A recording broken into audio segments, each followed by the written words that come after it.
What time is it? Inquired Dame Hansen, shaking the ashes from her pipe, the last curling rings from which were slowly disappearing between the stained rafters overhead. 8 o'clock, mother, replied Hulda. It isn't likely that any travelers will come tonight. The weather is too stormy. I agree with you. At all events, the rooms are in readiness, and if anyone comes, I shall be sure to hear them. Has your brother returned? Not yet. Didn't he say he would be back tonight? No, mother. Joel went to take a traveler to Lake Tinn, and as he didn't start until very late, I do not think he can get back to Dal before tomorrow. Then he will spend the night at Moel, probably. Yes, unless he should take it into his head to go on to Bamble to see Farmer Helmbo. And his daughter Siegfried. Yes, Siegfried, my best friend, whom I love like a sister. Replied the young girl, smiling. All, well, Hulda, shut up the house, and let's go to bed. You are not ill, are you, mother? No, but I want to be up bright and early tomorrow morning. I must go to Moel. What for? Why, we must be laying in our stock of provisions for the coming summer, and I suppose the agent from Christiania has come down with his wagon of wines and provisions. Yes, Lengeling, the foreman at the sawmill, met him this afternoon, and informed me of the fact as he passed. We have very little left in the way of ham and smoked salmon, and I don't want to run any risk of being caught with an empty larder. Tourists are likely to begin their excursions to the Telemark almost any day now, especially if the weather should become settled, and our establishment must be in a condition to receive them. Do you realize that this is the 15th of April? The 15th of April, repeated the young girl, thoughtfully. Yes, so tomorrow I must attend to these matters, continued Dame Hansen. I can make all my purchases in 2 hours, and I will return with Joel in the cargel. In case you should meet the postman, don't forget to ask him if there is a letter for us. And especially for you. That is quite likely, for it is a month since you heard from Moel. Yes, a month, a whole month. Still, you should not worry, child. The delay is not at all surprising. Besides, if the Moel postman has nothing for you, that which didn't come by the way of Christiania may come by the way of Bergen, may it not? Yes, mother, replied Hulda. But how can I help worrying, when I think how far it is from here to the Newfoundland fishing banks? The whole broad Atlantic to cross, while the weather continues so bad. It is almost a year since my poor Ole left me, and who can say when we shall see him again in Dal? And whether we shall be here when he returns, sighed Dame Hansen, but so softly that her daughter did not hear the words. Hulda went to close the front door of the inn which stood on the Vestfjordal road, but she did not take the trouble to turn the key in the lock. In hospitable Norway, such precautions are unnecessary. It is customary for travelers to enter these country inns either by night or by day without calling anyone to open the door, and even the loneliest habitations are safe from the depredations of thieves or assassins, for no criminal attempts against life or property ever disturb the peace of this primitive land. The mother and daughter occupied 2 front rooms on the 2nd story of the inn, 2 neat and airy, though plainly furnished rooms. Above them, directly under the sloping roof, was Joel's chamber, lighted by a window encased in a tastefully carved framework of pine. From this window, the eye, after roaming over the grand mountain horizon, returned with delight to the narrow valley through which flowed the Mon, which is half river, half torrent. A wooden staircase, with heavy balusters and highly polished steps, led from the lower hall to the floors above, and nothing could be more neat and attractive than the whole aspect of this establishment, in which the travelers found a comfort that is rare in Norwegian inns. Hulda and her mother were in the habit of retiring early when they were alone, and Dame Hansen had already lighted her candle, and was on her way upstairs, when a loud knocking at the door made them both start. Dame Hansen! Dame Hansen! Cried a voice. Dame Hansen paused on the stairs. Who can have come so late? She exclaimed. Can it be that Joel has met with an accident? Returned Hulda, quickly. And she hastened toward the door. She found a lad there, one of the young rascals known as skideskarls, that make a living by clinging to the back of carjolen, and taking the horse back when the journey is ended. What do you want here at this hour? Asked Hulda. First of all to bid you good evening, replied the boy, mischievously. Is that all? No, that isn't all, but a boy oughtn't to forget his manners, ought he? You were right. But who sent you? Your brother Joel. And what for? Asked Dame Hansen, advancing to the door with the slow and measured tread that is a characteristic of the inhabitants of Norway. There is quicksilver in the veins of their soil, but little or none in the veins of their bodies. The reply had evidently caused the mother some anxiety, however, for she added hastily, "Has anything happened to my son?" "No, but the Christiania postman gave him a letter, and—" "A letter from Drammen," repeated Dame Hansen, in a lower tone. "I don't know about that," replied the youth. "All I do know is, that Joel can't get home before tomorrow, and he sent me here to deliver the letter." "It is important then." "I should judge so." "Hand it here," said Dame Hansen, in a tone that betrayed keen anxiety. "Here it is, clean and not wrinkled in the least.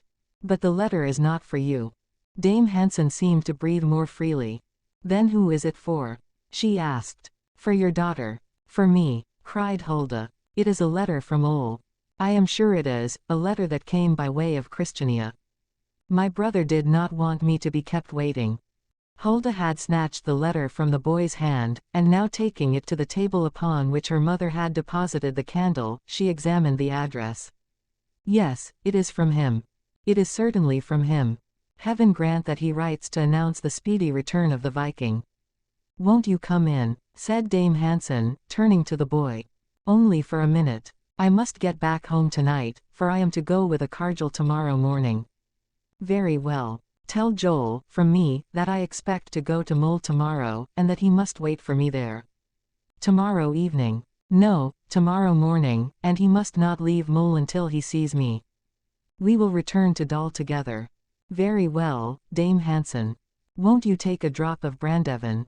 "With pleasure." The boy approached the table, and Dame Hansen handed him a glass of the beverage which is such a powerful protection against the evening fogs. It is needless to say that he drained the glass, then. "God aften," he said. "God aften, my son. This is the Norwegian good night." It was simply spoken, without even an inclination of the head, and the lad instantly departed, without seeming to mind in the least the long walk that he had before him. The sound of his footsteps soon died away beneath the trees that border the swiftly flowing river. Hulda still stood gazing at Ol's letter. Think of it. This frail envelope must have crossed the broad ocean to reach her, the broad ocean in which the rivers of western Norway lose themselves. She examined the different postmarks. Though mailed on the 15th of March, the missive had not reached Dal until the 15th of April. Why, a month had already elapsed since the letter was written. How many things might have happened in a month on the shores of Newfoundland? Was it not still winter, the dangerous season of equinoxes? Are not these fishing banks the most dangerous in the world, swept by terrible gales from the North Pole?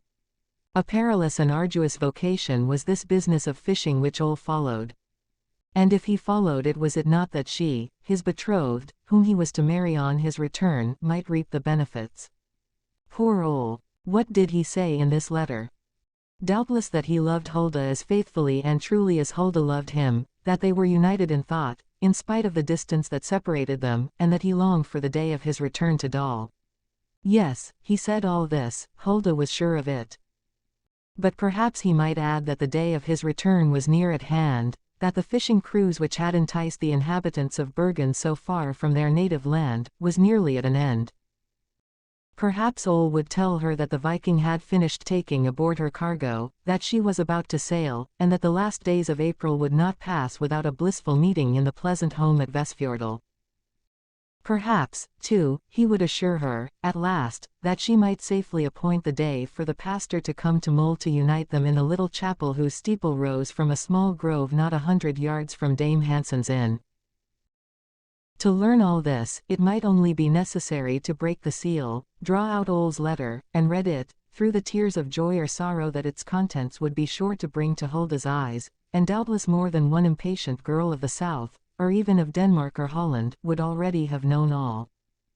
But Hulda was in a sort of a dream, and dreams terminate only when God chooses to end them, and how often one regrets them, so bitter is the reality. Is it really a letter from Ole that your brother has sent you, my daughter? Inquired Dame Hansen. Yes, I recognize the handwriting. Well, are you going to wait until tomorrow to read it? Hulda took one more look at the envelope, then, after slowly breaking the seal, she drew out the carefully written letter, which read as follows. Saint-Pierre Miquelon, March 17, 1862. My dearest Hulda, you will hear, with pleasure, that our fishing venture has prospered, and that it will be concluded in a few days. Yes, we are nearing the end of the season, and after a year's absence how glad I shall be to return to Dal and find myself in the midst of the only friends I have in the world, yours and mine.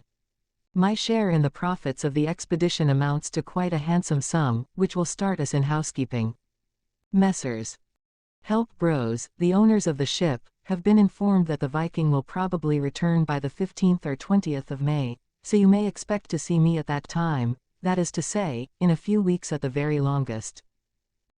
My dear Hulda, I trust to find you looking even prettier than at my departure, and in the best of health, you and your mother as well, also that hardy, brave comrade, my cousin Joel, your brother, who asks nothing better than to become mine.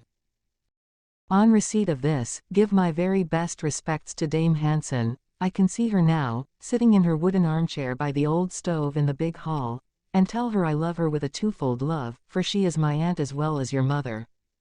Above all, don't take the trouble to come to Bergen to meet me, for it is quite possible that the Viking will arrive at an earlier date than I have mentioned. However that may be, my dear Hulda can count upon seeing me at Dal 24 hours after we land. Don't be too much surprised if I should arrive considerably ahead of time. We have had a pretty rough time of it, this past winter, the weather having been more severe than any our fishermen have ever encountered, but fortunately fish have been plenty. The Viking brings back nearly 5,000 quintals, deliverable at Bergen, and already sold by the efforts of Help Bros. And last, but not least, we have succeeded in selling at a handsome profit, and I, who have a share in the venture, will realize something quite handsome from it. Besides, even if I should not bring a small competence home with me, I have an idea, or rather, I have a presentiment that it is awaiting me on my return. Yes, comparative wealth, to say nothing of happiness. In what way? That is my secret, my dearest Hulda, and you will forgive me for having a secret from you. It is the only one. Besides, I will tell you all about it. When? Well, as soon as an opportunity offers, before our marriage, if it should be delayed by some unforeseen misfortune, afterward, if I return at the appointed time, and you become my wife within a week after my arrival, as I trust you will. 100 fond kisses, my darling Hulda. Kiss Dame Hansen, and Joel, too, for me. In fancy, I imprint another kiss upon your brow, around which the shining crown of the brides of the Telemark will cast a saint-like halo. Once more, farewell, dearest Hulda, farewell. Your devoted lover. Ole Camp. 2. Dal is a modest hamlet consisting of but a few houses, some on either side of a road that is little more than a bridle path, others scattered over the surrounding hills. But they all face the narrow valley of Vestfjordal, with their backs to the line of hills to the north, at the base of which flows the Mon. A little church erected in 1855, whose chancel is pierced by two narrow stained-glass windows, lifts its square belfry from out a leafy grove hard by. Here and there rustic bridges cross the rivulets that dance merrily along toward the river. In the distance are 2 or 3 primitive sawmills, run by water power, with a wheel to move the saw, as well as a wheel to move the beam or the tree, and seen from a little distance, the chapel, sawmills, houses, and cabins, all seem to be enveloped in a soft olive haze that emanates from the dark green firs and the paler birches which either singly or in groups extend from the winding banks of the Mon to the crests of the lofty mountains. Such is the fresh and laughing hamlet of Dal, with its picturesque dwellings, painted, some of them, in delicate green or pale pink tints, others in such glaring colors as bright yellow and blood red. The roofs of birch bark, covered with turf, which is mown in the autumn, are crowned with natural flowers.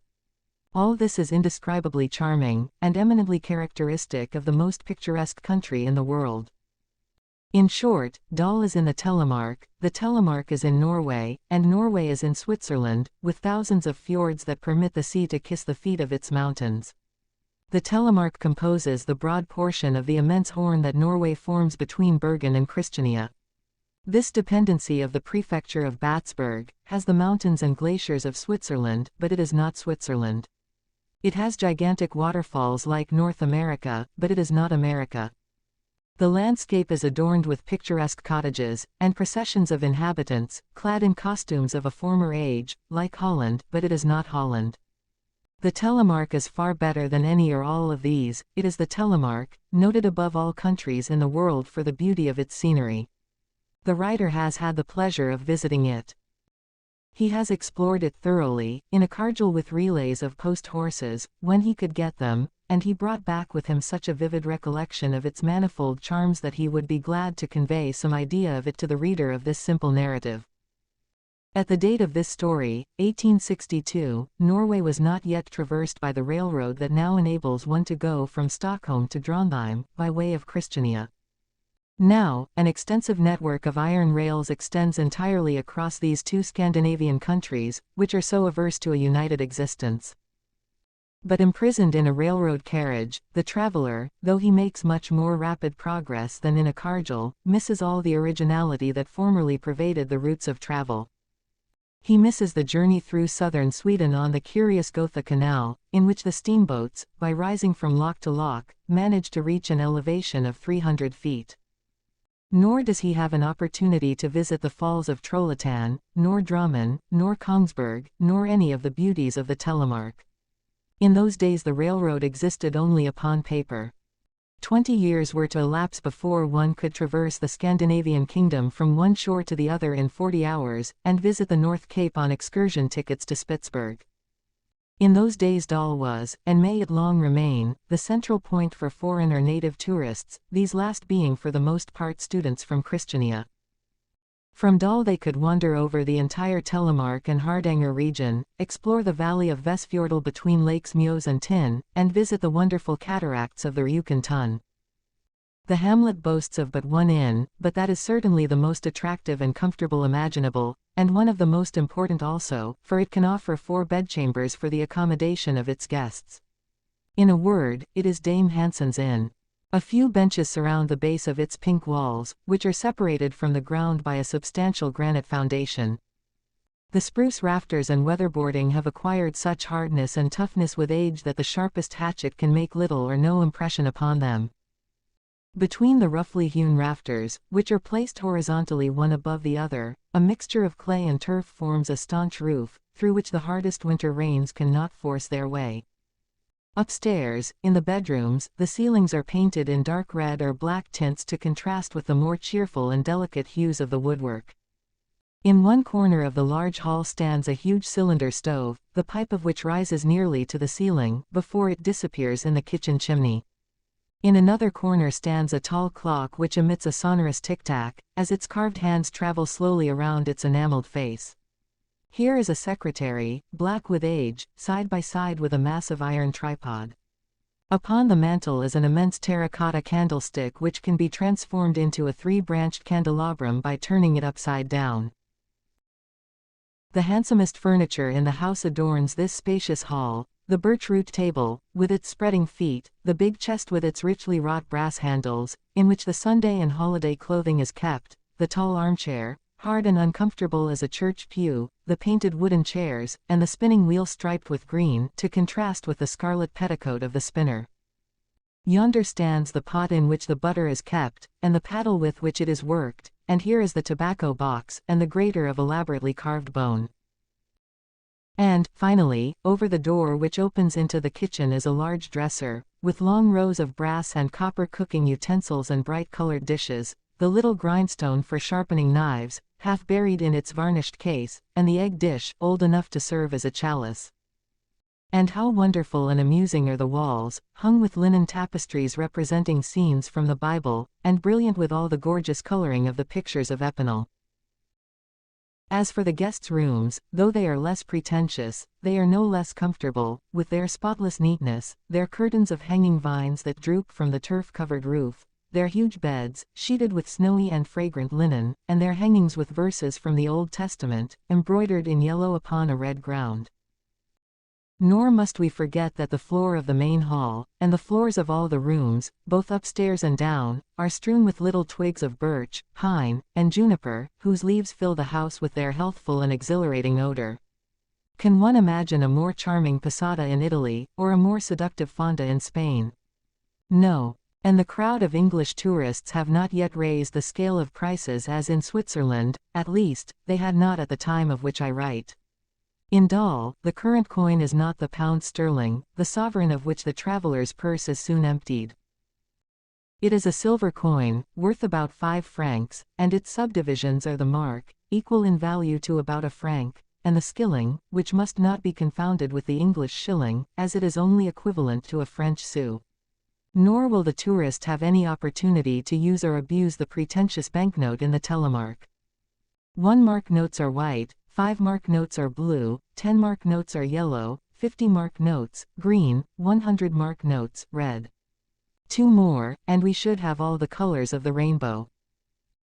Besides, and this is a point of very considerable importance, the food one obtains at the Dal Inn is excellent, a very unusual thing at houses of public entertainment in this locality, for the telemark deserves only too well its surname of the buttermilk country. At Tinis, Liscis, Tinoset, and many other places, no bread is to be had, or if there be, it is of such poor quality as to be uneatable. One finds there only an oaten cake, known as flat broad, dry, black, and hard as pasteboard, or a coarse loaf composed of a mixture of birch bark, lichens, and chopped straw. Eggs are a luxury, and a most stale and unprofitable one, but there is any quantity of poor beer to be had, a profusion of buttermilk, either sweet or sour, and sometimes a little coffee, so thick and muddy that it is much more like distilled soot than the products of Mocha or Rio Nunez. In Dame Hansen's establishment, on the contrary, cellar and larder were alike well stored. What more could the most exacting tourist ask than salmon, either salt or smoked, fresh salmon that have never tasted tainted waters, fish from the pure streams of the telemark, fowls, neither too fat nor too lean, eggs in every style, crisp oaten and barley cakes, fruits, more especially strawberries, bread, unleavened bread, it is here, but of the very best quality, beer, and some old bottles of that St. Julian that have spread the fame of French vineyards even to this distant land. And this being the case, it is not strange that the inn at Dal is well and favorably known in all the countries of northern Europe. One can see this, too, by glancing over the register in which many travelers have not only recorded their names, but paid glowing tributes to Dame Hansen's merits as an innkeeper. The names are principally those of Swedes and Norwegians from every part of Scandinavia, but the English make a very respectable showing, and one of them, who had waited at least an hour for the summit of Gusta to emerge from the morning mist that enveloped it, wrote upon one of the pages, "Patientia omnia vincit." 3. Without being very deeply versed in ethnography, one may be strongly inclined to believe, in common with many savants, that a close relationship exists between the leading families of the English aristocracy and the oldest families of Scandinavia. Numerous proofs of this fact, indeed, are to be found in the ancestral names which are identical in both countries. There is no aristocracy in Norway, however, still, though the democracy everywhere rules, that does not prevent it from being aristocratic to the highest degree. All are equals upon an exalted plane instead of a low one. Even in the humblest hut may be found a genealogical tree which has not degenerated in the least because it has sprung up anew in humble soil, and the walls are adorned with the proud blazons of the feudal lords from whom these plain peasants are descended. So it was with the Hansens of Dal, who were unquestionably related, though rather remotely, to the English peers created after Rollo's invasion of Normandy, and though rank and wealth had both departed they had at least preserved the old pride, or rather dignity, which becomes all social ranks. It was a matter of very little consequence, however. Whether he had ancestors of lofty lineage or not, Harold Hansen was simply a village innkeeper. The house had come down to him from his father and from his grandfather, who were widely known and respected, and after his death his widow continued the business in a way that elicited universal commendation. Whether or not Harold had made a fortune in the business, no one was able to say, but he had been able to rear his son Joel and his daughter Hulda in comfort, and old Camp, a son of his wife's sister, had also been brought up like one of his own children. But for his uncle Harold, this orphan child would doubtless have been one of those poor creatures who come into the world only to leave it, and Ole Kemp evinced a truly filial devotion toward his parents by adoption. Nothing would ever sever the tie that bound him to the Hansen family, to which his marriage with Hulda was about to bind him still more closely. Harold Hansen had died about 18 months before, leaving his wife, in addition to the inn, a small farm on the mountain, a piece of property which yielded very meager returns, if any. This was especially true of late, for the seasons had been remarkably unpropitious, and agriculture of every kind had suffered greatly, even the pastures. There had been many of those iron nights, as the Norwegian peasants call them, nights of northeasterly gales and ice that kill the corn down to the very root, and that meant ruin to the farmers of the Telemark and the Hardanger. Still, whatever Dame Hansen might think of the situation of affairs, she had never said a word to any living soul, not even to her children. Naturally cold and reserved, she was very uncommunicative, a fact that pained Hulda and Joel not a little. But with that respect for the head of the family innate in northern lands, they made no attempt to break down a reserve which was eminently distasteful to them.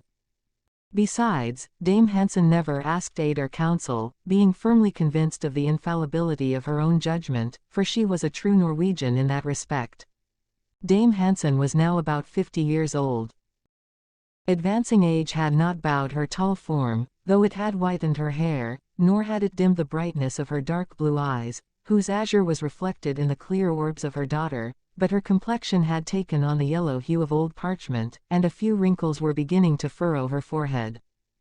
The madam, as they say in Scandinavia, was invariably attired in a full black skirt, for she had never laid aside her mourning since her husband's death. Below the shoulder straps of a brown bodice appeared the long full sleeves of an unbleached cotton chemise. On her shoulders she wore a small dark-colored fichu that crossed upon her breast, which was also covered by the large bib of her apron. She always wore as a headdress a close-fitting black silk cap that covered almost her entire head, and tied behind, a kind of headdress that is rarely seen nowadays. Seated stiffly erect in her wooden armchair, the grave hostess neglected her spinning wheel only to enjoy a small birchwood pipe, whose smoke enveloped her in a faint cloud. Really, the house would have seemed very gloomy had it not been for the presence of the two children. A worthy lad was Joel Hansen. 25 years of age, well-built, tall, like all Norwegian mountaineers, proud in bearing, though not in the least boastful or conceited. He had fine hair, verging upon chestnut, with blue eyes so dark as to seem almost black. His garb displayed to admirable advantage his powerful shoulders, his broad chest, in which his lungs had full play, and stalwart limbs which never failed him even in the most difficult mountain ascents. His dark blue jacket, fitting tightly at the waist, was adorned on the shoulders with epaulettes, and in the back with designs in colored embroidery similar to those that embellish the vests of the Breton peasantry. His yellow breeches were fastened at the knee by large buckles. Upon his head he wore a broad-brimmed brown hat with a red and black band, and his legs were usually encased either in coarse cloth gaiters or in long stout boots without heels. His vocation was that of a mountain guide in the district of the Telemark, and even in the Hardanger. Always ready to start, and untiring in his exertions, he was a worthy descendant of the Norwegian hero Rollo, the walker, celebrated in the legends of that country. Between times he accompanied English sportsmen who repair to that region to shoot the riper, a species of ptarmigan, larger than that found in the Hebrides, and the jerpier, a partridge much more delicate in its flavor than the grouse of Scotland. When winter came, the hunting of wolves engrossed his attention, for at that season of the year these fierce animals, emboldened by hunger, not unfrequently venture out upon the surface of the frozen lake. Then there was bear hunting in summer, when that animal, accompanied by her young, comes to secure its feast of fresh grass, and when one must pursue it over plateaus at an altitude of from 10 to 12,000 feet. More than once Joel had owed his life solely to the great strength that enabled him to endure the embraces of these formidable animals, and to the imperturbable coolness which enabled him to eventually dispatch them. But when there was neither tourist nor hunter to be guided through the valley of the Vestfjordal, Joel devoted his attention to the Soder, the little mountain farm where a young shepherd kept guard over half a dozen cows and about 30 sheep, a Soder consisting exclusively of pasture land. Joel, being naturally very pleasant and obliging, was known and loved in every village in the Telemark, but two persons for whom he felt a boundless affection were his cousin Ole and his sister Hulda. When Ole Camp left Dal to embark for the last time, how deeply Joel regretted his inability to dower Hulda and thus avert the necessity for her lover's departure. In fact, if he had been accustomed to the sea, he would certainly have gone in his cousin's place. But money was needed to start them in housekeeping, and as Dame Hansen had offered no assistance, Joel understood only too well that she did not feel inclined to devote any portion of the estate to that purpose, so there was nothing for Ole to do but cross the broad Atlantic. Joel had accompanied him to the extreme end of the valley on his way to Bergen, and there, after a long embrace, he wished him a pleasant journey and a speedy return, and then returned to console his sister, whom he loved with an affection which was at the same time fraternal and paternal in its character. Hulda at that time was exactly 18 years of age. She was not the pigga, as the servant in a Norwegian inn is called, but rather the frøken, the young lady of the house, as her mother was the madam. What a charming face was hers, framed in a wealth of pale golden hair, under a thin linen cap projecting in the back to give room for the long plaits of hair. What a lovely form encased in this tightly fitting bodice of red stuff, ornamented with green shoulder straps and surmounted by a snowy chemisette, the sleeves of which were fastened at the wrist by a ribbon bracelet. What grace and perfect symmetry in the waist, encircled by a red belt with clasps of silver filigree which held in place the dark green skirt, below which appeared the white stocking protected by the dainty pointed toed shoe of the Telemark. Yes, Ole's betrothed was certainly charming, with the slightly melancholy expression of the daughters of the north softening her smiling face, and on seeing her one instantly thought of Hulda the Fair, whose name she bore, and who figures as the household fairy in Scandinavian mythology. Nor did the reserve of a chaste and modest maiden mar the grace with which she welcomed the guests who came to the inn. She was well known to the world of tourists, and it was not one of the smallest attractions of the inn to be greeted by that cordial shake of the hand that Hulda bestowed on one and all. And after having said to her, "Tak for mad thanks for the meal," what could be more delightful than to hear her reply in her fresh sonorous voice, "Wed Beckham. May it do you good." IV. Ole Camp had been absent a year, and as he said in his letter, his winter's experience on the fishing banks of Newfoundland had been a severe one. When one makes money there one richly earns it.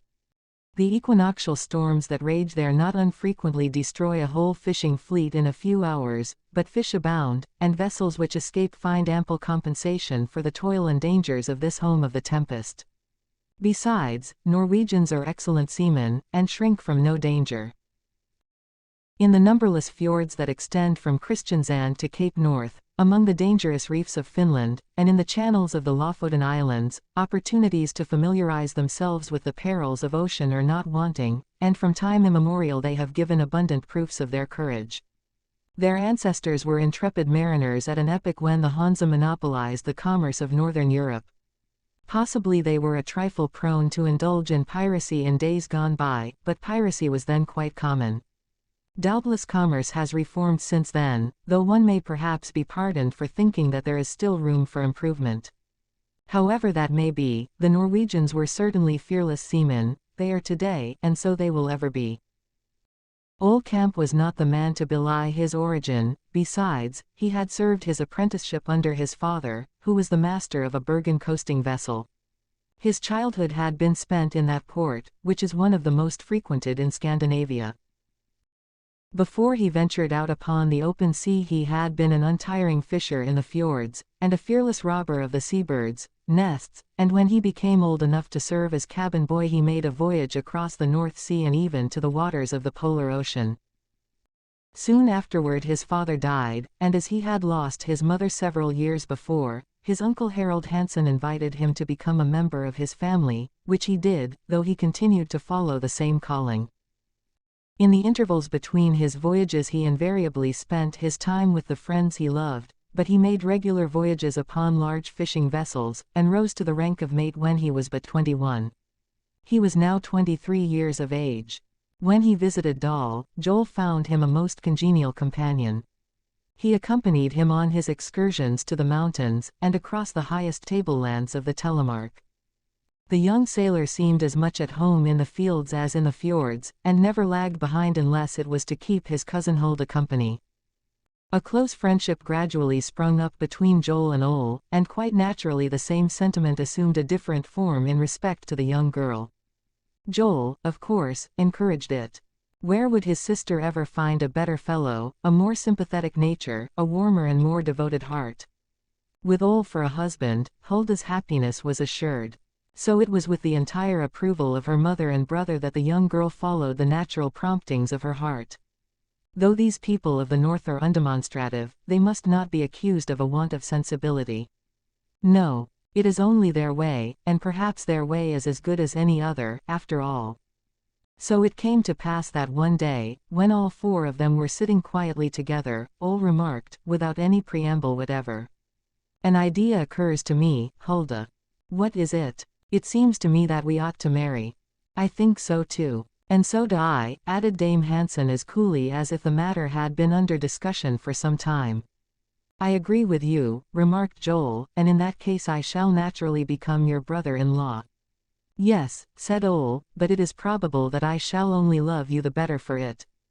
"That is very possible. We have your consent, then." "Upon my word, nothing would please me better," replied Joel. "So it is decided, Hulda?" inquired Dame Hansen. "Yes, mother," replied the girl, quietly. "You are really willing?" asked Ole. "I have loved you a long time, Hulda, without saying so." "And I you, Ole. How it came about, I really do not know." "Nor I. But it was doubtless seeing you grow more beautiful and good day by day." "That is saying a little too much, my dear Ole." "No, I certainly ought to be able to say that without making you blush, for it is only the truth. Didn't you see that I was beginning to love Hulda, Dame Hansen?" "I suspected as much." "And you, Joel?" "I was sure of it." "Then I certainly think that you ought to have warned me," said Ole, smiling. "But how about your voyages, Ole?" inquired Dame Hansen. "Won't they seem intolerable to you after you are married?" "So intolerable that I shall not follow the sea any more after my marriage." "You will not go to sea any more?" "No, Hulda. Do you think it would be possible for me to leave you for months at a time?" "So this is to be your last voyage?" "Yes, and if we have tolerable luck, this voyage will yield me quite a snug little sum of money, for Help Bros have promised me a share in the profits." "They are good men," remarked Joel. "The best men living," replied Ole, "and well known and highly respected by all the sailors of Bergen." "But what do you expect to do after you cease to follow the sea, my dear Ole?" inquired Hulda. "I shall go into partnership with Joel in his business. I have pretty good legs, and if they are not good enough, I will improve them by going into regular training. Besides, I have thought of a plan which will not prove a bad one perhaps. Why can't we establish a messenger service between Drammen, Kongsberg and a few other towns in the Telemark? Communication now is neither easy nor regular, and there might be money in the scheme. Besides, I have other plans, to say nothing of." "Of what?" "Never mind, now. I will tell you on my return. But I warn you that I am firmly resolved to make my Hulda the happiest woman in the country." "Yes, I am. If you but knew how easy that will be," replied Hulda, offering him her hand. "Am I not that already, and is there a home in all Dal as pleasant as ours?" Dame Hansen hastily averted her head. "So the matter is settled?" asked Ole, cheerfully. "Yes," replied Joel. "And settled beyond recall." "Certainly. And you feel no regret, Hulda?" "None whatever, my dear Ole. I think, however, that it would be better not to appoint the day for your marriage until after your return," remarked Joel. "Very well, but it will go hard with me if I do not return in less than a year to lead Hulda to the church at Moel, where our friend, Pastor Andersen, will not refuse to make his best prayer for us." And it was in this way that the marriage of Hulda Hansen and Ole Camp had been decided upon. The young sailor was to go aboard his vessel a week later, but before they parted the lovers were formally betrothed in accordance with the touching custom of Scandinavian countries. In simple and honest Norway, lovers are almost invariably publicly betrothed before marriage. Sometimes the marriage is not solemnized until 2 or 3 years afterward, but one must not suppose that the betrothal is simply an interchange of vows which depend only upon the honesty of the parties interested. No, the obligation is much more sacred, and even if this act of betrothal is not binding in the eyes of the law, it is, at least, so regarded by that universal law called custom. So, in this case, it was necessary to make arrangements for a ceremony over which Pastor Andersen should preside. There was no minister in Dal, nor in any of the neighboring hamlets. In Norway they have what they call Sunday towns, in which the minister resides, and where the leading families of the parish assemble for worship. They even lease apartments there, in which they take up their abode for 24 hours or more, time to perform their religious duties, and people return from the town as from a pilgrimage. Dal, it is true, boasted of a chapel, but the pastor came only when he was summoned. After all, Moel was not far off, only about 8 miles distant, at the end of Lake Tinn, and Pastor Andersen was a very obliging man, and a good walker, so the worthy minister was invited to attend the betrothal in the twofold capacity of minister and family friend. The acquaintance was one of long standing. He had seen Joel and Hulda grow up, and loved them as well as he loved that young sea dog, Ole Camp, so the news of the intended marriage was very pleasing to him. So Pastor Andersen gathered together his robe, his collar, and his prayer book, and started off for Dal one misty, moisty morning. He arrived there in the company of Joel, who had gone halfway to meet him, and it is needless to say that his coming was hailed with delight at Dame Hansen's inn, that he had the very best room in the house, and that the floor was freshly strewn with twigs of juniper that perfumed it like a chapel. At 1 o'clock on the following day the little church was thrown open, and there, in the presence of the pastor and a few friends and neighbors, Ole and Hulda solemnly promised to wed each other when the young sailor should return from the last voyage he intended to make. A year is a long time to wait, but it passes all the same, nor is it intolerable when two persons can trust each other. And now Ole could not, without good cause, forsake her to whom he had plighted his troth, nor could Hulda retract the promise she had given to Ole, and if Ole had not left Norway a few days after the betrothal, he might have profited by the incontestable right it gave him to visit the young girl whenever he pleased, to write to her whenever he chose, walk out with her arm in arm, unaccompanied by any member of the family, and enjoy a preference over all others in the dances that form a part of all fetes and ceremonies. But Ole Camp had been obliged to return to Bergen, and 1 week afterward the Viking set sail for the fishing banks of Newfoundland, and Hulda could only look forward to the letters which her betrothed had promised to send her by every mail. And these impatiently expected letters never failed her, and always brought a ray of happiness to the house which seemed so gloomy after the departure of one of its inmates. The voyage was safely accomplished, the fishing proved excellent, and the profits promised to be large. Besides, at the end of each letter, Ole always referred to a certain secret, and of the fortune it was sure to bring him. It was a secret that Hulda would have been glad to know, and Dame Hansen, too, for reasons one would not have been likely to suspect. Dame Hansen seemed to have become even more gloomy and anxious and reticent than ever, and a circumstance which she did not see fit to mention to her children increased her anxiety very considerably. 3 days after the arrival of Ole's last letter, as Dame Hansen was returning alone from the sawmill, to which place she had gone to order a bag of shavings from the foreman, Lengeling, she was accosted near her own door by a man who was a stranger in that part of the country. "This is Dame Hansen, is it not?" he inquired. "Yes, but I do not know you," was the reply. "That doesn't matter," rejoined the man. "I arrived here only this morning from Drammen, and am now on my way back." "From Drammen," repeated Dame Hansen, quickly. "You are acquainted, I think, with a certain Monsieur Sandgoest, who lives there." "Monsieur Sandgoest," repeated Dame Hansen, whose face paled at the name. "Yes, I know him." "Ah, well, when Monsieur Sandgoest heard that I was coming to Dal, he asked me to give his respects to you." "Was that all? And to say to you that it was more than probable that he would pay you a visit next month." "Good health to you, and good evening, Dame Hansen." V. Hulda was considerably surprised at the persistency with which Ole alluded in his letters to the fortune that was to be his on his return. Upon what did the young man base his expectations? Hulda could not imagine, and she was very anxious to know. Was this anxiety due solely to an idle curiosity on her part? By no means, for the secret certainly affected her deeply. Not that she was ambitious, this modest and honest young girl, nor did she in looking forward to the future ever aspire to what we call wealth. Ole's affection satisfied, and would always satisfy her. If wealth came, she would welcome it with joy. If it did not come, she would still be content.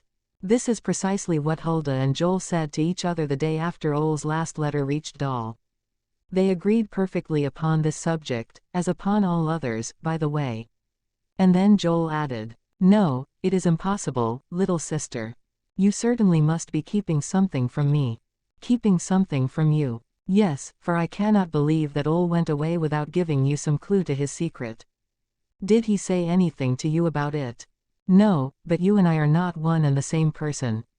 "Yes, we are, brother. I am not Ole's betrothed, at all events." "Almost," said the young girl, "and if any misfortune should befall him, and he should not return from this voyage, you would be as inconsolable as I would be, and your tears would flow quite as freely as mine." "Really, little sister, I forbid you to even speak of such a thing," replied Joel. "Ole not return from his last voyage to the great fishing banks. What can have put such an idea into your head? You surely cannot mean what you say, Hulda." "No, certainly not. And yet, I do not know. I cannot drive away certain presentiments, the result, perhaps, of bad dreams." "Dreams are only dreams." "True, brother, but where do they come from? From ourselves, not from heaven. You were anxious, and so your fears haunt you in your slumber. Besides, it is almost always so when one has earnestly desired a thing and the time when one's desires are to be realized is approaching." "I know it, Joel. Really, I thought you were much more sensible, little sister." "Yes, and more energetic. Here you have just received a letter from Ole saying that the Viking will return before the end of the month, and it is now the 19th of April, and consequently none too soon for you to begin your preparations for the wedding." "Do you really think so, Joel?" "Certainly I think so, Hulda. I even think that we have delayed too long already. Think of it. We must have a wedding that will not only create a sensation in Dal, but in all the neighboring villages. I intend it shall be the grandest one ever known in the district, so I am going to set to work immediately. An affair of this kind is always a momentous occasion in all the country districts of Norway, particularly in the Telemark, so that every day Joel had a conversation with his mother on the subject.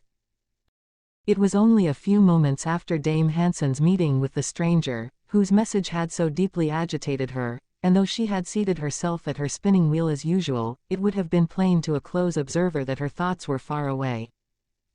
Even Joel noticed that his mother seemed even more despondent than usual, but as she invariably replied that there was nothing the matter with her when she was questioned on the subject, her son decided to speak only of Hulda's marriage.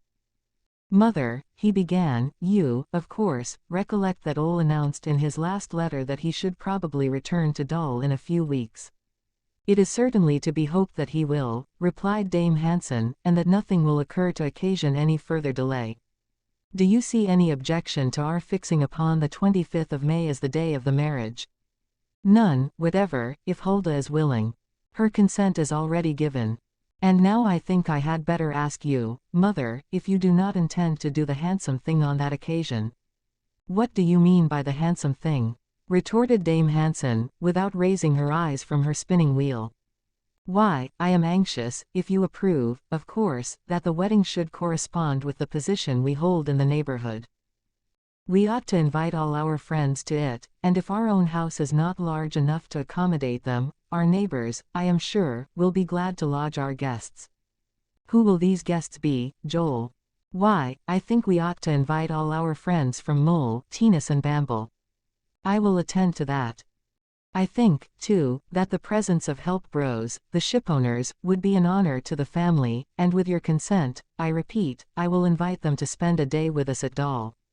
They are very fine men, and they think a great deal of Ole, so I am almost sure that they will accept the invitation. Is it really necessary to make this marriage such an important event? Inquired Dame Hansen, coldly. I think so, mother, if only for the sake of our inn, which I am sure has maintained its old reputation since my father's death. Yes, Joel, yes. And it seems to me that it is our duty to at least keep it up to the standard at which he left it. Consequently, I think it would be advisable to give considerable publicity to my sister's marriage. So be it, Joel. And do you not agree with me in thinking that it is quite time for Hulda to begin her preparations, and what do you say to my suggestion? I think that you and Hulda must do whatever you think necessary, replied Dame Hansen. Perhaps the reader will think that Joel was in too much of a hurry, and that it would have been much more sensible in him to have waited until Ole's return before appointing the wedding day, and beginning to prepare for it, but as he said, what was once done would not have to be done over again. Besides, the countless details connected with a ceremonial of this kind would serve to divert Hulda's mind from these forebodings for which there seemed to be no foundation. The first thing to be done was to select the bridesmaid of honor. That proved an easy matter, however, for Hulda's choice was already made. The bridesmaid, of course, must be Hulda's intimate friend, Farmer Helmbo's daughter.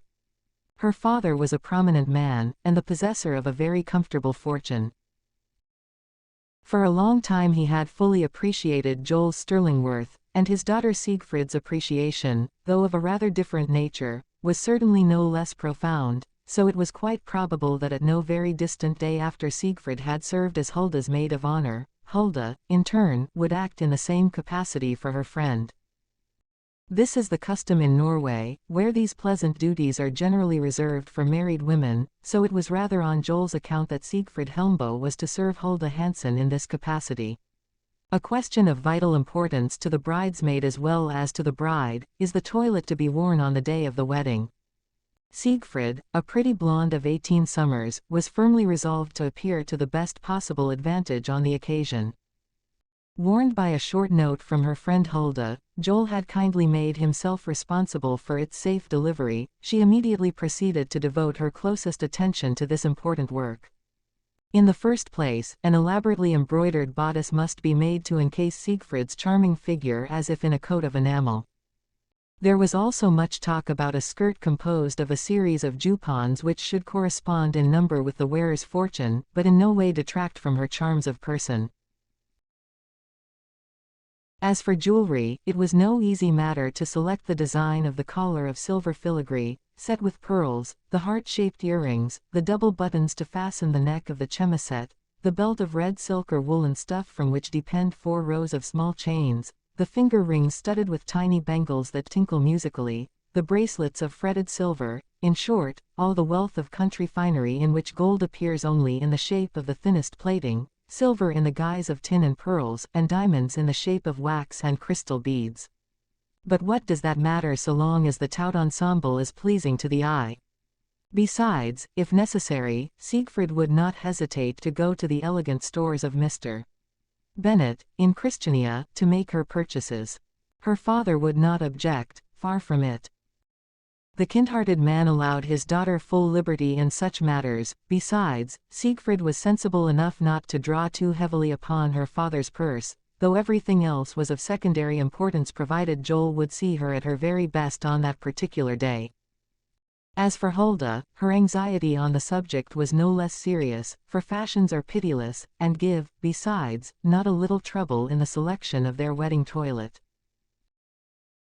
Hulda would now be obliged to abandon the long plaits tied with bright ribbons, which had heretofore hung from under her coquettish cap, the broad belt with fancy buckles that kept her apron in place upon her scarlet skirt, the girdle to which were appended several small embroidered leather cases containing a silver teaspoon, knife, fork, needle case and scissors, articles which a woman makes constant use of in the household. No, on the fast approaching day of the nuptials, Hulda's hair would be allowed to float down upon her shoulders, and it was so abundant that it would not be necessary for her to have recourse to the jute switches used by Norwegian girls less favored by nature. Indeed, for her clothing, as well as for her ornaments, Hulda would only be obliged to resort to her mother's big chest. In fact, these articles of clothing are transmitted from marriage to marriage through all the different generations of the same family. So one sees reappearing again and again upon the scene the bodice embroidered in gold, the velvet sash, the skirt of striped silk, the gold chain for the neck, and the crown, the famous Scandinavian crown, carefully preserved in the most secure of all the chests, and made of pasteboard covered with embossed gilt paper, and studded with stars, or garlanded with leaves, that takes the place of the wreath of orange blossoms worn by brides in other European countries. In this case the crowned betrothed, as the bride is styled, would certainly do honor to her husband, and he would be worthy of her in his gay wedding suit, a short jacket trimmed with silver buttons, silk embroidered waistcoat, tight breeches fastened at the knee with a bunch of bright ribbons, a soft felt hat, yellow top boots, and in his belt the Scandinavian knife, the dull knife, with which the true Norwegian is always provided. Consequently, there was plenty to occupy the attention of the young ladies for some time to come. 2 or 3 weeks would barely suffice if they wished to have everything in readiness before Ol's return, but even if Ole should arrive sooner than he expected, and Hulda should not be quite ready, she would not be inconsolable, nor would he. The last weeks of April and the first weeks of May were devoted to these matters. Joel assumed charge of the invitations, taking advantage of the fact that his vocation of guide gave him considerable leisure at this season of the year.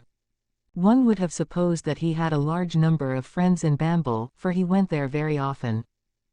He had already written to help Bros, inviting them to attend his sister's wedding, and in accordance with his prediction, these worthy shipowners had promptly accepted the invitation.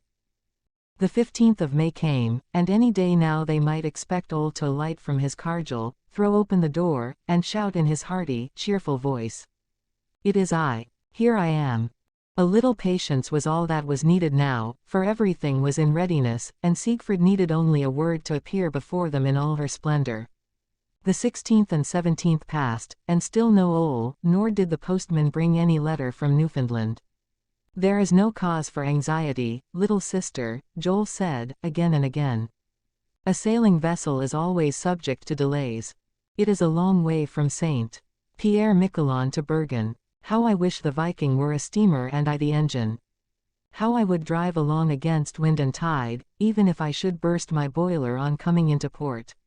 He said all this because he saw very plainly that Hulda's uneasiness was increasing from day to day. Just at this time, too, the weather was very bad in the Telemark. Violent gales swept the high tablelands, and these winds, which blew from the west, came from America. They ought to have hastened the arrival of the Viking, the young girl repeated again and again. "Yes, little sister," replied Joel, "but they are so strong that they may have hindered its progress, and compelled it to face the gale. People can't always do as they like upon the sea. So you are not uneasy, Joel?" "No, Hulda, no. It is annoying, of course, but these delays are very common." "No, I am not uneasy, for there is really not the slightest cause for anxiety." On the 19th a traveler arrived at the inn, and asked for a guide to conduct him over the mountains to the Hardanger, and though Joel did not like the idea of leaving Hulda, he could not refuse his services. He would only be absent 48 hours at the longest, and he felt confident that he should find Ole at Dal on his return, though, to tell the truth, the kind-hearted youth was beginning to feel very uneasy. Still, he started off early the next morning, though with a heavy heart, we must admit. On the following day, at precisely 1 o'clock, a loud rap resounded at the door of the inn. "It is Ole," cried Hulda. She ran to the door. There, in a cargel, sat a man enveloped in a traveling cloak, a man whose face was unknown to her. "Is this Dame Hansen's inn?" he asked. "Yes, sir," answered Hulda. "Is Dame Hansen at home?" "No, but she will soon return, and if you wish to speak to her." "I do not. There is nothing I want to say to her." "Would you like a room?" "Yes, the best in the house." "Shall we prepare dinner for you?" "As soon as possible, and see to it that everything is of the very best quality." These remarks were exchanged between Hulda and the traveler before the latter had alighted from the cargel, in which he had journeyed to the heart of the Telemark across the forests, lakes, and valleys of central Norway.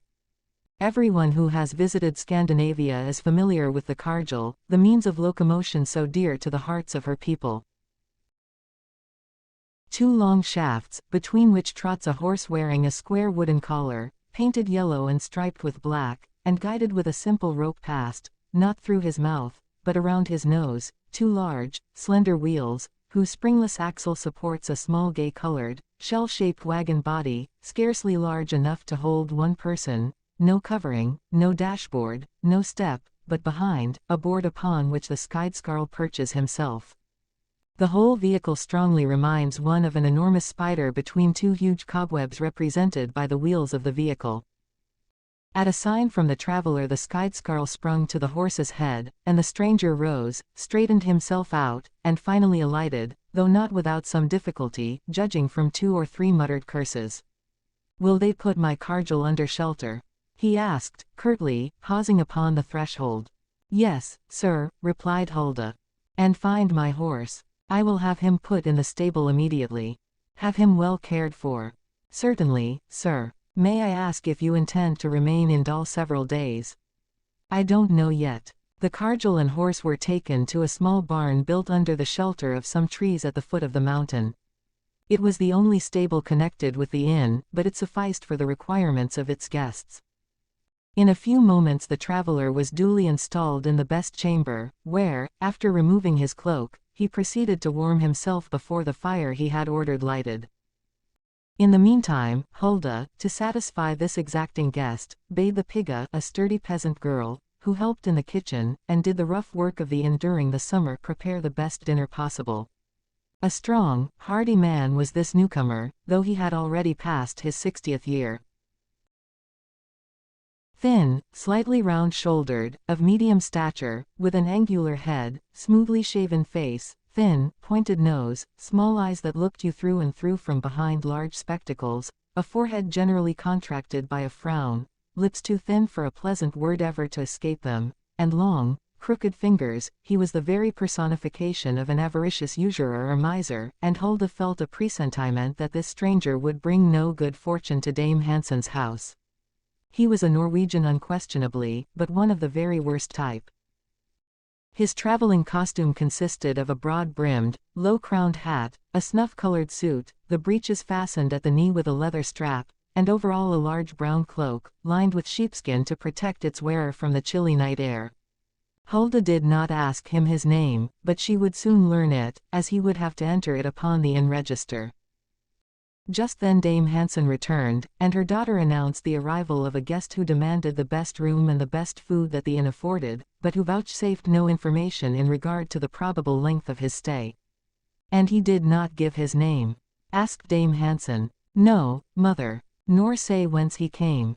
"No. If he is not a tourist, what can have brought him to Dal?" said Dame Hansen to herself rather than to her daughter, and in a tone that indicated some uneasiness. But Hulda could not answer this question, as the newcomer had acquainted her with none of his plans. About an hour after his arrival the man came out into the main hall, from which his door opened, but seeing Dame Hansen sitting there, he paused upon the threshold. Evidently he was as much of a stranger to his hostess as his hostess was to him, but he finally walked toward her, and after a long look at her from over his spectacles. "You are Dame Hansen, I suppose?" he said, without even touching the hat he had not yet removed from his head. "Yes, sir." In the presence of this man the widow, strange to say, experienced, like her daughter, an uneasiness for which she could not account, but which her guest must have noticed. "So you are really Dame Hansen, of Dal?" he continued. "Certainly, sir. Have you anything particular to say to me?" "Nothing, I only wished to make your acquaintance. Am I not your guest? And now I should like you to see that I have my dinner as soon as possible." "Your dinner is ready," interposed Hulda, "and if you will step into the dining room." "I will." As he spoke, the stranger directed his steps toward the door indicated, and a moment afterward he was seated near the window in front of a small, neatly spread table. The dinner was certainly good. The most fastidious traveler could not have found fault with it. Nevertheless, this ill-tempered individual was not sparing in his signs and words of dissatisfaction, especially signs, for he did not appear to be very loquacious. One could hardly help wondering whether this fault-finding was due to a poor digestion or a bad temper. The soup of cherries and gooseberries did not suit him, though it was excellent, and he scarcely tasted his salmon and salt herring. The cold ham, broiled chicken and nicely seasoned vegetables did not seem to please him, and his bottle of claret and his half-bottle of champagne seemed to be equally unsatisfactory, though they came from the best cellars in France, and when the repast was concluded the guest had not even a tack for mad for his hostess. After dinner the old curmudgeon lighted his pipe and went out for a walk along the river bank. On reaching the stream he turned and fixed his eyes upon the inn. He seemed to be studying it under all its varied aspects, as if trying to form a correct estimate of its value. He counted every door and window, and finally on his return to the inn he stuck his knife into the horizontal beams at its base, as if to test the quality of the wood and its state of preservation. Could it be that he was trying to find out how much Dame Hansen's inn was really worth? Did he aspire to become the owner of it, though it was not for sale? All this was certainly very strange, especially as he afterward turned his attention to the little yard, the trees and shrubs of which he counted carefully, and finally measured both sides of the enclosure with regular strides, after which the movement of his pencil over a page of his memorandum book seemed to indicate that he was multiplying one by the other. All the while Dame Hansen and her daughter were watching him from one of the windows of the inn. What strange creature was this, and what could be the object of his visit? It was greatly to be regretted that all this took place during Joel's absence, especially as the eccentric individual was going to spend the night at the inn. "What if he is a madman?" said Hulda. "A madman? No," replied Dame Hansen.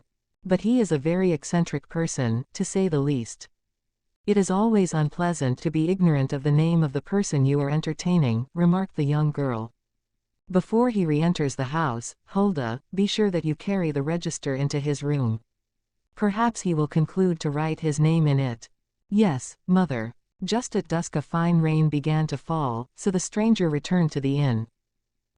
He asked for a small glass of brandy, then without saying a word, or even bidding anyone good night, he took his wooden candlestick, and entering his room bolted the door behind him, and nothing further was heard from him that night.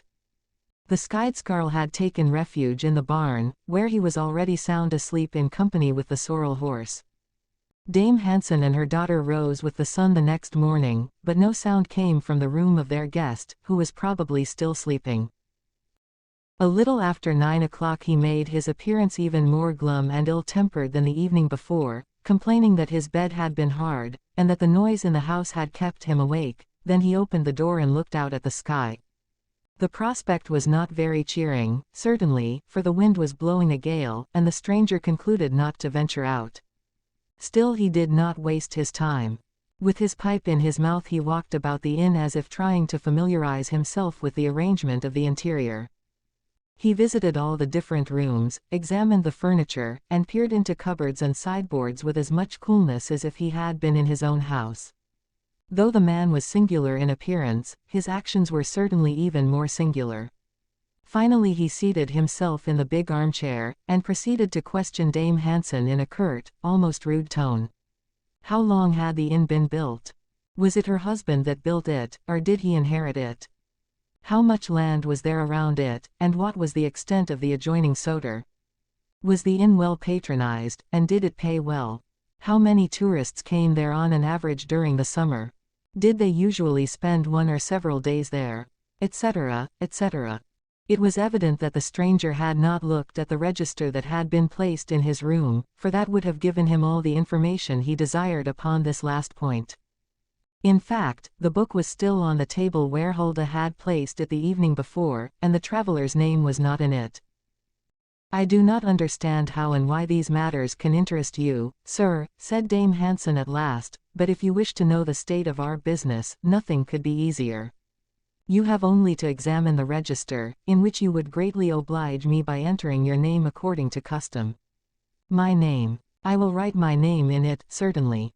I will write it there before I leave, which will be immediately after breakfast, as I am anxious to get back to Drammen by tomorrow evening." "Drammen," repeated Dame Hansen, hastily. "Yes. Will you give me my breakfast as soon as possible? Do you live in Drammen?" "Yes." May I ask if there is anything astonishing about the fact that I reside in Drammen? So, after spending scarcely 24 hours in Dal, or rather at the inn, the traveller left without making the slightest effort to see anything of the surrounding country. Gusta, and Rjukanfoss and the wonders of the valley of the Vestfjordal were entirely ignored. It certainly could not have been for pleasure that he left Drammen, so he must have come on business, and the sole object of his visit seemed to have been a careful examination of Dame Hansen's establishment. It was plain to Hulda that her mother was deeply troubled, for she seated herself in her big armchair, and pushing aside her spinning wheel, remained there silent and motionless. In the meantime the traveller had gone into the dining room and seated himself at the table. Though the breakfast was as carefully prepared as the dinner of the evening before, it seemed to give no better satisfaction, and yet the guest ate and drank in the same leisurely fashion. His attention seemed to be chiefly bestowed upon the silver, a luxury highly prized among Norwegian peasants, where the few forks and spoons which are handed down from father to son are carefully preserved with the family jewels. Meanwhile the Skeidskarl busied himself with his preparations for departure, and by 11 o'clock the horse and cargel were standing before the door of the inn. The weather was still threatening, the sky was dull and overcast, and now and then big drops of rain dashed against the window panes, but this traveller with his heavy cloak lined with sheepskin was not a man to worry about the weather. Breakfast over, he called for one more glass of brandy, lighted his pipe, and put on his coat, then stepping out into the hall he called for his bill. "I will make it out immediately," replied Hulda, seating herself at a small desk. "Be quick about it," said the traveller. "And now," he added, "you had better bring me your book so I can write my name in it." Dame Hansen rose and left the room to get the register, which, on her return, she placed upon the large table. The stranger picked up a pen and took one more long look at Dame Hansen over his spectacles, then he wrote his name in a large, round hand, and closed the book. Just at that moment Hulda handed him his bill. He took it, examined each item separately, and then proceeded to add up the figures, grumbling all the while. He exclaimed. "This is very dear. 7 marks and a half for a night's lodging and 2 meals." "You forget the Skeidskarl and the horse," remarked Hulda. "Nevertheless, I think your charge very high. I really don't see how you can expect to prosper if you are so exorbitant in your charges." "You owe me nothing, sir," said Dame Hansen, in a voice that trembled so that it was scarcely audible. She had just opened the register and read the name inscribed upon it, and now taking the bill and tearing it up, she repeated, "You owe me nothing." "That is exactly my opinion," replied the stranger. And without bidding them goodbye on his departure any more than he had bidden them good day on his arrival, he climbed into his cargel and the Skeidskarl jumped upon the board behind him. A few seconds later he had disappeared around a turn in the road. When Hulda opened the book she found there only this name.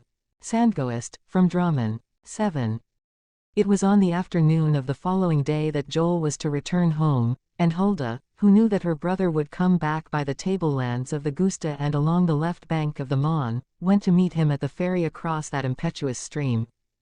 On arriving there she seated herself on the little wharf which serves as a landing place for the ferryboat, and abandoned herself to her thoughts. To the deep uneasiness caused by the non-arrival of the Viking was now added another great anxiety. This last was caused by the mysterious visit of Sandgoest, and Dame Hansen's agitation in his presence. Why had she destroyed the bill and declined to accept the money due her as soon as she learned her guest's name? There must be some secret concealed under all this, and a grave one. Hulda was finally aroused from her reverie by the approach of Joel. She first caught a glimpse of him as he was descending the topmost slope, soon he reappeared in the midst of a narrow clearing between the burned and fallen trees. Then he vanished from sight behind a clump of pines, and at last reached the opposite bank and jumped aboard the ferryboat. With a few vigorous strokes of the oar he propelled the boat swiftly through the rapids, and then leapt upon the little pier beside his sister. "Has Ole returned?" he asked, hastily. It was of Ole that he thought first of all, but his question remained unanswered. "Have you received no letter from him?" "Not one." And Hulda burst into tears. "Don't cry, little sister," exclaimed Joel, "don't cry. You make me wretched. I cannot bear to see you weep. Let me see. You say you have received no letter. The matter is beginning to look a little serious, I must admit, though there is no reason to despair as yet. If you desire it, I will go to Bergen, and make inquiries there. I will call on help bros. Possibly they may have some news from Newfoundland. It is quite possible that the Viking may have put into some port for repairs, or on account of bad weather. The wind has been blowing a hurricane for more than a week, and not unfrequently ships from Newfoundland take refuge in Iceland, or at the Faroe Islands. This very thing happened to Ole 2 years ago, when he was on board the Strenna, you remember. I am only saying what I really think, little sister. Dry your eyes. If you make me lose heart, what will become of us? But I can't help it, Joel. Hulda, Hulda, do not lose courage. I assure you that I do not despair, not by any means. Can I really believe you, Joel? Yes, you can. Now, to reassure you, shall I start for Bergen tomorrow morning, or this very evening? No, no, you must not leave me.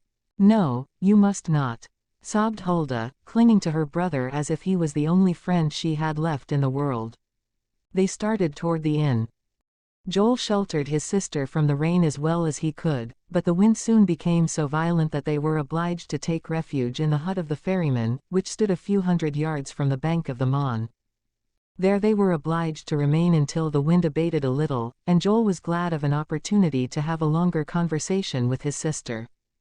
"How does mother seem?" he inquired. "Even more depressed in spirits than usual," replied Hulda. "Has anyone been here during my absence?" "Yes, one traveler, but he has gone away. So there is no tourist at the inn now, and no one has asked for a guide." "No, Joel. So much the better, for I would much rather not leave you. Besides, if this unpleasant weather continues, it is not likely that many tourists will visit the Telemark this season. But tell me, was it yesterday that your guest left all?" "Yes, yesterday morning." "Who was he?" "A man who resides in Drammen, and whose name is Sandgoest." "Sandgoest. Do you know him?" "No." Hulda had asked herself more than once if she should tell her brother all that had occurred in his absence. When Joel heard how coolly their guest had conducted himself, and how he seemed to have come merely to appraise the house and its contents, what would he think? Would not he, too, fear that his mother must have had grave reasons for acting as she had? What were these reasons? What could there be in common between her and Sandgoest? Joel would certainly desire to know, and would be sure to question his mother, and as Dame Hansen, who was always so uncommunicative, would doubtless persist in the silence she had maintained hitherto, the relations between her and her children, which were so unnatural and constrained now, would become still more unpleasant. But would Hulda be able to keep anything from Joel? A secret from him? Would it not be a violation of the close friendship that united them? No, this friendship must never be broken. So Hulda suddenly resolved to tell him all. "Have you ever heard anyone speak of this Sandgoest when you were in Drammen?" she asked. "Never. But our mother knew him, Joel, at least by name." "She knew Sandgoest?" "Yes. I certainly never heard the name before. But she has, though she had never seen the man until day before yesterday." Then Hulda related all the incidents that had marked Sandgoest's sojourn at the inn, not neglecting to mention Dame Hansen's singular conduct at the moment of his departure. Then she hastened to add, "I think, Joel, it would be best not to say anything to mother about it at present. You know her disposition, and it would only make her still more unhappy. The future will probably reveal what has been concealed from us in the past. Heaven grant that Ole may be restored to us, and then if any misfortune should befall the family there will at least be 3 of us to share it." Joel had listened to his sister with profound attention. Yes, it was evident that Dame Hansen must be at this man's mercy, and it was impossible to doubt that he had come to take an inventory of the property. And the destruction of the bill at the time of his departure, a destruction that seemed only right and proper to him, what could be the meaning of that? "You were right, Hulda," said Joel. "I had better not say anything to mother about it. Perhaps she will feel sorry by and by that she has not confided in us. Heaven grant that it may not be too late. She must be wretched, poor woman. How strange it is that she cannot understand that her children were born to sympathize with her. She will find it out some day, Joel. Yes, so let us wait patiently, little sister." Still, there is no reason why I should not try to find out who the man is. Perhaps Farmer Helmbo knows him. I will ask him the first time I go to Bamble, and if need be I will push on to Drammen. There it will not be difficult for me to at least learn what the man does, and what people think of him. They do not think well of him, I am sure, replied Hulda. His face is very unprepossessing, and I shall be very much surprised if there is a noble soul concealed under such a repulsive exterior. Come, come, little sister, it will not do to judge people by outward appearances, exclaimed Joel. Don't be so suspicious, Hulda, and cheer up. Ole will soon be with us, and we will scold him roundly for having kept us waiting. The rain having ceased, the pair left the hut and started up the path leading to the inn. By the way, I must go away again tomorrow, little sister, said Joel. Go away again tomorrow, repeated Hulda. Yes, early in the morning. On leaving the Hardanger I was informed by a comrade that a traveler, coming from the north by way of the Rjukanfoss, would arrive tomorrow. Who is this traveler? I don't know his name, but I must be on hand to conduct him to Dal. Ah, well, go, then, as there is no help for it, replied Hulda, with a sigh. Yes, I must start tomorrow at sunrise. Do you really feel so badly about it, Hulda? Yes, brother, I feel much more unhappy when you leave me, even if it is only for a few hours. Ah, well, this time I shall not go alone. Why, who is to accompany you? You, little sister. You need diversion, and I am going to take you with me. Oh, thank you, Joel, thank you. 8. The brother and sister left the inn at sunrise the next morning. The 15-mile walk from Dal to the celebrated falls of the Rjukan, and back again, was a mere trifle for Joel, but it was necessary to economize Hulda's strength, so Joel hired Foreman Lengeling's Karjol. This, like all Karjolen, had but one seat, but the worthy man was so large that he had been obliged to have his Karjol built to order, and this being the case the vehicle was large enough to enable Hulda and Joel to sit side by side quite comfortably, and if the expected tourist was waiting for them at Rjukanfoss as they anticipated, he could take Joel's place and the latter could either return afoot or mounted upon the step behind the Karjol. The road from Dal to the falls is very rough but indescribably charming. It is really rather a footpath than a road. The bridges across the countless streams that dance merrily along to the Mon are all constructed of unhewn logs, but the Norwegian horse traverses them with a sure step, and though the Karjol has no springs, its long and slightly elastic shafts soften the jolting at least to some extent. The day was charming, and Hulda and Joel drove along at a brisk pace through the flowery fields, bathed on the left by the clear waters of the Mon. Clumps of birches here and there shaded the sunny road, and the dew still glittered on the blades of grass. To the right of the torrent towered the snow-clad summit of the Gusta, which rises to an altitude of 6,000 feet. For nearly an hour, the vehicle moved on rapidly, the ascent being comparatively slight, but soon the valley became narrower, the gay rivulets were transformed into foaming torrents, and though the road wound in and out it could not avoid all the inequalities of the ground. Beyond came really dangerous passes, through which Joel guided the vehicle with no little skill, besides, with him Hulda feared nothing. When the road was very rough she clung to his arm, and the freshness of the morning air brought a glow to the pretty face which had been unusually pale for some time. But it was necessary for them to ascend to still greater heights, for the valley here contracted into merely a narrow channel for the passage of the river, a channel enclosed on either side by massive walls of rock. Over the neighboring fields were scattered a few dilapidated farmhouses, the remains of soders, which were now abandoned, and a few shepherds' huts almost hidden from view by clumps of birches and oaks. Soon it became impossible for them to see the river, though they could distinctly hear it dashing along in its rocky channel, and the country assumed an indescribably wild and imposing aspect. A drive of 2 hours brought them to a rough sawmill perched upon the edge of a waterfall at least 1,500 feet in height. Waterfalls of this height are by no means rare in the Vestfjordal, but the volume of water is usually small. This is not the case with the falls of the Rjukanfoss, however. On reaching the sawmill, Joel and Hulda both alighted. A half-hour's walk will not be too much for you, will it, little sister? Asked Joel. No, brother, I am not tired, and a little exercise will do me good.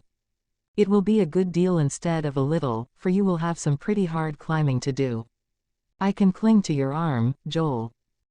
It was evident that the Cargill must be abandoned at this point, for it would be impossible for it to make its way through the rough paths, the narrow passes, and over the big, fantastically shaped rocks that heralded the close proximity of the Great Falls. Already, they could see in the distance a thick mist, the spray from the seething waters of Ryukyu. Hulda and Joel took a shady path which is well known to guides, and which leads to the end of the valley. A few moments afterward they found themselves upon a moss-covered rock almost in front of the fall. In fact, there was no chance of getting any nearer to it on that side. The brother and sister would have had considerable difficulty in making themselves heard if they had wished to speak, but their thoughts were those that could be exchanged without the agency of the lips. The volume of the Ryukyu fall is enormous, its height very considerable, and its roar deafening. The earth makes an abrupt descent of 900 feet to the bed of the Mon midway between Lake Meuse and Lake Tinn, 900 feet, that is to say 6 times the height of Niagara, though the width of this last waterfall from the American to the Canadian shore is 3 miles. The Ryukyu is so grand and unique in its aspect that any description falls far short of the reality, and even a painting cannot do justice to it. There are certain wonders of nature that must be seen if one would form any adequate conception of their beauty, and this waterfall, which is one of the most widely celebrated in Europe, belongs to this category. These were the very thoughts that were passing through the mind of a tourist who was at that very moment sitting perched upon a rock on the right bank of the Mon, from which spot he could command a nearer and more extended view of the fall. Neither Joel nor his sister had yet noticed him, though he was plainly visible from the rock on which they were seated. In a few minutes the traveler rose and very imprudently ventured out upon the rocky slope that is rounded like a dome on the side next the Mon. What the adventurous tourist wished to see was evidently the 2 caverns under the fall, the one to the left, which is ever filled to the top with a mass of seething foam, and the one to the right, which is always enshrouded in a heavy mist. Possibly he was even trying to ascertain if there were not a 3rd cavern midway down the fall to account for the fact that the Ryukyu at intervals projects straight outward into space a mass of water and spray, making it appear as if the waters had suddenly been scattered in a fine spray over the surrounding fields by some terrific explosion in the rear of the fall. And now the daring tourist was slowly but persistently making his way over the rough and slippery ledge of rock, destitute alike of shrubbery or grass, known as the Passé de Marie, or the Maristion. It is more than probable, however, that he was ignorant of the legend that has made this pass so widely known. One day Eystein endeavored to reach his betrothed, the beautiful Marie of Vestfjordal, by this dangerous path. His sweetheart was holding out her arms to him from the other side of the gorge, when suddenly he lost his footing, fell, slipped further and further down the ledge of rock which is as smooth as glass, and disappeared forever in the seething rapids of the Mon. Was this rash traveler about to meet a similar fate? It seemed only too probable, and in fact he soon perceived the danger of his position, though not until it was too late. Suddenly his foot slipped, he uttered a cry, and after rolling nearly 20 feet, he finally succeeded in securing a hold upon a projecting rock on the very edge of the abyss. Joel and Hulda, though they had not yet caught sight of him, heard his cry. "What is that?" exclaimed Joel, springing to his feet. "A cry," replied Hulda. "Yes, a cry of distress. From what direction did it come? Let us listen." Both looked first to the right, and then to the left of the fall, but they saw nothing, though they had certainly heard the words, "Help! Help!" uttered during one of the intervals between each rebound of the Ryukyu. The cry was repeated. "Joel, someone who is in danger is calling for help," cried Hulda. "We must go to his aid." "Yes, sister, and he cannot be far off." "But in what direction? Where is he? I see no one." Hulda hastily climbed a little knoll behind the mossy rock upon which she had been sitting. "Joel," she cried, suddenly, "do you see him? There, there." As she spoke she pointed to the imprudent man whose body seemed to be almost overhanging the abyss.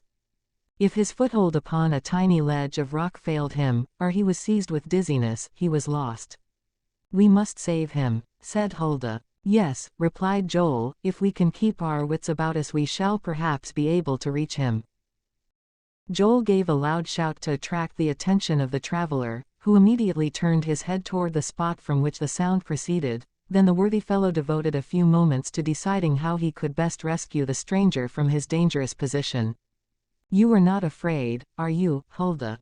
he asked. "No, brother. You know the Maristian well, do you not? I have crossed it several times." "Then walk along the brow of the cliff, gradually getting as near the traveler as you possibly can, then allow yourself to slide down gently toward him, and take him by the hand, so as to prevent him from falling any further, but do not let him try to lift himself up, because if he should be seized with vertigo he would certainly drag you down with him, and you would both be lost. And you, Joel, while you are traversing the brow of the cliff I will creep along the edge of it on the riverside. I shall reach him about as soon as you do, and if you should slip I shall perhaps be able to prevent you both from falling." Then, taking advantage of another interval in the roaring of the torrent, Joel shouted in stentorian tones. "Don't move, sir. Wait, we will try to get to you." Hulda had already disappeared behind the trees that crowned the ledge, in order to ascend the Maristian from the other side of the declivity, and Joel soon caught a glimpse of the fast receding form of the brave girl at the turn in the path where the last trees grew. He, in turn, at the peril of his life, had begun to creep slowly along the shelving edge of the ledge that surrounds the Ryukin. What wonderful coolness, what steadiness of foot and of hand were required to thus advance in safety along the edge of an abyss whose borders were drenched with the spray of the cataract. In a parallel direction, but at least 100 feet above his head, Hulda was advancing obliquely in order to reach the traveler more easily, but the position of the latter was such that she could not see his face, that being turned toward the cataract. Joel, on reaching a spot directly below the unfortunate man paused, and after planting his foot firmly in a small crevice in the rock, called out, "Hello, sir." The traveler turned his head. "Don't move, sir, don't move an inch, but hold fast." "I'll do that, my friend, never fear," replied the stranger in a tone that reassured Joel. "If I hadn't a good grip, I should have gone to the bottom of the Ryukin a quarter of an hour ago." "My sister is also coming to help you," continued Joel. "She will take hold of your hand, but don't attempt to get upon your feet until I reach you. Don't even move." "No more than a rock," replied the traveler. Hulda had already begun to descend the ledge, carefully selecting the less slippery parts of the slope with the clear head of a true daughter of the Telemark. And she, too, now called out as Joel had done. "Hold fast, sir." "Yes, I am holding fast, and I assure you that I shall continue to do so as long as I can. And above all don't be afraid," added Hulda. "I am not afraid. We'll save you yet," cried Joel. "I hope so, indeed, for by St. Olaf the First shall never succeed in getting out of this scrape myself." It was evident that the tourist had lost none of his presence of mind, but his fall had probably disabled him, and all he could do now was to keep himself upon the narrow shelf of rock that separated him from the abyss. Meanwhile Hulda continued her descent, and in a few minutes reached the traveler. Then, bracing her foot against a projecting point in the rock, she caught hold of his hand. The traveler involuntarily attempted to raise himself a little. "Don't move, sir, don't move," cried Hulda. "You will be sure to drag me down with you, for I am not strong enough to keep you from falling. You must wait until my brother reaches us. When he gets between us and the fall you can then try to get up." "That is more easily said than done, I fear. Are you so much hurt, sir? I hope you have broken no bones." "No, but one leg is badly cut and scratched." Joel was about 20 yards from them, the rounded shape of the brow of the cliff having prevented him from joining them at once. He was now obliged to climb this rounded surface. This was, of course, the most difficult and also the most dangerous part of his task. "Don't make the slightest movement, Hulda," he cried. "If you should both slip while I am not in a position to break your fall you would both be killed."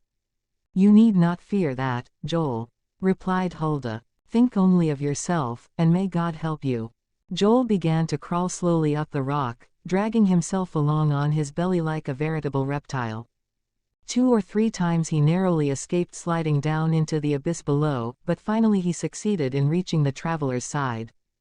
The latter proved to be an elderly but still vigorous-looking man, with a handsome face, animated with a very genial and kindly expression. You have been guilty of a very imprudent act, sir, remarked Joel as soon as he recovered his breath. Imprudent, repeated the traveler. Yes, and as absurd as it was imprudent. You have not only risked your life, but made you risk yours. Oh, that is my business, replied Joel, lightly. Then he added, in an entirely different tone, the thing to be done now is to regain the brow of the cliff, but the most difficult part of the task is already accomplished. The most difficult? Yes, sir. That was to reach you. Now we have only to ascend a much more gradual slope. Still, you had better not place much dependence upon me, my boy. I have a leg that isn't of much use to me just now, nor will it be for some time to come, I fear. Try to raise yourself a little. I will gladly do so if you will assist me. Then take hold of my sister's arm. I will steady you and push you from below. Very well, my friends, I will be guided entirely by you. As you have been so kind as to come to my assistance, I cannot do less than yield you implicit obedience. Joel's plan was carried out in the most cautious manner, and though the ascent was not made without considerable difficulty and danger, all three accomplished it more easily and quickly than they had thought possible. Besides, the injury from which the traveler was suffering was neither a sprain nor dislocation, but simply a very bad abrasion of the skin. Consequently, he could use his limbs to much better purpose than he had supposed, and 10 minutes later he found himself safe on the other side of the Meristion. Once there, he would have been glad to rest a while under the pines that border the upper field of the Ryukonfos, but Joel persuaded him to make one more effort. This was to reach a hut hidden among the trees, a short distance from the rock, on which the brother and sister had seated themselves on first arriving at the fall. The traveler yielded to their solicitations, and supported on one side by Hulda, and on the other by Joel, he finally succeeded in reaching the door of the humble dwelling. Let us go in, sir, said Hulda. You must want to rest a moment. The moment will probably be prolonged to a quarter of an hour. Very well, sir, but afterward you must consent to accompany us to Dal. To Dal? Why, that is the very place I was going to. Can it be that you are the tourist who was expected from the north? Asked Joel. Precisely. Had I foreseen what was going to happen, I should have gone to the other side of the Ryukonfos to meet you. That would have been a good idea, my brave fellow. You would have saved me from a foolhardy act unpardonable at my age. Or at any age, replied Hulda. The three entered the hut, which was occupied by a family of peasants, a father and two daughters, who received their unexpected guests with great cordiality. Joel was able to satisfy himself that the traveler had sustained no injury beyond a severe abrasion of the skin a little below the knee, but though the wound would necessitate a week's rest, the limb was neither broken nor dislocated. Some excellent milk, an abundance of strawberries, and a little black bread were offered and accepted. Joel gave incontestable proofs of an excellent appetite, and though Hulda ate almost nothing, the traveler proved a match for her brother. My exertions have given me a famous appetite, he remarked, but I must admit that my attempt to traverse the Meristion was an act of the grossest folly. To play the part of the unfortunate Eystein when one is old enough to be his father, and even his grandfather, is absurd in the highest degree. So you know the legend? Said Hulda. Of course. My nurse used to sing me to sleep with it in the happy days when I still had a nurse. Yes, I know the story, my brave girl, so I am all the more to blame for my imprudence. Now, my friends, Dal seems a long way off to a cripple like myself. How do you propose to get me there? Don't worry about that, sir, replied Joel. Our cargel is waiting for us at the end of the road, about 300 yards from here. 300 yards. But downhill all the way, added Hulda. Oh, in that case, I shall do very well if you will kindly lend me an arm. Why not two, as we have four at your disposal? Responded Joel. We will say two then. It won't cost me any more, will it? It will cost you nothing. Accept my thanks, and that reminds me that I have not yet thanked you. For what, sir? Inquired Joel. Merely for saving my life at the risk of your own. Are you quite ready to start? Inquired Hulda, rising to escape any further expression of gratitude. Certainly, certainly. I am more than willing to be guided by the wishes of the other members of the party. The traveler settled the modest charge made by the occupants of the cottage, then, supported by Joel and Hulda, he began the descent of the winding path leading to the river bank. The descent was not effected without many exclamations of pain, but these exclamations invariably terminated in a hearty laugh, and at last they reached the sawmill, where Joel immediately proceeded to harness the horse into the cargill. 5 minutes later the traveler was installed in the vehicle, with Hulda beside him. "But I must have taken your seat," he remarked to Joel. "A seat I relinquish to you with the utmost willingness. But perhaps by a little crowding we might make room for you." "No, no, I have my legs, sir, a guide's legs.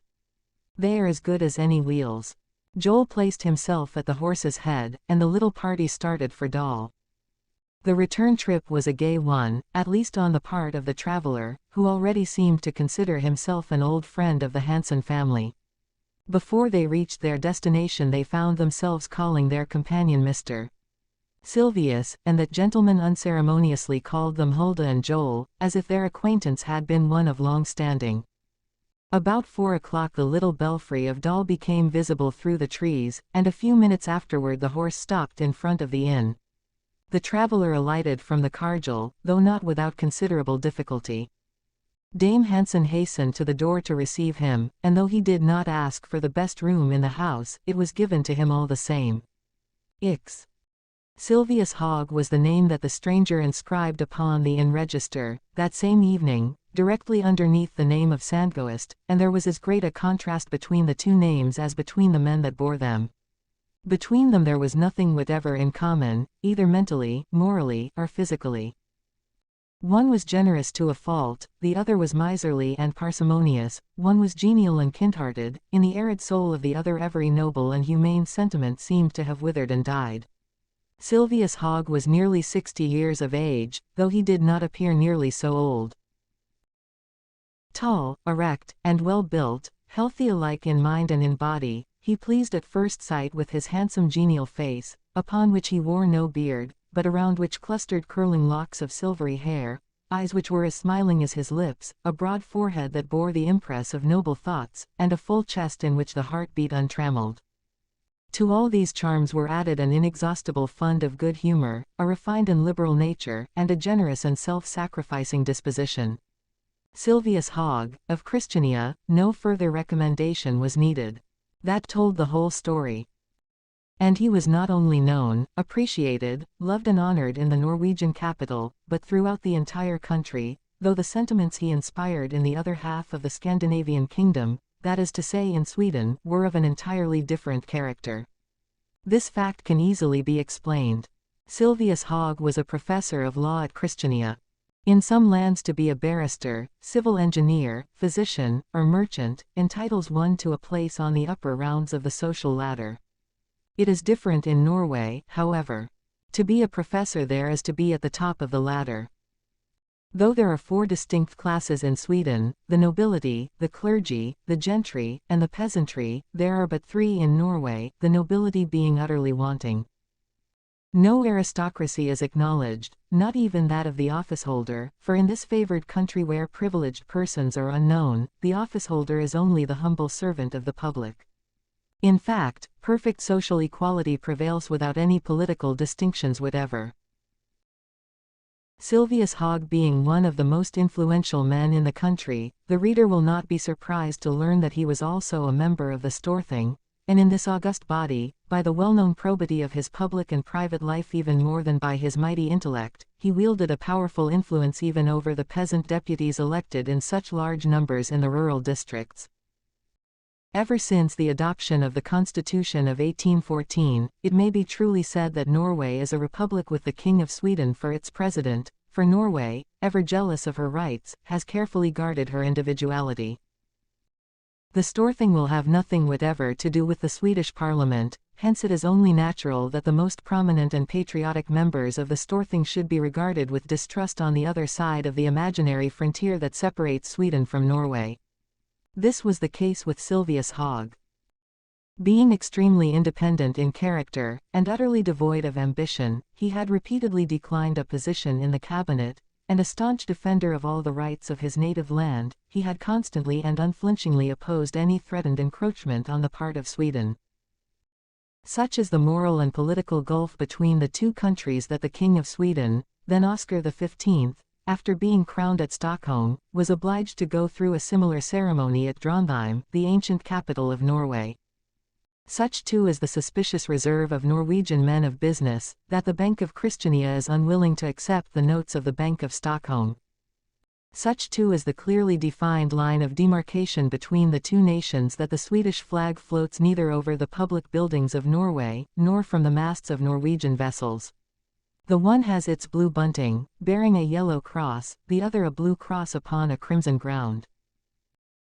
Silvius Haag was a thorough Norwegian in heart and in soul, and stoutly defended her rights upon all occasions, so, when in 1854 the Storthing was discussing the question of having neither a viceroy nor even a governor at the head of the state, he was one of the most enthusiastic champions of the measure. Consequently, though he was by no means popular in the eastern part of Scandinavia, he was adored in the western part of it, even in the most remote hamlets. His name was a household word throughout Norway from the dunes of Kristiansand to the bleak rocks of the North Cape, and so worthy was he of this universal respect that no breath of calumny had ever sullied the reputation of either the deputy or the professor. But though he was a Norwegian to the core, he was a hot-blooded man, with none of the traditional coldness and apathy of his compatriots, but much more prompt and resolute in his thoughts and acts than most Scandinavians, as was proved by the quickness of his movements, the ardor of his words, and the vivacity of his gestures. Had he been born in France, one would have unhesitatingly pronounced him a Southerner. Silvius Haag's fortune had never exceeded a fair competence, for he had not entered into politics for the purpose of making money. Naturally unselfish, he never thought of himself, but continually of others, nor was he tormented by a thirst for fame. To be a deputy was enough for him, he craved no further advancement. Just at this time Silvius Haag was taking advantage of a 3 months' vacation to recuperate after a year of severe legislative toil. He had left Christiania 6 weeks before, with the intention of traveling through the country about Trondheim, the Hardanger, the Telemark, and the districts of Kongsberg and Drammen. He had long been anxious to visit these provinces of which he knew nothing, and his trip was consequently one of improvement and of pleasure. He had already explored a part of the region, and it was on his return from the northern districts that the idea of visiting the famous falls of the Rjukan, one of the wonders of the Telemark, first occurred to him. So, after surveying the route of the new railroad, which as yet existed only on paper, between the towns of Trondheim and Christiania, he sent for a guide to conduct him to Dal. He was to meet this guide on the left bank of the Mon, but lured on by the beauties of the Maristian, he ventured upon the dangerous pass without waiting for his guide. An unusual want of prudence in a man like him, and one that nearly cost him his life, for had it not been for the timely assistance rendered by Joel and Hulda Hansen, the journey would have ended with the traveler himself in the grim depths of the Rjukanfoss. The people of Scandinavia are very intelligent, not only the inhabitants of the cities but of the most remote rural districts. Their education goes far beyond reading, writing, and arithmetic. The peasant learns with avidity. His mental faculties are ever on the alert. He takes a deep interest in the public welfare and no mean part in all political and local affairs. More than half of the Storthing is made up of members of this rank in life. Not unfrequently they attend its sessions clad in the costume of their particular province, but they are justly noted for their remarkable good sense, acute reasoning powers, their clear though rather slow understanding, and above all, for their incorruptibility. Consequently, it is not at all strange that the name of Silvius Haag was a household word throughout Norway, and was uttered with respect even in the wilds of the Telemark. So Dame Hansen, on receiving such a widely known and highly esteemed guest, thought it only proper to tell him how highly honored she felt at having him under her roof, if only for a few days. "I don't know that I am doing you much honor, Dame Hansen," replied Silvius Haag, "but I do know that it gives me great pleasure to be here. I have heard my pupils talk of this hospitable inn for years. Indeed, that is one reason I intended to stop here and rest for about a week, but by St. Olaf, I little expected to arrive here on one leg. And the good man shook the hand of his hostess most cordially. "Wouldn't you like my brother to fetch a doctor from Bamble?" inquired Hulda. "A doctor, my little Hulda? Why, do you want me to lose the use of both my legs?" "Oh, Mr. Silvius, a doctor. Why not send for my friend, the famous Dr. Bork, of Christiania? All this ado about a mere scratch, what nonsense. But even a mere scratch may become a very serious thing if not properly attended to," remarked Joel. "Well, Joel, will you tell me why you are so very anxious for this to become serious?" "Indeed, I am not, sir, God forbid." "Oh, well, he will preserve you and me, and all Dame Hansen's household, especially if pretty little Hulda here will be kind enough to give me some attention." "Certainly, Mr. Silvius. All right, my friends. I shall be as well as ever in 4 or 5 days. How could a man help getting well in such a pretty room? Where could one hope for better care than in this excellent inn? This comfortable bed, with its mottoes, is worth a great deal more than all the nauseous prescriptions of the faculty. And that quaint window overlooking the valley of the Mon. And the stream's soft, musical murmur that penetrates to the remotest corner of my cozy nest. And the fragrant, healthful scent of the pines that fills the whole house. And the air, this pure exhilarating mountain air. Ah, is not that the very best of physicians? When one needs him one has only to open the window and in he comes and makes you well without cutting off your rations." He said all this so gaily that it seemed as if a ray of sunshine had entered the house with him. At least, this was the impression of the brother and sister, who stood listening to him, hand in hand. All this occurred in a chamber on the first floor, to which the professor had been conducted immediately upon his arrival, and now, half reclining in a large armchair, with his injured limb resting upon a stool, he gratefully accepted the kindly attentions of Joel and Hulda. A careful bathing of the wound with cold water was the only remedy he would use, and in fact no other was needed. "Thanks, my friends, thanks," he exclaimed, "this is far better than drugs. And now do you know that but for your timely arrival upon the scene of action, I should have become much too well acquainted with the wonders of the Ryukonfos. I should have rolled down into the abyss like a big stone, and have added another legend to those already associated with the Maristian. And there was no excuse for me. My betrothed was not waiting for me upon the opposite bank as in the case of poor Eystein. And what a terrible thing it would have been to Madame Hogg!" exclaimed Hulda. "She would never have got over it." "Madame Hogg," repeated the professor. "Oh, Madame Hogg wouldn't have shed a tear." "Oh, Mr. Silvius. No, I tell you, for the very good reason that there is no Madame Hogg. Nor can I ever imagine what Madame Hogg would be like, stout or thin, tall or short. She would, of course, be amiable, intelligent and good, being your wife," replied Hulda naively. "Do you really think so, mademoiselle? Well, well, I believe you. I believe you. But on hearing of such a calamity, Mr. Silvius," remarked Joel, "your relatives and many friends." "I have no relatives to speak of, but I have quite a number of friends, not counting those I have just made in Dame Hansen's house, and you have spared them the trouble of weeping for me. But tell me, children, you can keep me here a few days, can you not?" "As long as you please, Mr. Silvius," replied Hulda. "This room belongs to you. You see, I intended to stop a while at Dal as all tourists do, and radiate from here all over the Telemark district, but now, whether I shall radiate, or I shall not radiate, remains to be seen." "Oh, you will be on your feet again before the end of the week, I hope, Mr. Silvius," remarked Joel. "So do I, my boy. And then I will escort you anywhere in the district that you care to go. We'll see about that when Richard is himself again. I still have 2 months' leave before me, and even if I should be obliged to spend the whole of it under Dame Hansen's roof I should have no cause for complaint. Could I not explore that portion of the valley of Vestfjordal lying between the 2 lakes, make the ascent of Gusta, and pay another visit to the Ryukonfos? For though I very narrowly escaped falling head foremost into its depths I scarcely got a glimpse of it, and am resolved to see it again." "You shall do so, Mr. Silvius," replied Hulda. "And we will visit it next time in company with good Dame Hansen if she will be kind enough to go with us. And now I think of it, my friends, I must drop a line to Kate, my old housekeeper, and Fink, my faithful old servant in Christiania. They will be very uneasy if they do not hear from me, and I shall get a terrible scolding. And now I have a confession to make to you. The strawberries and milk were delicious and extremely refreshing, but they scarcely satisfied my hunger, and as I won't submit to being put upon short allowance, may I not ask if it is not nearly your dinner hour? Oh, that makes no difference whatever, Mr. Silvius. On the contrary, it does make a great deal of difference. Do you think that I am going to sit in solitary grandeur at the table, and in my own room, all the time I stay at Dal? No, I want to take my meals with you and your mother if Dame Hansen has no objections.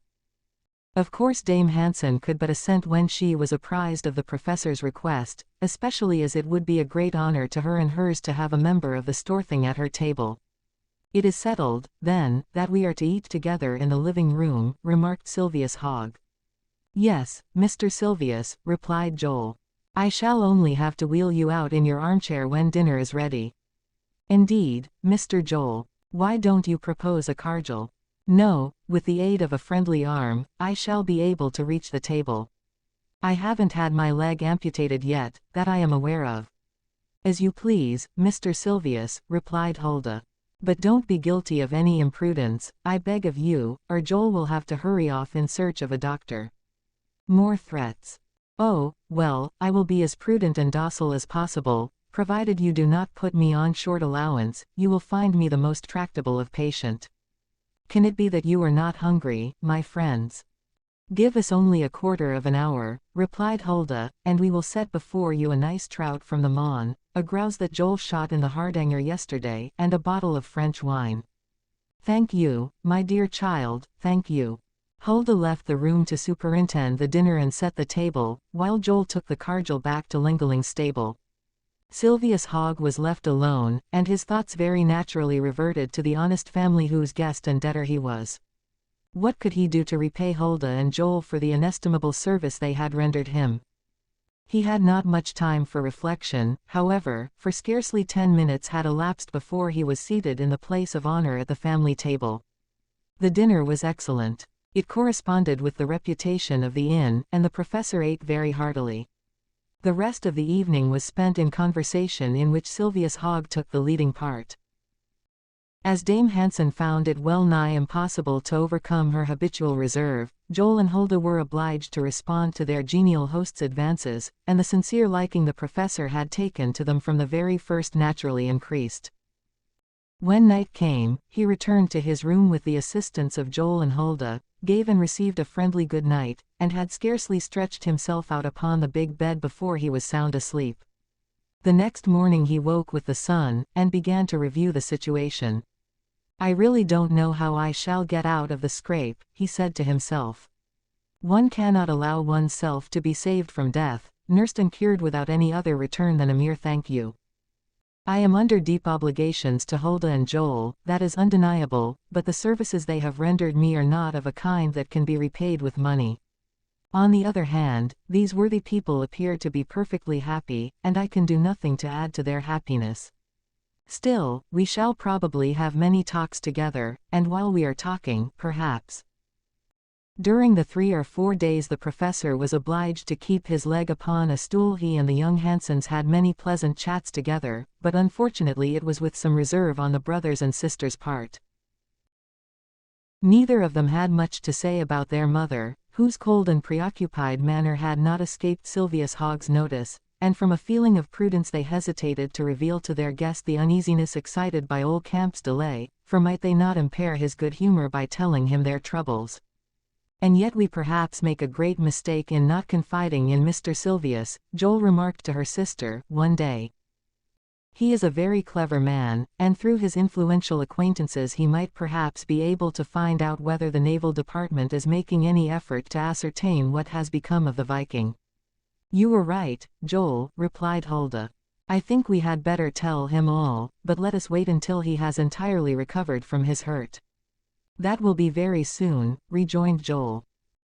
By the end of the week Silvius Hogg was able to leave his room without assistance, though he still limped a little, and he now began to spend hours on the benches in front of the house, gazing at the snow-clad summit of Gusta, while the Mon dashed merrily along at his feet. People were continually passing over the road that led from Dal to the Rjukanfoss now. Most of them were tourists who stopped an hour or two at Dame Hansen's inn either to breakfast or dine. There were also students in plenty with knapsacks on their backs, and the little Norwegian cockade in their caps. Many of them knew the professor, so interminable greetings were exchanged, and cordial salutations, which showed how much Silvius Hogg was loved by these young people. "What, you here, Mr. Silvius?" they would exclaim. "Yes, my friend. You, who are generally supposed to be in the remotest depths of the Hardanger." People are mistaken, then. It was in the remotest depths of the Rjukanfoss that I came very near staying. "Very well, we shall tell everybody that you are in Dal." "Yes, in Dal, with a game leg. Fortunately you are at Dame Hansen's inn, where you will have the best of food and care." Could one imagine a more comfortable place? Most assuredly not. "Are better people." "There are none in the world," responded the young travelers merrily. Then they would all drink to the health of Hulda and Joel, who were so well known throughout the Telemark. And then the professor would tell them all about his adventure, frankly admitting his unpardonable imprudence, and telling how his life had been saved, and how grateful he felt to his preservers.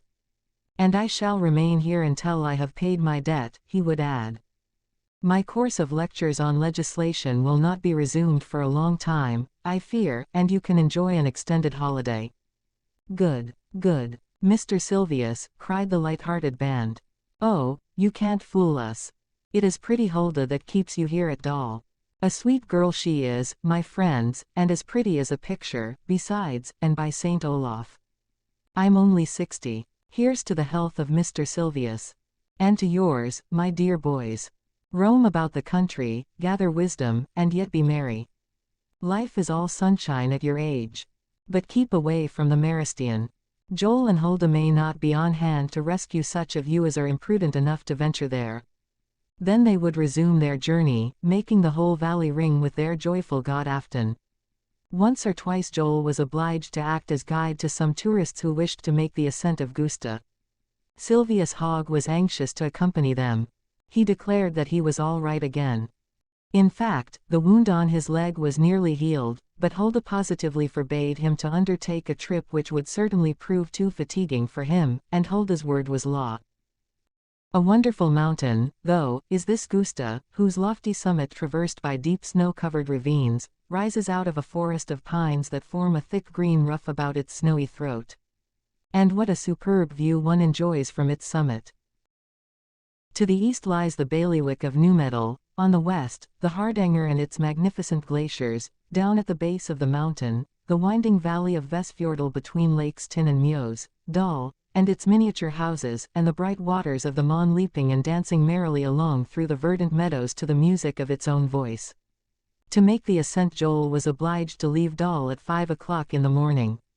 He usually returned about 6 o'clock in the evening, and Silvius Hogg and Hulda always went to meet him. As soon as the primitive ferryboat landed, the tourists and their guide a cordial greeting ensued, and the three spent yet another pleasant evening together.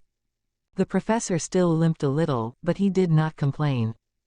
Indeed, one might almost have fancied that he was in no haste to be cured, or rather to leave Dame Hansen's hospitable roof. The time certainly passed swiftly and pleasantly there. He had written to Christiania that he should probably spend some time at Dal. The story of his adventure at the Rjukanfoss was known throughout the country. The newspapers had got hold of it, and embellished the account after their fashion, so a host of letters came to the inn, to say nothing of pamphlets and newspapers. All these had to be read and answered, and the names of Joel and Hulda, which were necessarily mentioned in the correspondence, soon became known throughout Norway.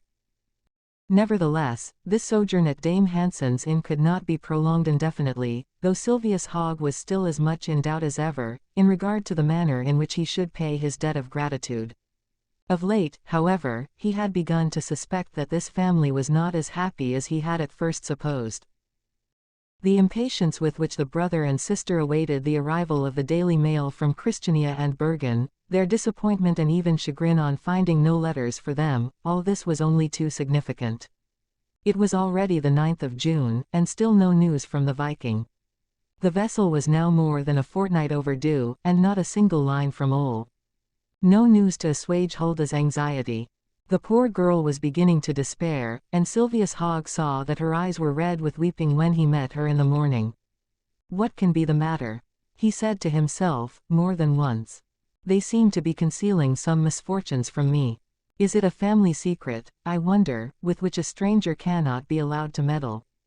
But do they still regard me as a stranger? No. Still, they must think so, but when I announce my departure they will perhaps understand that it is a true friend who is about to leave them."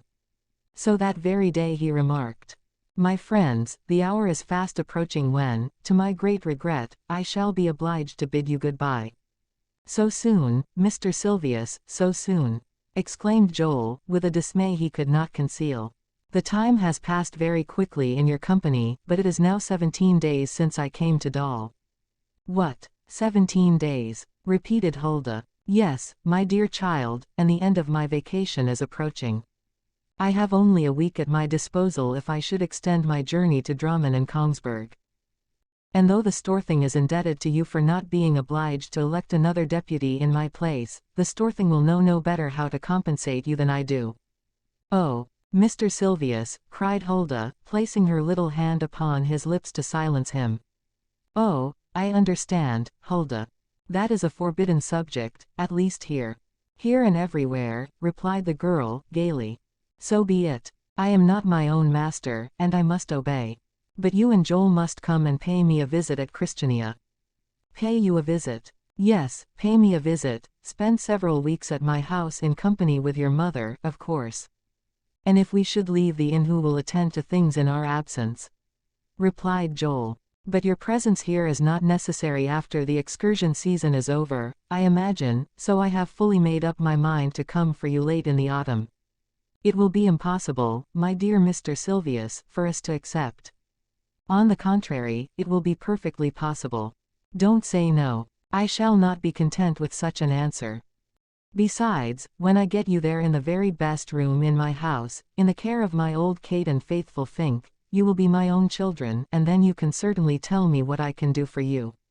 "What you can do for us?" repeated Joel, with a glance at his sister. "Brother," exclaimed Hulda, as if divining his intention. "Speak, my boy, speak." "Ah, well, Mr. Sylvius, you can do us a great honor." "How?" "By consenting to be present at my sister Hulda's marriage, if it would not inconvenience you too much." "Hulda's marriage!" exclaimed Sylvius Hogg. "What? My little Hulda is going to be married, and no one has said a word to me about it." "Oh, Mr. Sylvius," exclaimed the girl, her eyes filling with tears. "And when is the marriage to take place?" "As soon as it pleases God to bring her betrothed, old Camp, back to us," replied the girl. 11. Joel then proceeded to relate old Camp's whole history. Sylvius Hogg, deeply moved, listened to the recital with profound attention. He knew all now. He even read Ol's letter announcing his speedy return. But Ol had not returned, and there had been no tidings from the missing one. What anxiety and anguish the whole Hansen family must have suffered. "And I thought myself an inmate of a happy home," he said to himself. Still, after a little reflection, it seemed to him that the brother and sister were yielding to despair while there was still some room for hope. By counting these May and June days over and over again, their imaginations had doubled the number, as it were. The professor, therefore, concluded to give them his reasons for this belief, not feigned, but really sensible and plausible reasons that would also account for the delay of the Viking. Nevertheless, his face had become very grave, for the poor girl's evident grief touched him deeply. "Listen to me, my children," said he. "Sit down here by me, and let us talk the matter over calmly." "Ah, what can you say to comfort us?" cried Hulda, whose heart was full to overflowing. "I shall tell you only what I really and truly think," replied the professor. "I have been thinking over all that Joel just told me, and it seems to me that you are more anxious and despondent than you have any real cause to be. I would not arouse any false hopes, but we must view matters as they really are." "Alas, Mr. Sylvius," replied Hulda, "my poor Ol has gone down with the Viking, and I shall never see him again." "Sister, sister," exclaimed Joel, "be calm, I beseech you, and hear what Mr. Sylvius has to say." Yes, be calm, my children, and let us talk the matter over quietly. It was between the 15th and 20th of May that Ole expected to return to Bergen, was it not? Yes, and it is now the 9th of June. So the vessel is only 20 days overdue, if we reckon from the latest date appointed for the return of the Viking. That is enough to excite anxiety, I admit. Still, we must not expect the same punctuality from a sailing vessel as from a steamer. I have told Hulda that again and again, and I tell her so yet, interrupted Joel. And you were quite right, my boy. Besides, it is very possible that the Viking is an old vessel, and a slow sailor, like most Newfoundland ships, especially when heavily laden. On the other hand, we have had a great deal of bad weather during the past few weeks, and very possibly the vessel did not sail at the date indicated in Ole's letter. In that case a week's delay in sailing would be sufficient to account for the non-arrival of the Viking and for your failure to receive a letter from your lover. What I say is the result of serious reflection. Besides, how do you know but the instructions given to the captain of the Viking authorize him to take his cargo to some other port, according to the state of the market?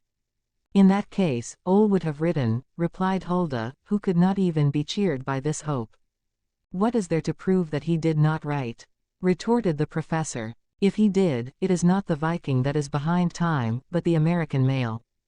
Suppose, for instance, that old ship touched at some port in the United States, that would explain why none of his letters have yet reached Europe. The United States, Mr. Silvius. That sometimes happens, and it is only necessary to miss one mail to leave one's friends without news for a long time. There is, at all events, one very easy thing for us to do, that is to make inquiries of some of the Bergen shipowners. Are you acquainted with any of them? Yes, replied Joel, Messrs. Help Bros, the sons of old Help. Yes.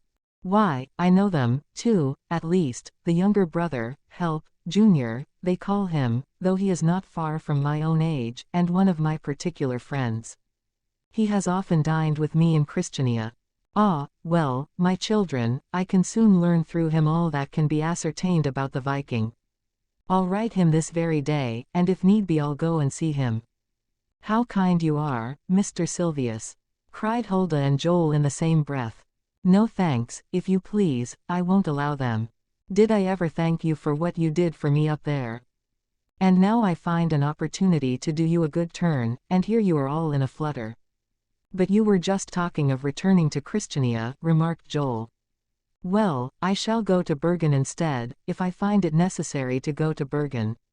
But you were about to leave us, Mr. Silvius, said Hulda. Well, I have changed my mind, that is all. I am master of my own actions, I suppose, and I shan't go until I see you safely out of this trouble, that is, unless you are disposed to turn me out of doors. What can you be thinking of, Mr. Silvius? I have decided to remain in Dal until Ole's return. I want to make the acquaintance of my little Hulda's betrothed. He must be a brave, honest fellow, of Joel's stamp, I am inclined to think. Yes, exactly like him, replied Hulda.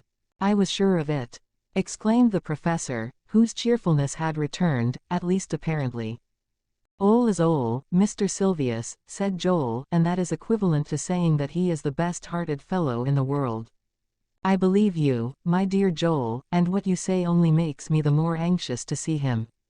I shan't have to wait long.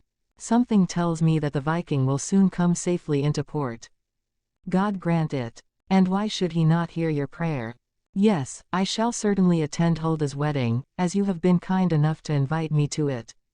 The Storthing will have to do without me a few weeks longer, that is all. It would have been obliged to grant me a much longer leave of absence if you had let me fall into the Rjukanfos as I deserved. How kind it is in you to say this, Mr. Silvius, and how happy you make us. Not as happy as I could wish, my friends, as I owe my life to you, and I don't know. Oh, please say no more about that trifle. Yes, I shall. Come now, who drew me out of the frightful jaws of the Maristian? Who risked their own lives to save me? Who brought me to the inn at Dal, and cared for me, and nursed me without any assistance from the faculty? Oh, I am as stubborn as an old cart-horse, I assure you, and I have made up my mind to attend the marriage of Hulda to Ole Camp, and attend it I shall. Hopefulness is contagious, and how could anyone resist such confidence as Sylvius Hogg displayed? A faint smile crept over poor Hulda's face. She longed to believe him, she only asked to hope. But we must recollect that the days are passing very rapidly, continued Sylvius Hogg, and that it is high time we began our preparations for the wedding. They are already begun, Mr. Sylvius, replied Hulda. In fact, they were begun more than 3 weeks ago. So much the better, but in that case, we must take good care not to allow anything to interrupt them. Interrupt them, repeated Joel. Why, everything is in readiness. What, the wedding dress, the bodice with its silver clasps, the belt and its pendants. Even the pendants. And the radiant crown that will make you look like a saint, my little Hulda. Yes. And the invitations are written. All written, replied Joel, even the one to which we attach most importance, yours. And the bridesmaid has been chosen from among the sweetest maidens of the Telemark. And the fairest, Mr. Sylvius, added Joel, for it is Mademoiselle Siegfried of Bamble. From the tone in which he uttered those words, and the way in which he blushed as he uttered them, I judge that Mademoiselle Siegfried Helmbo is destined to become Madame Joel Hansen of Dahl, said the professor, laughing. Yes, Mr. Sylvius, replied Hulda. Good. So there is a fair prospect of yet another wedding, exclaimed Sylvius Hogg. And as I feel sure that I shall be honored with an invitation, I can do no less than accept it here and now. It certainly looks as if I should be obliged to resign my seat in the Storthing, for I really don't see how I am to find time to attend its sessions. But never mind, I will be your best man, Joel, after first serving in that capacity at your sister's wedding.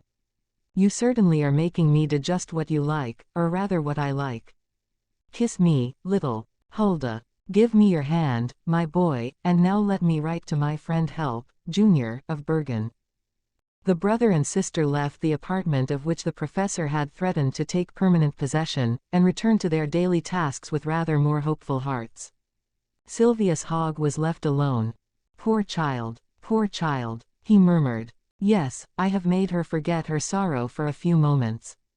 But the delay has been a long one, and the sea is very rough at this season of the year. What if the Viking has indeed gone down, and Ole should never return? A moment afterward the professor was busily engaged in writing to his Bergen friend. He asked for the fullest possible particulars in regard to everything connected with the Viking and her cruise, and inquired if some event, unforeseen or otherwise, had made it necessary to send the vessel to a different port from that for which it was originally destined. He also expressed a strong desire to hear as soon as possible how the shipping merchants and sailors of Bergen explained the delay. In short, he begged his friend Help to give him all possible information in regard to the matter by return mail. This urgent letter also explained Sylvius Hogg's interest in the maid of the Viking, the invaluable service rendered him by the young man's betrothed, and the pleasure it would afford him to be able to give some encouragement to Dame Hansen's children. As soon as this letter was finished Joel took it to Moel so it would go on the following day. It would reach Bergen on the 11th, so a reply to it ought to be received on the evening of the 12th or the morning of the 13th at the very latest. Nearly 3 days of dreary waiting. How interminable they seemed. Still, by dint of reassuring words and encouraging arguments, the professor contrived to alleviate the painful suspense. Now he knew Hulda's secret, was there not a topic of conversation ever ready? And what a consolation it was to Joel and his sister to be able to talk of the absent one. I am one of the family now, Sylvius Hogg repeated again and again. Yes, I am like an uncle that has just arrived from America or some foreign land. And as he was one of the family, they must have no more secrets from him. Of course he had not failed to notice the children's constrained manner toward their mother, and he felt satisfied that the reserve the parent displayed had its origin in something besides the uneasiness she felt on Ole Camp's account. He thought he might venture to question Joel, but the latter was unable to give any satisfactory reply. The professor then ventured to sound Dame Hansen on the subject, but she was so uncommunicative that he was obliged to abandon all hope of obtaining any knowledge of her secret until some future day. As Sylvius Hogg had predicted, the letter from Help, Jr., reached Dahl on the morning of the 13th. Joel started out before daylight to meet the postman, and it was he who brought the letter into the large hall where the professor was sitting with Dame Hansen and her daughter. There was a moment's silence. Hulda, who was as pale as death, was unable to utter a word, so violent was the throbbing of her heart, but she seized the hand of her brother, who was equally agitated, and held it tightly. Silvius Hogg opened the letter and read it aloud. To his great regret, the missive contained only some very vague information, and the professor was unable to conceal his disappointment from the young people who listened to the letter with tears in their eyes. The Viking had left Saint-Pierre-Miquelon on the date mentioned in Ole Camp's last letter. This fact had been established by the reports received from other vessels which had reached Bergen since the Vikings' departure from Newfoundland. These vessels had seen nothing of the missing ship on their homeward voyage, but they had encountered very bad weather in the neighborhood of Iceland. Still, they had managed to weather the gales, so it was possible that the Viking had been equally fortunate, and had merely been delayed somewhere, or had put into some port for repairs. The Viking was a staunch craft, very substantially built, and commanded by Captain Freikel, of Hammersfest, a thoroughly competent officer. Still, this delay was alarming, and if it continued much longer there would be good reason to fear that the Viking had gone down with all on board. The writer regretted that he had no better news to give the young Hansens, and spoke of Ole Camp in the most complimentary terms.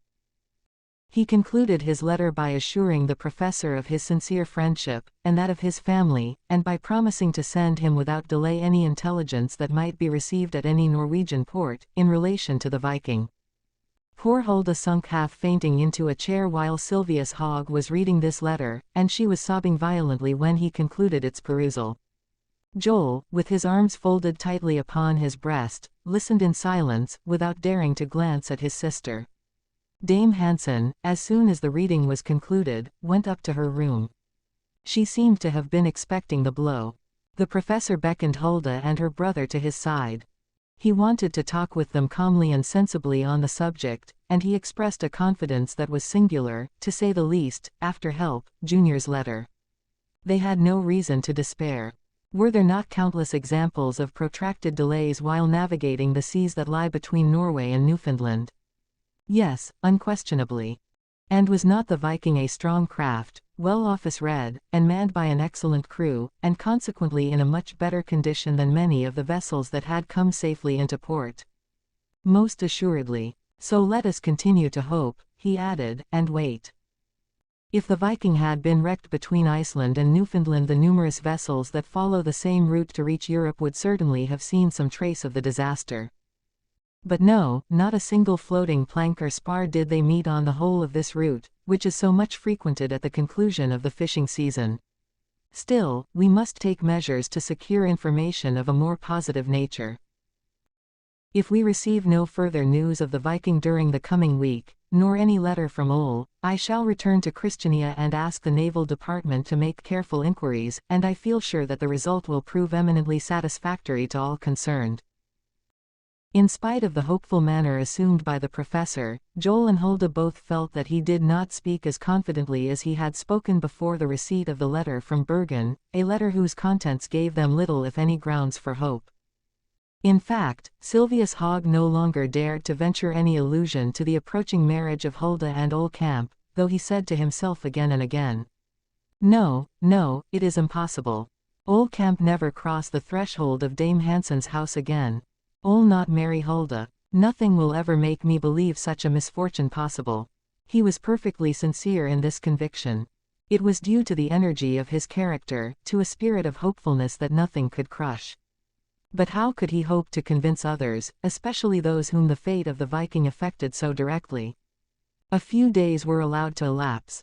Silvius Hogg, who was now entirely well, took a long walk every day, and persuaded Hulda and her brother to accompany him. One day all three of them went up the valley of Vestfjordal halfway to the falls of the Rjukan. The next day they went to Moel and Lake Tinn. Once they were even absent 24 hours. This time they prolonged their excursion to Bamble, where the professor made the acquaintance of Farmer Helmbo and his daughter Siegfried. What a cordial welcome the latter gave to her friend Hulda, and what words of tenderness she found to console her. Here, too, Silvius Hogg did all in his power to encourage these worthy people. He had written to the Navy Department, and the government was investigating the matter. Ole would certainly return at no distant day. He might drop in upon them, indeed, at any moment. No, the wedding would not have to be postponed more than 6 weeks. The good man seemed so thoroughly convinced of all this, that his auditors were influenced rather by his firm conviction than by his arguments. This visit to the Helmbo family did the young Hansens good, and they returned home much calmer than they went away. At last the 15th of June came. The Viking was now exactly 1 month overdue, and as the distance from Newfoundland to the coast of Norway is comparatively short, this delay was beyond all reason, even for a sailing vessel. Hulda seemed to have abandoned all hope, and her brother could not find a single word to say by way of encouragement. In the presence of these poor, unhappy creatures, the professor realized the utter futility of any well-meant attempt at consolation. Hulda and Joel crossed the threshold only to stand and gaze in the direction of Moel, or to walk up the road leading to Rjukanfoss. Old Camp would probably come by the way of Bergen, but he might come by way of Christiania if the destination of the Viking had been changed.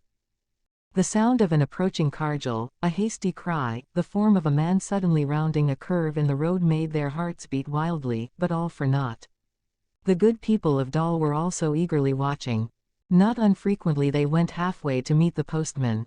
Everybody was deeply interested, for the Hansen family was exceedingly popular in the neighborhood, and poor Ole was almost a child of the Telemark. But no letter came from Bergen or Christiania giving news of the absent one. Nothing new occurred on the 16th. Silvius Hogg could scarcely restrain his restlessness. He began to understand that he must proceed to act in person, so he announced to his friends that if no news was received on the following day he should go to Christiania and satisfy himself that nothing had been left undone.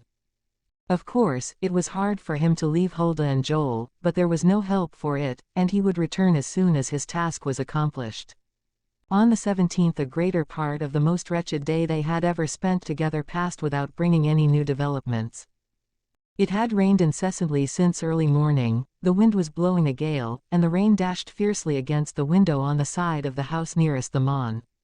7 o'clock came. They had just finished dinner, which had been eaten in profound silence, as if in a house of mourning. Even Silvius Hogg had been unable to keep up the conversation. What could he say that he had not already said 100 times before? "I shall start for Christiania tomorrow morning," he remarked at last. "Joel, I wish you would procure a cargel and drive me to Moel." "Very well, Mr. Silvius. But wouldn't you like me to accompany you further?" The professor shook his head, with a meaning glance at Hulda, for he did not want to see her separated from her brother. Just then a sound, which was as yet scarcely audible, was heard on the road in the direction of Moel. They all listened breathlessly. Soon all doubts vanished. It was the sound of an approaching cargel coming swiftly toward Dal. Was the occupant some traveler who intended to spend the night at the inn? This was scarcely probable, as tourists rarely arrived at so late an hour. Hulda sprung up trembling in every limb. Joel went to the door, opened it and looked out. The noise grew louder. It was certain the clatter of horses' hoofs blended with the roll of cargel wheels, but the storm without was so violent that Joel was obliged to close the door. Silvius Hogg tramped up and down the room in a perfect fever of impatience. Joel and his sister held each other tightly by the hand. The cargel could not be more than 20 yards from the house now. Would it pause or go by? The hearts of all three throbbed to suffocation. The cargel stopped. They heard a voice calling, but it was not the voice of Old Camp. Almost immediately someone rapped at the door. Joel opened it. A man stood upon the threshold. "Is Mr. Silvius Hogg here?" he asked. "I am he," replied the professor. "Who are you, my friend?" "A messenger sent to you by the Secretary of the Navy at Christiania." "Have you a letter for me?" "Yes, sir, here it is." And the messenger handed him a large envelope sealed with the government seal. Hulda's limbs tottered under her, and her brother sprung forward and placed her in a chair. Neither of them dared to ask Silvius Hogg to open the letter. At last he broke the seal and read the following. "Mr. Professor, in reply to your last letter, I enclose a paper picked up at sea on the 3rd instant by a Danish vessel. Unfortunately this discovery dispels any lingering doubt as to the fate of the Viking." Silvius Hogg, without taking time to read the rest of the letter, drew the paper from the envelope. He looked at it, he turned it over. It was a lottery ticket bearing the number 9672. On the other side of the ticket were the following lines. March 3rd. Dearest Hulda, the Viking is going down. I have only this ticket left of all I hoped to bring back to you. I entrust it to God's hands, hoping that it may reach you safely, and as I shall not be there, I beseech you to be present at the drawing. Accept the ticket with my last thought of you. Hulda, do not forget me in your prayers. Farewell, my beloved, farewell. Ole Camp. 12. So this was the young man's secret. This was the source from which he expected to derive a fortune for his promised bride, a lottery ticket, purchased before his departure. And as the Viking was going down, he enclosed the ticket in a bottle and threw it into the sea with the last farewell for Hulda. This time Silvius Hogg was completely disconcerted. He looked at the letter, then at the ticket. He was speechless with dismay. Besides, what could he say? How could anyone doubt that the Viking had gone down with all on board? While Silvius Hogg was reading the letter, Hulda had nerved herself to listen, but after the concluding words had been read, she fell back unconscious in Joel's arms, and it became necessary to carry her to her own little chamber, where her mother administered restoratives. After she recovered consciousness, she asked to be left alone for a while, and she was now kneeling by her bedside, praying for Ole Camp's soul. Dame Hansen returned to the hall. At first she started toward the professor, as if with the intention of speaking to him, then suddenly turning toward the staircase, she disappeared. Joel, on returning from his sister's room, had hastily left the house. He experienced a feeling of suffocation in the dwelling over which such a dense cloud of misfortune seemed to be hanging. He longed for the outer air, the fierce blast of the tempest, and spent a part of the night in wandering aimlessly up and down the banks of the Mon. Silvius Hogg was therefore left alone. Stunned by the stroke at first, he soon recovered his wonted energy. After tramping up and down the hall 2 or 3 times, he paused and listened, in the hope that he might hear a summons from the young girl, but disappointed in this, he finally seated himself at the table, and abandoned himself to his thoughts. Can it be possible that Hulda is never to see her betrothed again? He said to himself. No, such a misfortune is inconceivable. Everything that is within me revolts at the thought. Even admitting that the Viking has gone to the bottom of the ocean, what conclusive proof have we of Ole's death? I cannot believe it. In all cases of shipwreck, time alone can determine whether or not anyone has survived the catastrophe. Yes, I still have my doubts, and I shall continue to have them, even if Hulda and Joel refuse to share them. If the Viking really foundered, how does it happen that no floating fragments of the wreck have been seen at sea? At least nothing except the bottle in which poor Ole placed his last message, and with it all he had left in the world. Silvius Hogg had the ticket still in his hand, and again he looked at it, and turned it over and held it up between him and the waning light, this scrap of paper upon which poor Ole had based his hopes of fortune. But the professor, wishing to examine it still more carefully, rose, listened again to satisfy himself that the poor girl upstairs was not calling her mother or brother, and then entered his room. The ticket proved to be a ticket in the Christiania School's lottery, a very popular lottery in Norway at that time. The capital prize was 100,000 marks, the total value of the other prizes, 90,000 marks, and the number of tickets issued, 1 million, all of which had been sold. Ole Camp's ticket bore the number 9672, but whether this number proved lucky or unlucky, whether the young sailor had any secret reason for his confidence in it or not, he would not be present at the drawing, which was to take place on the 15th of July, that is to say, in 28 days, but it was his last request that Hulda should take his place on that occasion. By the light of his candle, Silvius Hogg carefully reread the lines written upon the back of the ticket, as if with the hope of discovering some hidden meaning. The lines had been written with ink, and it was evident that Ole's hand had not trembled while tracing them. This showed that the mate of the Viking retained all his presence of mind at the time of the shipwreck, and that he was consequently in a condition to take advantage of any means of escape that might offer, such as a floating spar or plank, in case the raging waters had not swallowed up everything when the vessel foundered. Very often writings of this kind that are recovered from the sea state the locality in which the catastrophe occurred, but in this neither the latitude nor longitude were mentioned, nor was there anything to indicate the nearest land. Hence one must conclude that no one on board knew where the Viking was at the time of the disaster. Driven on, doubtless, by a tempest of resistless power, the vessel must have been carried far out of her course, and the clouded sky making a solar observation impossible, there had been no way of determining the ship's whereabouts for several days, so it was more than probable that no one would ever know whether it was near the shores of North America or of Iceland that the gallant crew had sunk to rise no more. This was a circumstance calculated to destroy all hope, even in the bosoms of the most sanguine. With some clue, no matter how vague, a search for the missing vessel would have been possible. A ship or steamer could be dispatched to the scene of the catastrophe and perhaps find some trace of it. Besides, was it not quite possible that one or more survivors had succeeded in reaching some point on the shores of the Arctic continent, and that they were still there, homeless, and destitute, and hopelessly exiled from their native land?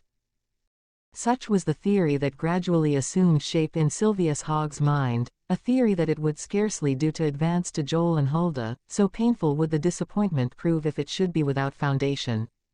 And though the writing gives no clue to the scene of the catastrophe, he said to himself, we at least know where the bottle was picked up. This letter does not state, but they must know at the Naval Department, and is it not an indication that might be used to advantage? By studying the direction of the currents and of the prevailing winds at the time of the shipwreck, might it not be possible? I am certainly going to write again. Search must be made, no matter how small the chances of success. No, I will never desert poor Hulda. And until I have positive proofs of it I will never credit the death of her betrothed. Silvius Hogg reasoned thus, but at the same time he resolved to say nothing about the measures he intended to adopt, or the search he intended to urge on with all his influence. Hulda and her brother must know nothing about his writing to Christiania. Moreover, he resolved to postpone indefinitely the departure which had been announced for the next day, or rather he would leave in a few days, but only for a trip to Bergen. There, he could learn from the Messrs. Help all the particulars concerning the Viking, ask the opinion of the most experienced mariners, and decide upon the way in which search could best be made. In the meantime, from information furnished by the Navy Department, the press of Christiania, then that of Norway, Sweden, and finally all Europe, gradually got hold of this story of a lottery ticket transformed into an important legal document. There was something very touching about this gift from a shipwrecked mariner to his betrothed. The oldest of the Norwegian journals, the Morgenblad, was the first to relate the story of the Viking and Ole Camp, and of the 37 other papers published in that country at the time, not one failed to allude to it in touching terms. The Illustrated Nyhetsblad published an ideal picture of the shipwreck. There was the sinking Viking, with tattered sails and hull partially destroyed, about to disappear beneath the waves. Ole stood in the bow throwing the bottle containing his last message into the sea, at the same time commending his soul to God. In a luminous cloud in the dim distance a wave deposited the bottle at the feet of his betrothed. The whole picture was upon an enlarged representation of a lottery ticket bearing the number 9672 in bold relief. An unpretending conception, unquestionably, but one that could hardly fail to be regarded as a masterpiece in the land which still clings to legends of the Undines and Valkyries. Then the story was republished and commented upon in France and England, and even in the United States. The story of Hulda and Ole became familiar to everyone through the medium of pencil and pen. This young Norwegian girl, without knowing it, held a prominent place in the sympathy and esteem of the public. The poor child little suspected the interest she had aroused. However, besides, nothing could have diverted her mind from the loss that engrossed her every thought. This being the case, no one will be surprised at the effect produced upon both continents, an effect easily explained when we remember how prone we all are to superstition. A lottery ticket so providentially rescued from the waves could hardly fail to be the winning ticket. Was it not miraculously designated as the winner of the capital prize? Was it not worth a fortune, the fortune upon which Ole Camp had counted? Consequently it is not surprising that overtures for the purchase of this ticket came from all parts of the country. At first, the prices offered were small, but they increased from day to day, and it was evident that they would continue to increase in proportion as the day of the drawing approached. These offers came not only from different parts of Scandinavia, which is a firm believer in the active intervention of supernatural powers in all mundane matters, but also from foreign lands, and even from France. Even the phlegmatic English grew excited over the matter, and subsequently the Americans, who were not prone to spend their money so unpractically. A host of letters came to Dahl, and the newspapers did not fail to make mention of the large sums offered to the Hansen family. A sort of minor stock exchange seemed to have been established, in which values were constantly changing, but always for the better. Several hundred marks were, in fact, offered for this ticket, which had only one chance in a million of winning the capital prize. This was absurd, unquestionably, but superstitious people do not stop to reason, and as their imaginations became more and more excited, they were likely to bid much higher. This proved to be the case. 1 week after the event, the papers announced that the amounts offered for the ticket exceeded 1,000, 1,500 and even 2,000 marks. A resident of Manchester, England, had even offered £100 sterling, or 2,500 marks, while an American, and a Bostonian at that, announced his willingness to give $1,000 for ticket number 9672 of the Christiania Schools lottery. It is needless to say that Hulda troubled herself very little about the matter that was exciting the public to such an extent. She would not even read the letters that were addressed to her on the subject, but the professor insisted that she must not be left in ignorance of these offers, as Ole Camp had bequeathed his right and title in this ticket to her. Hulda refused all these offers. This ticket was the last letter of her betrothed. No one need suppose that this refusal was due to an expectation that the ticket would win one of the prizes in the lottery. No, she saw in it only the last farewell of her shipwrecked lover, a memento she wished to reverently preserve. She cared nothing for a fortune that Ole could not share with her. What could be more touching than this worship of a souvenir? On apprising her of these different offers, however, neither Silvius Hogg nor Joel made any attempt to influence Hulda. She was to be guided entirely by her own wishes in the matter. They knew now what her wishes were. Joel, moreover, approved his sister's decision unreservedly. Ole Camp's ticket must not be sold to any person at any price. Silvius Hogg went even further. He not only approved Hulda's decision, but he congratulated her upon it. Think of seeing this ticket sold and resold, passing from hand to hand, transformed, as it were, into a piece of merchandise, until the time appointed for the drawing arrived, when it would very probably become a worthless scrap of paper. And Silvius Hogg went even further. Was it, perhaps, because he was slightly superstitious? No. Still, if Ole Camp had been there, the professor would probably have said to him, "Keep your ticket, my boy, keep it. First, your ticket, and then you, yourself, were saved from the wreck. You had better wait and see what will come of it. One never knows, no, one never knows." And when Silvius Hogg, professor of law, and a member of the Storthing, felt in this way, one can hardly wonder at the infatuation of the public, nor that number 9672 could be sold at an enormous premium. So in Dame Hansen's household there was no one who protested against the young girl's decision, at least no one except the mother. She was often heard to censure it, especially in Hulda's absence, a fact that caused poor Joel not a little mortification and chagrin, for he was very much afraid that she would not always confine herself to covert censure, and that she would urge Hulda to accept one of the offers she had received. 5,000 marks for the ticket. She repeated again and again. They offer 5,000 marks for it. It was evident that Dame Hansen saw nothing either pathetic or commendable in her daughter's refusal. She was thinking only of this large sum of 5,000 marks. A single word from Hulda would bring it into the family. She had no faith either in the extraordinary value of the ticket, Norwegian though she was, and to sacrifice 5,000 marks for a millionth chance of winning 100,000 was an idea too absurd to be entertained for a moment by her cool and practical mind.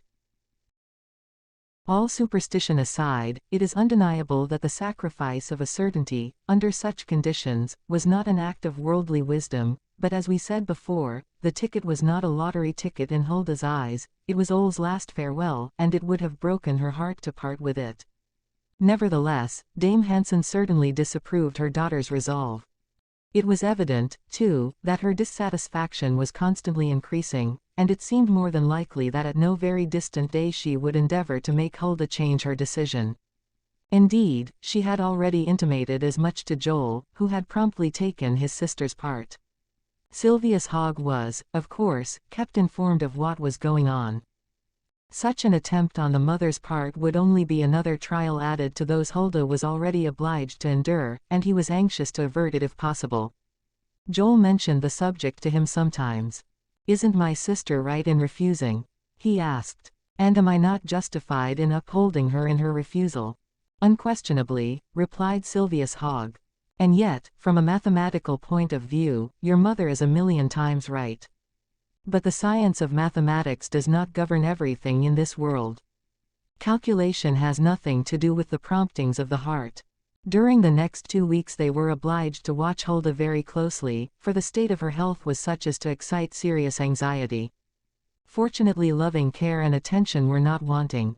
At Sylvius Hogg's request, the celebrated Drive Bach, a personal friend, came to Dal to see the young invalid. He could only prescribe rest, and quiet of soul, if that were possible, but the only sure means of curing her was Ol's return, and this means God only could provide. Still, Sylvius Hogg was untiring in his efforts to console the young girl. His words were ever words of hope, and strange as it may appear, Sylvius Hogg did not despair. 13 days had now elapsed since the arrival of the ticket forwarded by the Navy Department. It was now the 13th of June. A fortnight more, and the drawing of the lottery would take place with great pomp in the main hall of the University of Christiania. On the morning of the 30th day of June, Sylvius Hogg received another letter from the Navy Department. This letter advised him to confer with the maritime authorities of Bergen, and authorized him to immediately organize an expedition to search for the missing Viking. The professor did not want Joel or Hulda to know what he intended to do, so he merely told them that he must leave them for a few days to attend to some business matters. "Pray do not desert us, Mr. Sylvius," said the poor girl. "Desert you, whom I regard as my own children," replied Sylvius Hogg. Joel offered to accompany him, but not wishing him to know that he was going to Bergen, the professor would only allow him to go as far as Moel. Besides, it would not do for Hulda to be left alone with her mother. After being confined to her bed several days, she was now beginning to sit up a little, though she was still very weak and not able to leave her room. At 11 o'clock the cargel was at the door of the inn, and after bidding Hulda goodbye, the professor took his seat in the vehicle beside Joel. In another minute they had both disappeared behind a large clump of birches at the turn in the road. That same evening Joel returned to Dal. 13. Meanwhile, Sylvius Hogg was hastening toward Bergen. His tenacious nature and energetic character, though daunted for a moment, were now reasserting themselves. He refused to credit Ol's death, nor would he admit that Hulda was doomed never to see her lover again. No, until the fact was established beyond a doubt, he was determined to regard the report as false. But had he any information which would serve as a basis for the task he was about to undertake in Bergen? Yes, though we must admit that the clue was of a very vague nature. He knew merely the date on which the bottle had been cast into the sea by Ol Camp, and the date and locality in which it had been recovered from the waves. He had learned those facts through the letter just received from the Naval Department, the letter which had decided him to leave for Bergen immediately, in order that he might consult with Help Bros, and with the most experienced seamen of that port. The journey was made as quickly as possible. On reaching Moel, Sylvius Hogg sent his companion back with the cargel, and took passage upon one of the birch bark canoes that are used in traversing the waters of Lake Tinn. Then, at Tinoset, instead of turning his steps toward the south, that is to say, in the direction of Bamble, he hired another cargel, and took the Hardanger route, in order to reach the Gulf of that name in the shortest possible time.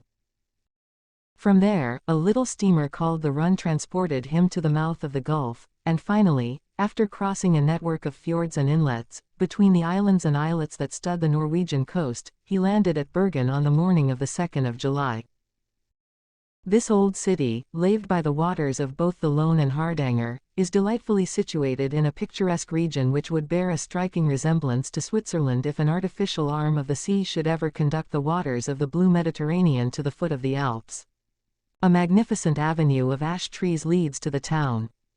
The houses, with their fantastic, pointed gables, are as dazzling in their whiteness as the habitations of Arabian cities, and are all congregated in an irregular triangle that contains a population of about 30,000 souls. Its churches date from the 12th century. Its tall cathedral is visible from afar to vessels returning from sea, and it is the capital of commercial Norway, though situated off the regular lines of travel, and a long distance from the two cities which rank first and second in the kingdom, politically, Christiania and Trondheim. Under any other circumstances the professor would have taken great pleasure in studying this important city, which is Dutch rather than Norwegian in its aspect and manners.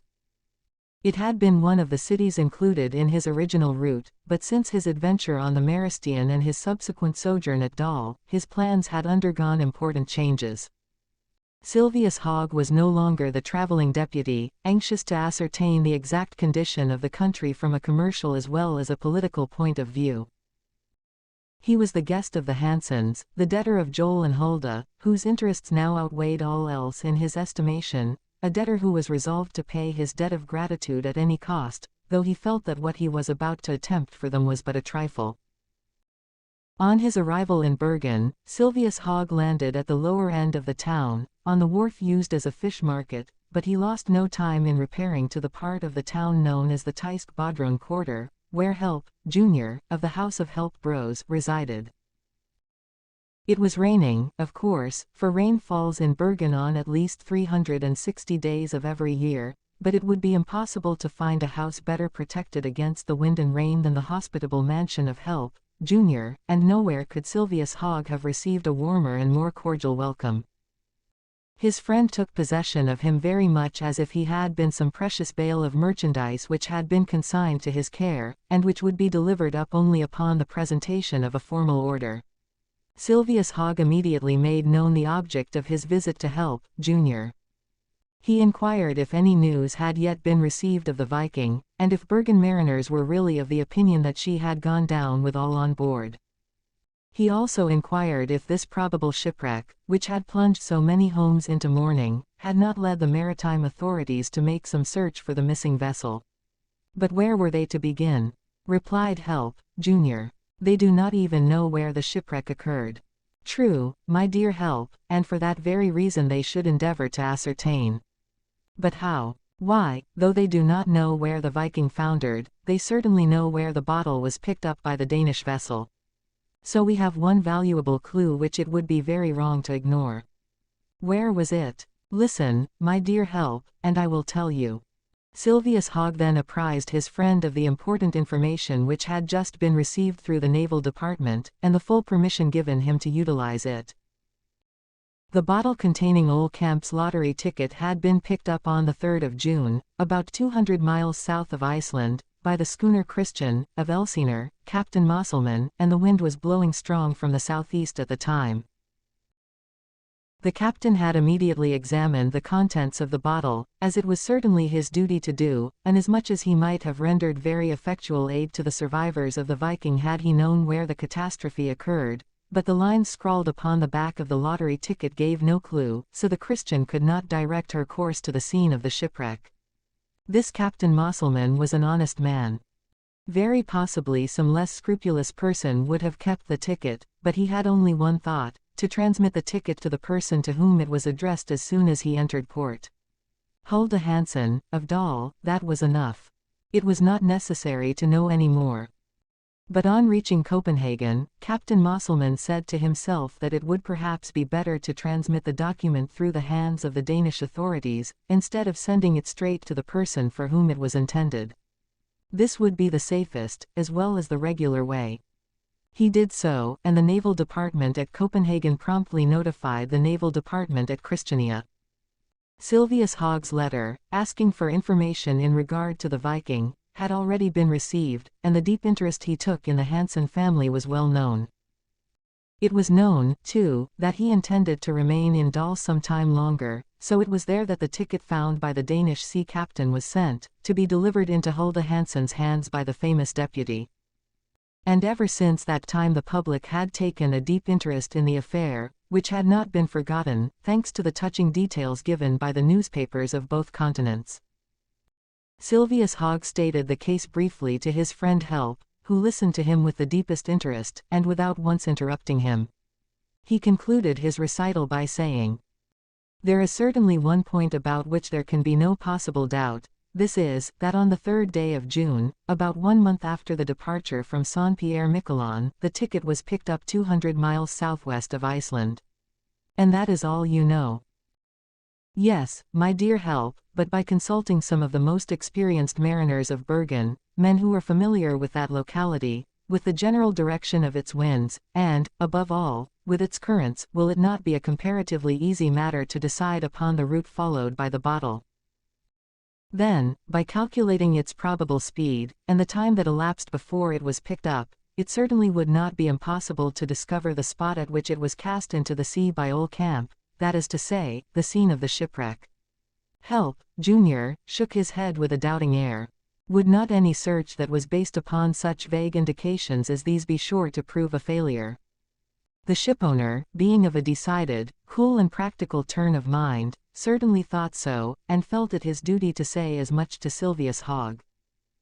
"Perhaps it may prove a failure, friend Help," was the prompt rejoinder, "but the fact that we have been able to secure only vague information, is certainly no reason for abandoning the undertaking. I am anxious that nothing shall be left undone for these poor people to whom I am indebted for my life. Yes, if need be, I would not hesitate to sacrifice all I possess to find Old Camp, and bring him safely back to his betrothed, Hulda Hansen." Then Silvius Hogg proceeded to give a full account of his adventure on the Rjukanfoss.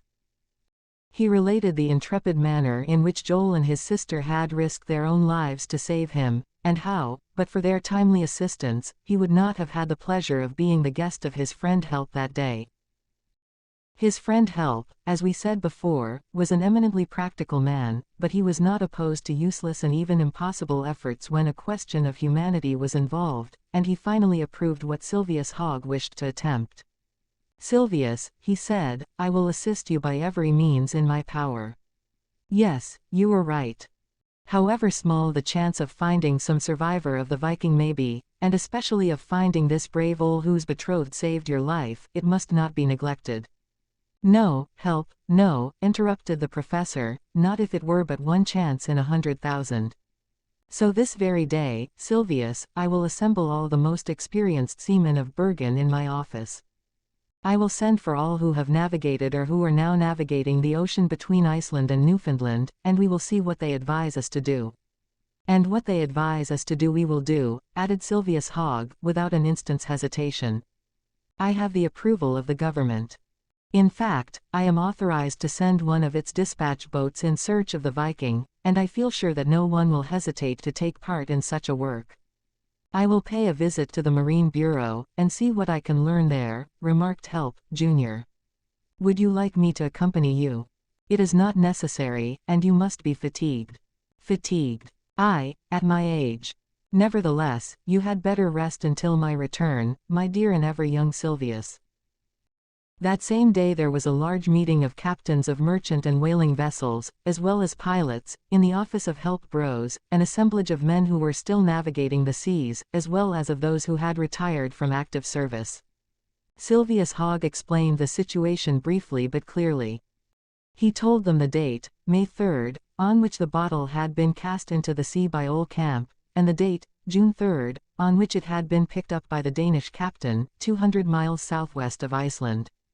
The discussion that followed was long and serious. There was not one of these brave men who were not familiar with the currents of that locality, and upon the direction of these currents they must, of course, chiefly depend for a solution of the problem. But it was an incontestable fact that at the time of the shipwreck, and during the interval that elapsed between the sailing of the Viking from Saint-Pierre-Miquelon, and the discovery of the bottle by the Danish vessel, constant gales from the southeast had disturbed that portion of the Atlantic. In fact, it was to one of these tempests that the catastrophe must be attributed. Probably the Viking, being unable to carry sail in the teeth of the tempest, had been obliged to scud before the windy, and it being at this season of the year that the ice from the polar seas begins to make its way down into the Atlantic, it was more than likely that a collision had taken place, and that the Viking had been crushed by a floating iceberg, which it was impossible to avoid. Still, in that case, was it not more than probable that the whole, or a part, of the ship's crew had taken refuge upon one of these ice fields after having placed a quantity of provisions upon it? If they had really done so, the iceberg, having certainly been driven in a northwesterly direction by the winds which were prevailing at the time, it was not unlikely that the survivors had been able to reach some point on the coast of Greenland, so it was in that direction, and in those seas, that search should be made. This was the unanimous opinion of these experienced mariners, and there could be no doubt that this was the only feasible plan. But would they find aught save a few fragments of the Viking in case the vessel had been crushed by some enormous iceberg? Could they hope to effect the rescue of any survivors? This was more than doubtful, and the professor, on putting the question, perceived that the more competent could not, or would not, reply. Still, this was no cause for inaction. They were all agreed upon that point, but action must be taken without delay. There are always several government vessels at Bergen, and one of the 3 dispatch boats charged with the surveillance of the western coast of Norway is attached to this port. As good luck would have it, that very boat was now riding at anchor in the bay. After making a note of the various suggestions advanced by the most experienced seamen who had assembled at the office of help, Jr., Silvius Hogg went aboard the dispatch boat Telegraph, and apprised the commander of the special mission entrusted to him by the government. The commander received him very cordially, and declared his willingness to render all the assistance in his power. He had become familiar with the navigation of the locality specified during several long and dangerous voyages from the Lofoten Islands and Finnmark to the Iceland and Newfoundland fisheries, so he would have experience to aid him in the humane work he was about to undertake, as he fully agreed with the seamen already consulted that it was in the waters between Iceland and Greenland that they must look for the survivors, or at least for some trace of the Viking. If he did not succeed there, he would, however, explore the neighboring shores, and perhaps the eastern part of Baffin's Bay.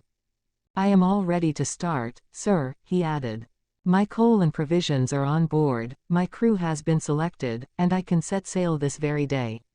"Thank you, Captain," replied the professor, "not only for your promptness, but for the very kind reception you have given me. But one question more, can you tell me how long it will take you to reach the shores of Greenland?" "My vessel makes about 11 knots an hour, and as the distance from Bergen to Greenland is only about 20 degrees, I can count upon arriving there in less than a week." "Make all possible haste, Captain," replied Silvius Hogg. "If any of the shipwrecked crew did survive the catastrophe, 2 months have already elapsed since the vessel went down, and they are perhaps in a destitute and even famishing condition upon some desert coast. Yes, there is no time to lose, Monsieur Hogg. I will start this very day, keep my vessel going at the top of her speed, and as soon as I find any trace whatever I will inform the Naval Department at Christiania by a telegram from Newfoundland." "Godspeed you, Captain," replied Silvius Hogg, "and may you succeed." That same day the Telegraph set sail, followed by the sympathizing cheers of the entire population of Bergen, and it was not without keen emotion that the kind-hearted people watched the vessel make its way down the channel, and finally disappear behind the islands of the fjord. But Silvius Hogg did not confine his efforts to the expedition undertaken by the dispatch boat Telegraph. On the contrary, he was resolved to multiply the chances of finding some trace of the missing Viking. Would it not be possible to excite a spirit of emulation in the captains of merchant vessels and fishing smacks that navigated the waters of Iceland and the Faroe Islands? Unquestionably.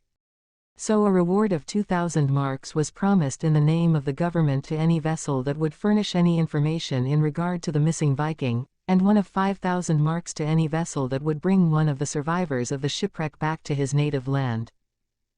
So, during the 2 days spent in Bergen, Silvius Hogg did everything in his power to ensure the success of the enterprise, and he was cheerfully seconded in his efforts by Help, Jr., and all the maritime authorities.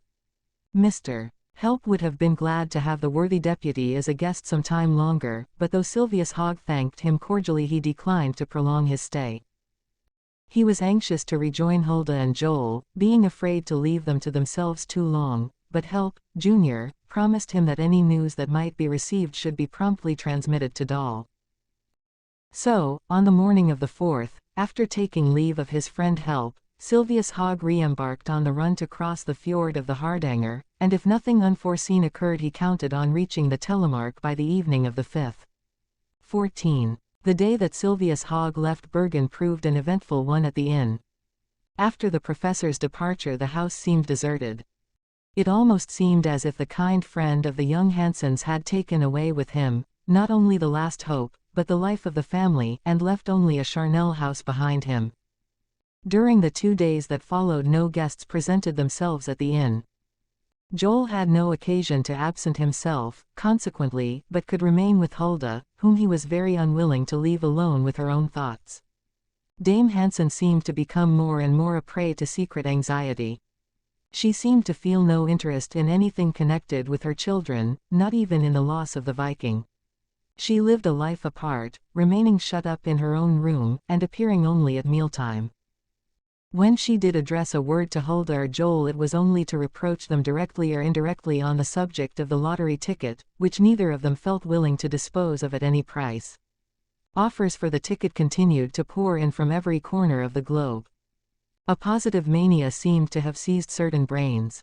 Such a ticket must certainly be predestined to win the prize of 100,000 marks, there could be no doubt of it, so said everyone. A person would have supposed there was but one ticket in the lottery, and that the number of it was 9,672. The Manchester man and the Bostonian were still at the head of the list.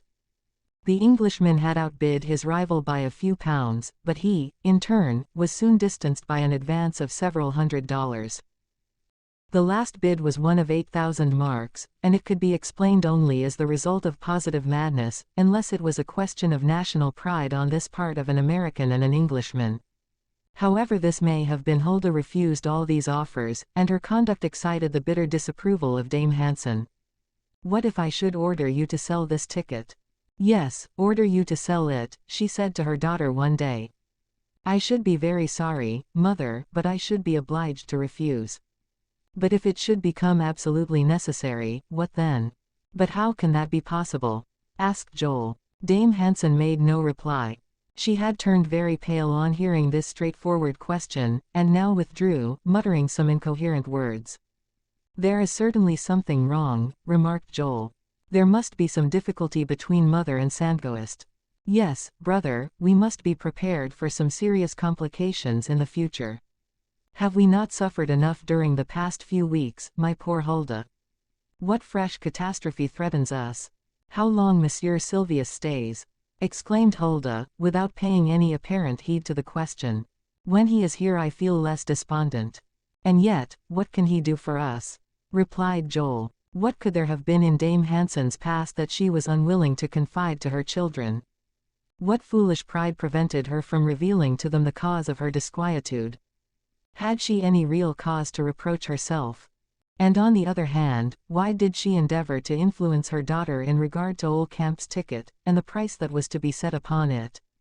Why did she seem so eager to dispose of it, or rather, to secure the money that had been offered for it? Hulda and Joel were about to learn. On the morning of the 4th Joel escorted his sister to the little chapel where she went every morning to pray for the lost one. Her brother always waited for her, and accompanied her back to the house. That day, on returning, they both perceived Dame Hansen in the distance, walking rapidly in the direction of the inn. She was not alone. A man was walking beside her, a man who seemed to be talking in a loud voice, and whose gestures were vehement and imperious. Hulda and her brother both paused suddenly. "Who is that man?" inquired Joel. Hulda advanced a few steps. "I know him," she said at last. "You know him?" "Yes, it is Sandghost." "Sandghost, of Drammen, who came here during my absence?" "Yes." "And who acted in such a lordly way that he would seem to have mother, and us, too, perhaps, in his power?" "The same, brother, and he has probably come to make us feel his power today." "What power?" This time I will know the object of his visit. Joel controlled himself, though not without an evident effort, and followed his sister. In a few moments Dame Hansen and Sandghost reached the door of the inn. Sandghost crossed the threshold first, then the door closed upon Dame Hansen and upon him, and both of them entered the large parlor.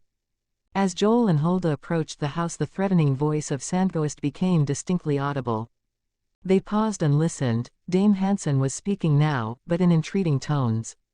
"Let us go in," remarked Joel. Hulda entered with a heavy heart. Joel was trembling with suppressed anger and impatience.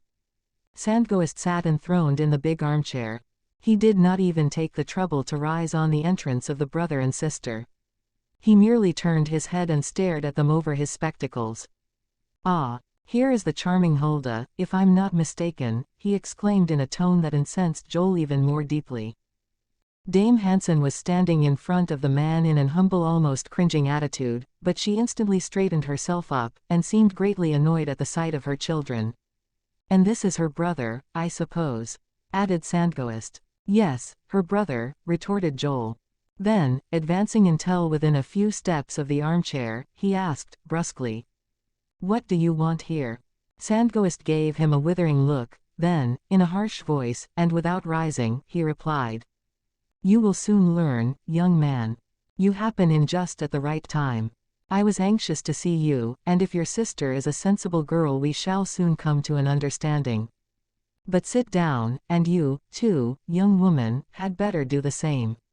Sandghost seemed to be doing the honors of his own house, and Joel instantly noted the fact.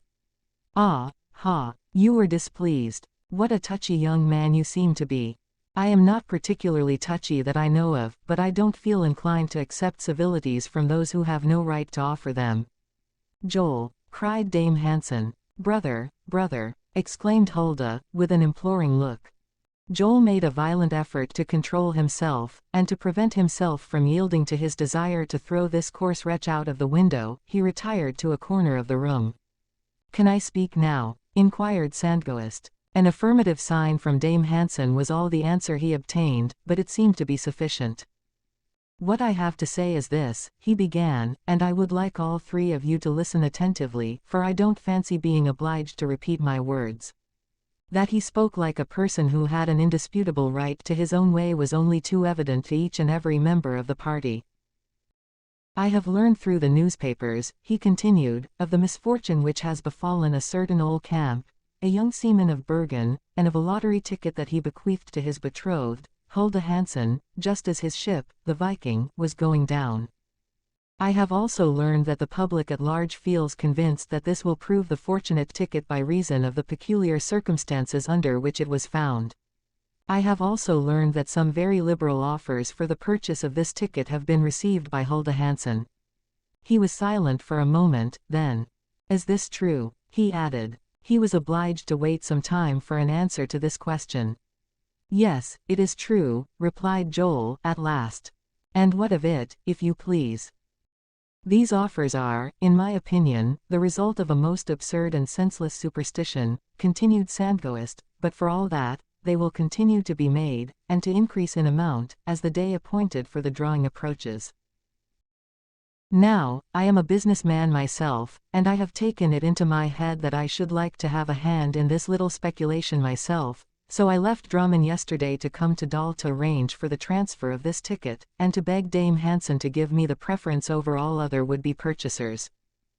Hulda was about to make Sandghost the same answer she had given to all offers of this kind, though his remarks had not been addressed directly to her, when Joel checked her. "Before replying, I should like to ask Monsieur Sandghost if he knows to whom this ticket belongs," he said haughtily. "To Hulda Hansen, I suppose. Very well, then it is to Hulda Hansen that this application should be addressed." "My son," hastily interposed Dame Hansen. "Let me finish, mother," continued Joel. "This ticket belonged originally to our cousin, Ole Camp, and had not Ole Camp a perfect right to bequeath it to his betrothed?" "Unquestionably," replied Sandghost. "Then it is to Hulda Hansen that you must apply, if you wish to purchase it." "So be it, Master Formality," retorted Sandghost. "I now ask Hulda to sell me this ticket number 9672 that Ole Camp bequeathed to her." Monsieur Sandghoist, the young girl answered in firm but quiet tones, I have received a great many offers for this ticket, but they have been made in vain. I shall say to you exactly what I have said to others. If my betrothed sent me this ticket with his last farewell upon it, it was because he wished me to keep it, so I will not part with it at any price. Having said this, Hulda turned, as if to leave the room, evidently supposing that the conversation so far as she was concerned had been terminated by her refusal, but at a gesture from her mother she paused. An exclamation of annoyance had escaped Dame Hansen, and Sandghost's knitted brows and flashing eyes showed that anger was beginning to take possession of him. Yes, remain, Hulda, said he. This is not your final answer. If I insist, it is because I certainly have a right to do so. Besides, I think I must have stated the case badly, or rather you must have misunderstood me. It is certain that the chances of this ticket have not increased because the hand of a shipwrecked seaman placed it in a bottle and it was subsequently recovered. Still, the public seldom or never reasons, and there is not the slightest doubt that many persons desire to become the owners of it. They have already offered to purchase it, and other offers are sure to follow. It is simply a business transaction, I repeat, and I have come to propose a good trade to you. You will have some difficulty in coming to an understanding with my sister, sir, replied Joel, ironically. When you talk business to her she replies with sentiment. That is all idle talk, young man, replied Sandghoist. When my explanation is concluded you will see that however advantageous the transaction may be to me it will be equally so to her. I may also add that it will be equally so to her mother, Dame Hansen, who is personally interested in the matter. Joel and Hulda exchanged glances. Were they about to learn the secret Dame Hansen had so long concealed from them? I do not ask that this ticket shall be sold to me for what old Camp paid for it, continued Sandghoist. No. Right or wrong, it has certainly acquired an increased financial value, and I am willing to make a sacrifice to become the owner of it. You have already been told that Hulda has refused much better offers than yours, replied Joel. Indeed, exclaimed Sandghoist. Much better offers, you say. How do you know? Whatever your offer may be, my sister refuses it, and I approve of her decision. Ah, am I dealing with Joel or Hulda Hansen, pray? My sister and I are one, retorted Joel. It would be well for you to become satisfied of this fact, as you seem to be ignorant of it. Sandghoist shrugged his shoulders, but without being at all disconcerted, for like a man who is sure of his arguments, he replied. When I spoke of the price I was willing to pay for the ticket, I ought to have told you that I could offer inducements which Hulda Hansen can hardly reject if she takes any interest in the welfare of her family. Indeed. Yes, and it would be well for you, young man, to understand, in your turn, that I did not come to Dal to beg your sister to sell me this ticket. No, 1,000 times no. For what, then? I do not ask for it, I demand it. I will have it. And by what right? Exclaimed Joel, and how dare you, a stranger, speak in this way in my mother's house? By the right every man has to speak as he pleases, and when he pleases, in his own house, retorted Sandghoist. In his own house. Joel, in his indignation, stepped threateningly toward Sandghoist, who, though not easily frightened, sprung hastily out of his armchair. But Hulda laid a detaining hand upon her brother's arm, while Dame Hansen, burying her face in her hands, retreated to the other end of the room. Brother, look at her, whispered the young girl. Joel paused suddenly. A glance at his mother paralyzed him. Her very attitude revealed how entirely Dame Hansen was in this scoundrel's power. Sandghoist, seeing Joel's hesitation, recovered his self-possession, and resumed his former seat. Yes, in his own house, he continued in a still more arrogant voice. Ever since her husband's death, Dame Hansen has been engaging in unsuccessful speculations. After losing the small fortune your father left at his death, she was obliged to borrow money of a Christiania banker, offering this house as security for a loan of 15,000 marks. About a year ago I purchased the mortgage, and this house will consequently become my property, and very speedily, if I am not paid when this mortgage becomes due. When is it due? Demanded Joel. On the 20th of July, or 18 days from now, replied Sandghoist. Then, whether you like it or not, I shall be in my own house here. You will not be in your own house here until that date, even if you are not paid at that time, retorted Joel, and I forbid you to speak as you have been doing in the presence of my mother and sister. He forbids me, exclaimed Sandghost. But how about his mother, what does she say? Speak, mother, cried Joel, approaching Dame Hansen, and endeavoring to remove her hands from her face. Joel, my brother, exclaimed Hulda. I entreat you, for my sake, to be calm. Dame Hansen bowed her head upon her breast, not daring to meet her son's searching eyes. It was only too true that she had been endeavoring to increase her fortune by rash speculations for several years past. The small sum of money at her disposal had soon melted away, and she had been obliged to borrow at a high rate of interest. And now the mortgage had passed into the hands of this Sandghost, a heartless and unprincipled man, a well-known usurer, who was heartily despised throughout the country. Dame Hansen, however, had seen him for the first time when he came to Dal to satisfy himself in regard to the value of the property. This was the secret that had weighed so heavily upon her. This, too, explained her reserve, for she had not dared to confide in her children. This was the secret she had sedulously kept from those whose future she had blighted. Hulda scarcely dared to think of what she had just heard. Yes, Sandghost was indeed a master who had the power to enforce his will. The ticket he wished to purchase would probably be worth nothing a fortnight hence, and if she did not consent to relinquish it, certain ruin would follow. Their house would be sold over their heads, and the Hansen family would be homeless and penniless. Hulda dared not even glance at Joel, but Joel was too angry to pay any heed to these threats. He could think only of Sandghost, and if the man continued to talk in this way, the impetuous youth felt that he should not be able to control himself much longer. Sandghost, seeing that he had once more become master of the situation, grew even more arrogant and imperious in his manner. I want that ticket, and I intend to have it, he repeated. In exchange for it I offer no fixed price, but I promise to extend the mortgage for 1, 2, or 3 years, fix the date yourself, Hulda. Hulda's heart was so deeply oppressed with anguish that she was unable to reply, but her brother answered for her. Old Camp's ticket cannot be sold by Hulda Hansen. My sister refuses your offer, in spite of your threats. Now leave the house. Leave the house, repeated Sandghost. I shall do nothing of the kind. If the offer I have made does not satisfy you, I will go even further. In exchange for the ticket I offer you.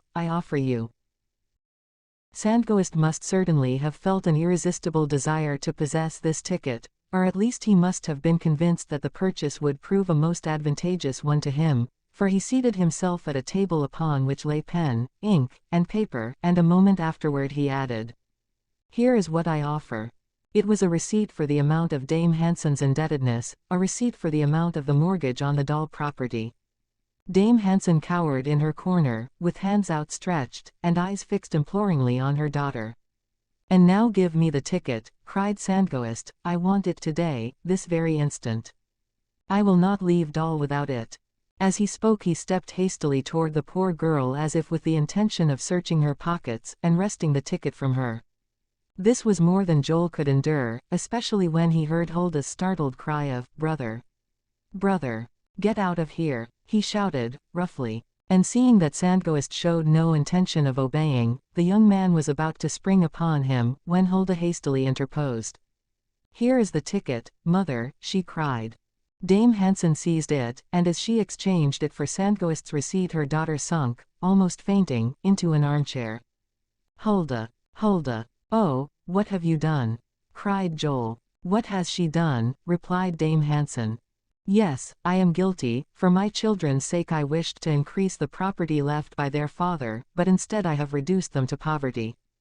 But Hulda has saved us all. That is what she has done. Thank you, Hulda, thank you. Sandghost still lingered. Joel perceived the fact. You are here still, he continued, roughly. And springing upon Sandghost he seized him by the shoulders and hustled him out of doors in spite of his protests and resistance. 15. Sylvius Hogg reached Dal on the evening of the following day. He did not say a word about his journey, and no one knew that he had been to Bergen. As long as the search was productive of no results he wished the Hansen family to remain in ignorance of it. Every letter or telegram, whether from Bergen or Christiania, was to be addressed to him, at the inn, where he intended to await further developments. Did he still hope? Yes, though it must be admitted that he had some misgivings. As soon as he returned, the professor became satisfied that some important event had occurred in his absence. The altered manner of Joel and Hulda showed conclusively that an explanation must have taken place between their mother and themselves. Had some new misfortunes befallen the Hansen household? All this of course troubled Silvius Hogg greatly. He felt such a paternal affection for the brother and sister that he could not have been more fond of them if they had been his own children. How much he had missed them during his short absence. They will tell me all by and by, he said to himself. They will have to tell me all. Am I not a member of the family?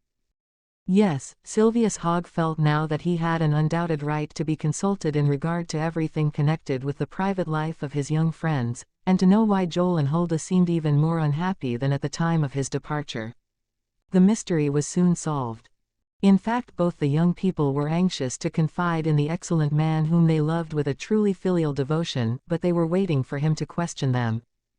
During his absence they had felt lonely and forsaken, the more so from the fact that Silvius Hogg had not seen fit to tell them where he was going. Never had the hours seemed so long. It never once occurred to them that the journey was in any way connected with a search for the Viking, and that Silvius Hogg had concealed the fact from them in order to spare them additional disappointment in case of failure. And now how much more necessary his presence seemed to have become to them. How glad they were to see him, to listen to his words of counsel and hear his kind and encouraging voice. But would they ever dare to tell him what had passed between them and the Drummond usurer, and how Dame Hansen had marred the prospects of her children? What would Silvius Hogg say when he learned that the ticket was no longer in Hulda's possession, and when he heard that Dame Hansen had used it to free herself from her inexorable creditor? He was sure to learn these facts, however. Whether it was Silvius Hogg or Hulda that first broached the subject, it would be hard to say, nor does it matter much. This much is certain, however, the professor soon became thoroughly acquainted with the situation of affairs. He was told of the danger that had threatened Dame Hansen and her children, and how the usurer would have driven them from their old home in a fortnight if the debt had not been paid by the surrender of the ticket. Silvius Hogg listened attentively to this sad story. "You should not have given up the ticket," he cried, vehemently. "No, you should not have done it." "How could I help it, Monsieur Silvius?" replied the poor girl, greatly troubled. "You could not, of course, and yet, if I had only been here." And what would Professor Silvius Hogg have done had he been there? He did not say, however, but continued. "Yes, my dear Hulda, yes, Joel, you did the best you could, under the circumstances. But what enrages me almost beyond endurance is the fact that this Sandgoist will profit greatly, no doubt, by this absurd superstition on the part of the public. If poor Ol's ticket should really prove to be the lucky one, this unprincipled scoundrel will reap all the benefit. And yet, to suppose that this number, 9672, will necessarily prove the lucky one, is simply ridiculous and absurd.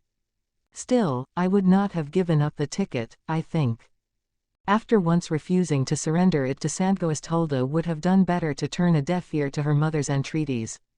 The brother and sister could find nothing to say in reply. In giving the ticket to Dame Hansen, Hulda had been prompted by a filial sentiment that was certainly to be commended rather than censured. The sacrifice she had made was not one of more or less probable chance, but of old Camp's last wishes and of her last memento of her lover.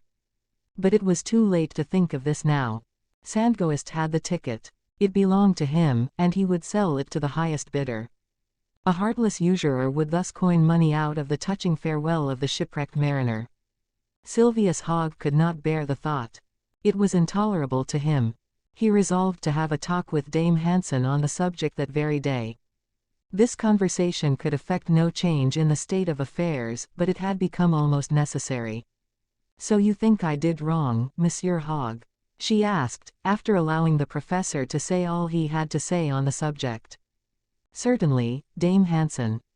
If you blame me for having engaged in rash speculations, and for endangering the fortune of my children, you are perfectly right, but if you blame me for having resorted to the means I did to free myself, you are wrong. What have you to say in reply? Nothing. But seriously, do you think that I ought to have refused the offer of Sandghoist, who really offered 15,000 marks for a ticket that is probably worth nothing? I ask you again, do you think I ought to have refused it? Yes and no, Dame Hansen. It cannot be both yes and no, Professor, it is no. Under different circumstances, and if the future had appeared less threatening, though that was my own fault, I admit, I should have upheld Hulda in her refusal to part with the ticket she had received from Ole Camp. But when there was a certainty of being driven in a few days from the house in which my husband died, and in which my children first saw the light, I could not understand such a refusal, and you yourself, Monsieur Hogg, had you been in my place, would certainly have acted as I did. No, Dame Hansen, no. What would you have done, then? I would have done anything rather than sacrifice a ticket my daughter had received under such circumstances. Do these circumstances, in your opinion, enhance the value of the ticket? No one can say. On the contrary, everyone does know. This ticket is simply one that has 999,999 chances of losing against one of winning. Do you consider it any more valuable because it was found in a bottle that was picked up at sea? Silvius Hogg hardly knew what to say in reply to this straightforward question, so he reverted to the sentimental side of the question by remarking. The situation now seems to be briefly as follows. Ole Camp, as the ship went down, bequeathed to Hulda the sole earthly possession left him, with the request that she should present it on the day of the drawing, provided, of course, that the ticket reached her, and now this ticket is no longer in Hulda's possession. If Ole Camp had been here, he would not have hesitated to surrender his ticket to Sandghoist, replied Dame Hansen. That is quite possible, replied Silvius Hogg, but certainly no other person had a right to do it, and what will you say to him if he has not perished and if he should return tomorrow, or this very day? Ole will never return, replied Dame Hansen, gloomily. Ole is dead, Monsieur Hogg, dead, beyond a doubt. You cannot be sure of that, Dame Hansen, exclaimed the professor. In fact, you know nothing at all about it. Careful search is being made for some survivor of the shipwreck. It may prove successful, yes, even before the time appointed for the drawing of this lottery. You have no right to say that Ole Camp is dead, so long as we have no proof that he perished in the catastrophe. The reason I speak with less apparent assurance before your children is that I do not want to arouse hopes that may end in bitter disappointment. But to you, Dame Hansen, I can say what I really think, and I will not believe that Ole Camp is dead. No, I will not believe it. Finding herself thus worsted, Dame Hansen ceased to argue the question, and this Norwegian, being rather superstitious in her secret heart, hung her head as if Ole Camp was indeed about to appear before her. At all events, before parting with the ticket, continued Silvius Hogg, there was one very simple thing that you neglected to do. What? You should first have applied to your personal friends or the friends of your family. They would not have refused to assist you, either by purchasing the mortgage of Sandghoist, or by loaning you the money to pay it. I have no friends of whom I could ask such a favor. Yes, you have, Dame Hansen. I know at least one person who would have done it without the slightest hesitation. And who is that, if you please? Silvius Hogg, member of the Storthing. Dame Hansen, too deeply moved to reply in words, bowed her thanks to the professor. But what's done can't be undone, unfortunately, added Silvius Hogg, and I should be greatly obliged to you, Dame Hansen, if you would refrain from saying anything to your children about this conversation. And the two separated. The professor had resumed his former habits, and his daily walks as well.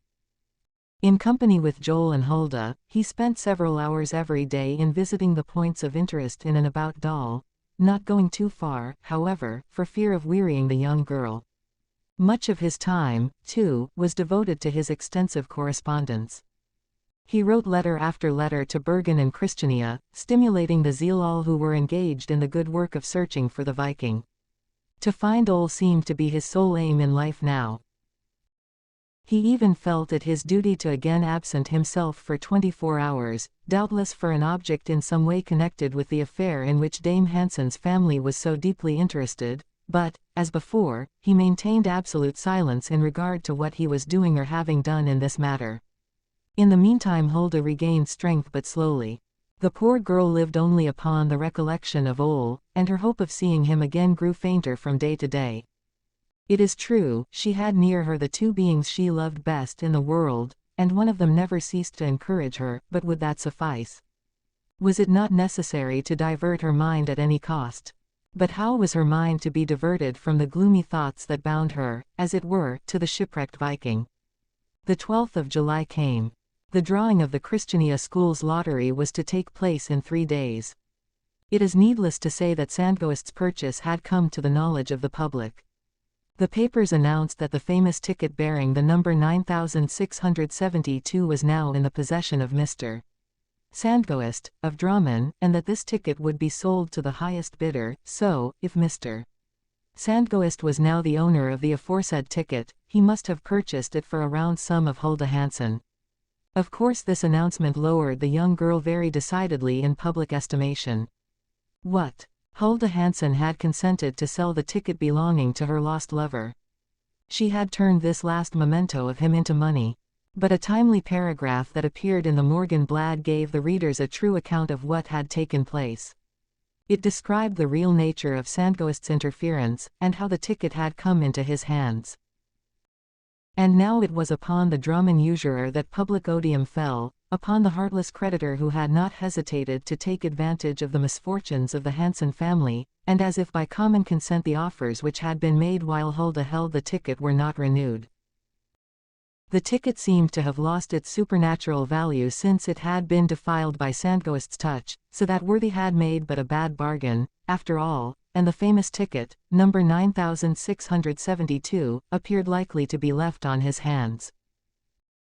It is needless to say that neither Hulda nor Joel was aware of what had been said, and this was fortunate, for it would have been very painful to them to become publicly mixed up in an affair which had assumed such a purely speculative character since it came into the hands of the usurer. Late on the afternoon of the 12th of July, a letter arrived, addressed to Professor Silvius Hogg. This missive, which came from the Naval Department, contained another which had been mailed at Christiansand, a small town situated at the mouth of the Gulf of Christiania. It could hardly have contained any news, however, for Silvius Hogg put it in his pocket and said nothing to Joel or his sister about its contents. But when he bade them good night on retiring to his chamber, he remarked, "The drawing of the lottery is to take place in 3 days, as you are, of course, aware, my children. You intend to be present, do you not?" "What is the use, Monsieur Silvius?" responded Hulda. But Moel wished his betrothed to witness it. In fact, he particularly requested it in the last lines he ever wrote, and I think his wishes should be obeyed. "But the ticket is no longer in Hulda's possession," remarked Joel, "and we do not even know into whose hands it has passed." "Nevertheless, I think you both ought to accompany me to Christiania to attend the drawing," replied the professor. "Do you really desire it, Monsieur Silvius?" asked the young girl. "It is not I, my dear Hulda, but Moel who desires it, and Moel's wishes must be respected." "Monsieur Silvius is right, sister," replied Joel. "Yes, you must go. When do you intend to start, Monsieur Silvius?" "Tomorrow, at daybreak, and may Saint Olaf protect us." 16. The next morning Foreman Lengeling's gaily painted cargel bore away Silvius Hogg and Hulda, seated comfortably side by side. There was not room for Joel, as we know already, so the brave fellow trudged along on foot at the horse's head. The 14 kilometers that lay between Dal and Moel had no terrors for this untiring walker. Their route lay along the left bank of the Mon, down the charming valley of the Vestfjordal, a narrow, heavily wooded valley, watered by 1,000 dashing cataracts. At each turn in the path, too, one saw appearing or disappearing the lofty summit of Gusta, with its 2 large patches of dazzling snow. The sky was cloudless, the weather magnificent, the air not too cool, nor the sun too warm. Strange to say, Silvius Hogg's face seemed to have become more serene since his departure from the inn, though it is not improbable that his cheerfulness was a trifle forced, so anxious was he that this trip should divert Joel and Hulda from their sorrowful thoughts. It took them only about 2 hours and a half to reach Moel, which is situated at the end of Lake Tinn. Here they were obliged to leave the cargel and take a small boat, for at this point a chain of small lakes begins. The cargill paused near the little church, at the foot of a waterfall at least 500 feet in height. This waterfall, which is visible for only about 1/5 of its descent, loses itself in a deep crevasse before being swallowed up by the lake. Two boatmen were standing on the shore beside a birch bark canoe, so fragile and unstable that the slightest imprudence on the part of its occupants would inevitably overturn it. The lake was at its very best this beautiful morning. The sun had absorbed all the mist of the previous night, and no one could not have asked for a more superb summer day.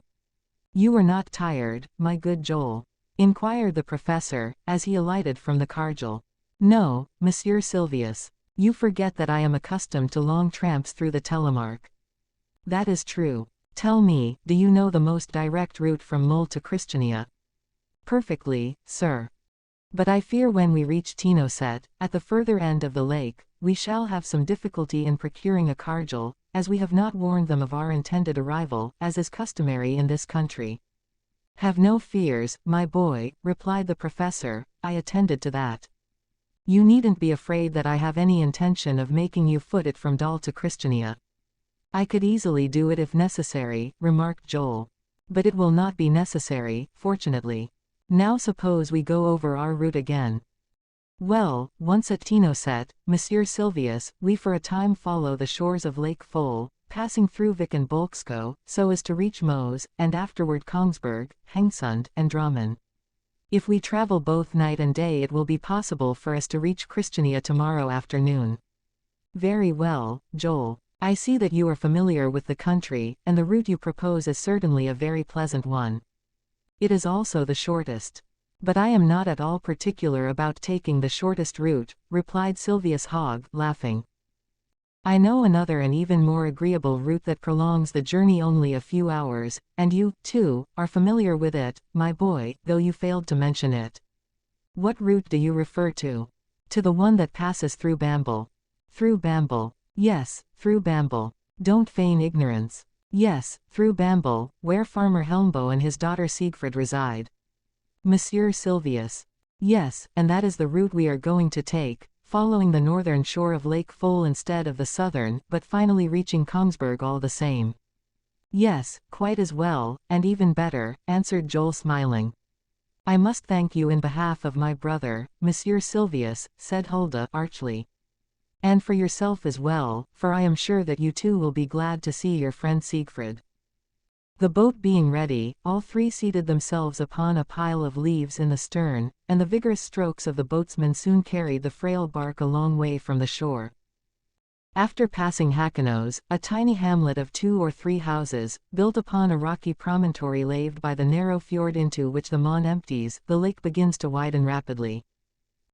At first it is walled in by tall cliffs whose real height one can estimate accurately only when a boat passes their base, appearing no larger than some aquatic bird in comparison, but gradually the mountains retire into the background. The lake is dotted here and there with small islands, some absolutely devoid of vegetation, others covered with verdure through which peep a few fishermen's huts. Upon the lake, too, may be seen floating countless logs not yet sold to the sawmills in the neighborhood. This sight led Silvius Hogg to jestingly remark, and he certainly must have been in a mood for jesting, "If our lakes are the eyes of Norway, as our poets pretend, it must be admitted that poor Norway has more than one beam in her eye, as the Bible says." About 4 o'clock the boat reached Tinoset, one of the most primitive of hamlets. Still that mattered little, as Silvius Hogg had no intention of remaining there even for an hour. As he had prophesied to Joel, a vehicle was awaiting them on the shore, for having decided upon this journey several weeks before, he had written to Mr. Bennett, of Christiania, requesting him to provide the means of making it with the least possible fatigue and delay, which explains the fact that a comfortable carriage was in attendance, with its box well stocked with eatables, thus enabling the party to dispense with the stale eggs and sour milk with which travelers are usually regaled in the hamlets of the Telemark. Tinoset is situated near the end of Lake Tinn, and here the Mon plunges majestically into the valley below, where it resumes its former course. The horses being already harnessed to the carriage, our friends immediately started in the direction of Bamble. In those days this was the only mode of travel in vogue throughout central Norway, and through the Telemark in particular, and perhaps modern railroads have already caused the tourist to think with regret of the national Cargill and Mr. Bennett's comfortable carriages. It is needless to say that Joel was well acquainted with this region, having traversed it repeatedly on his way from Dal to Bamble. It was 8 o'clock in the evening when Sylvius Hogg and his protégés reached the latter village.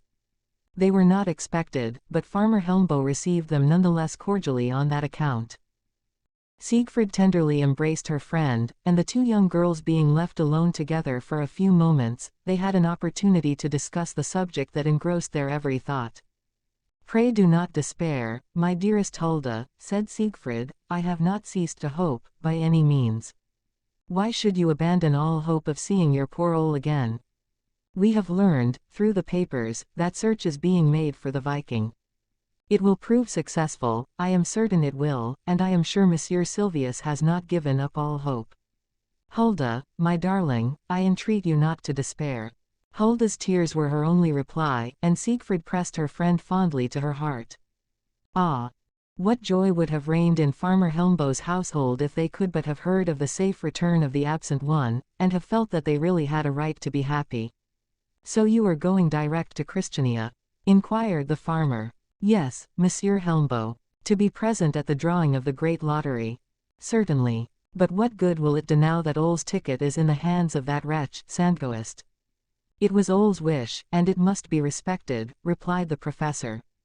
"I hear that the usurer has found no purchaser for the ticket for which he paid so dearly." "I too have heard so, friend Helmbo."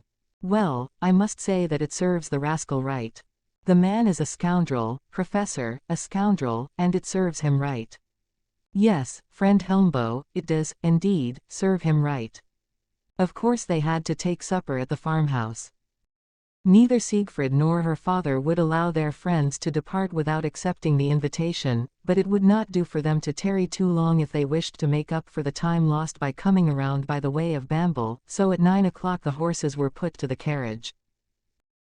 "At my next visit I will spend 6 hours at the table with you, if you desire it," said Sylvius Hogg to the farmer, "but today I must ask your permission to allow a cordial shake of the hand from you and the loving kiss your charming Siegfried will give Hulda to take the place of the dessert."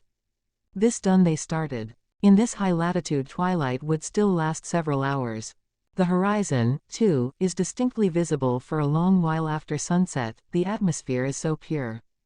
It is a beautiful and varied drive from Bamble to Kongsberg.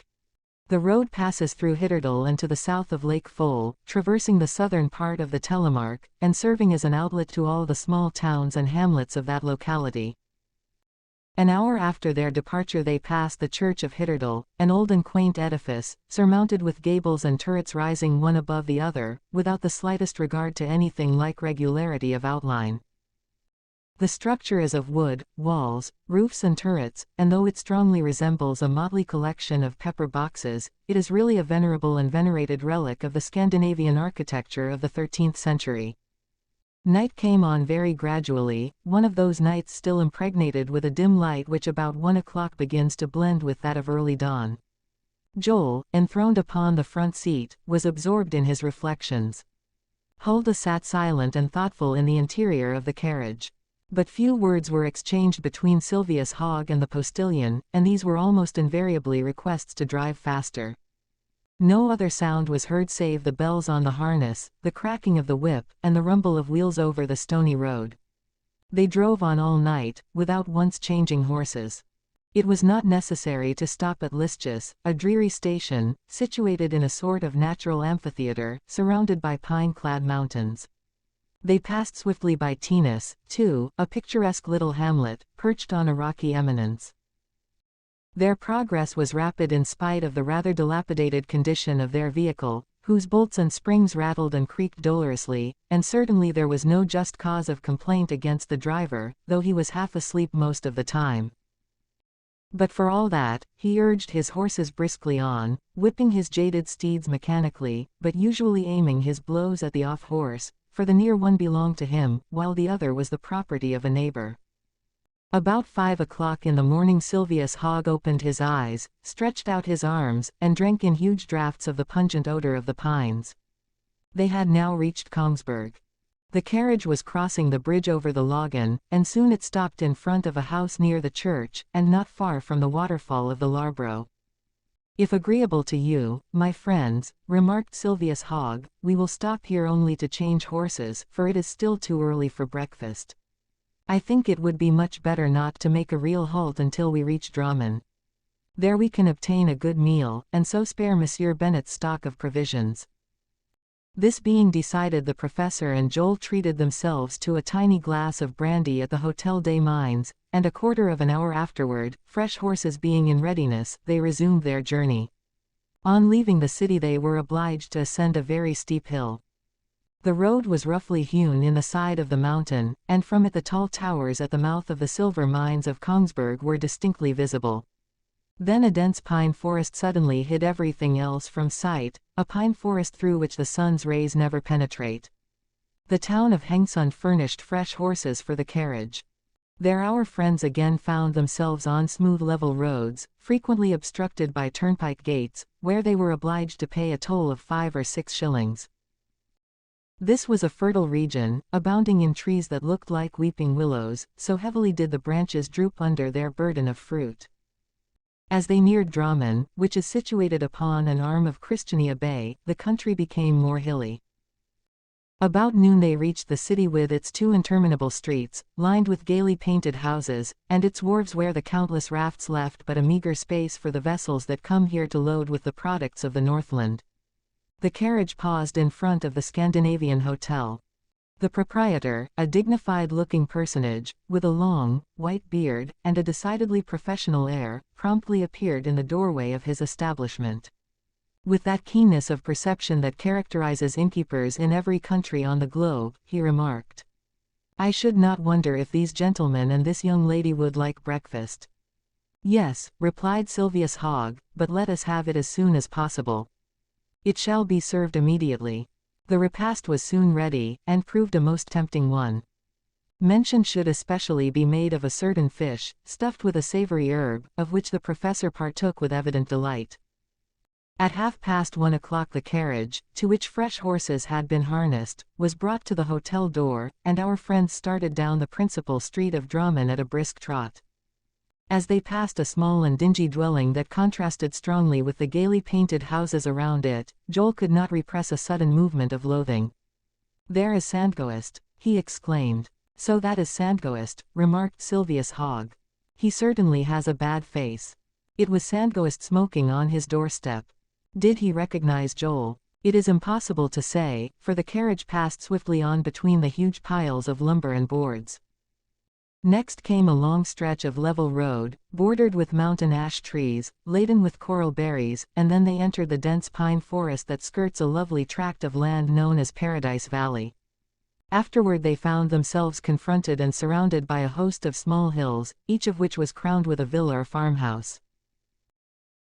As twilight came on, and the carriage began to descend toward the sea through a series of verdant meadows, the bright red roofs of neat farmhouses peeped out here and there through the trees, and soon our travelers reached Christiania Bay, surrounded by picturesque hills, and with its innumerable creeks, its tiny ports and wooden piers, where the steamers and ferryboats land.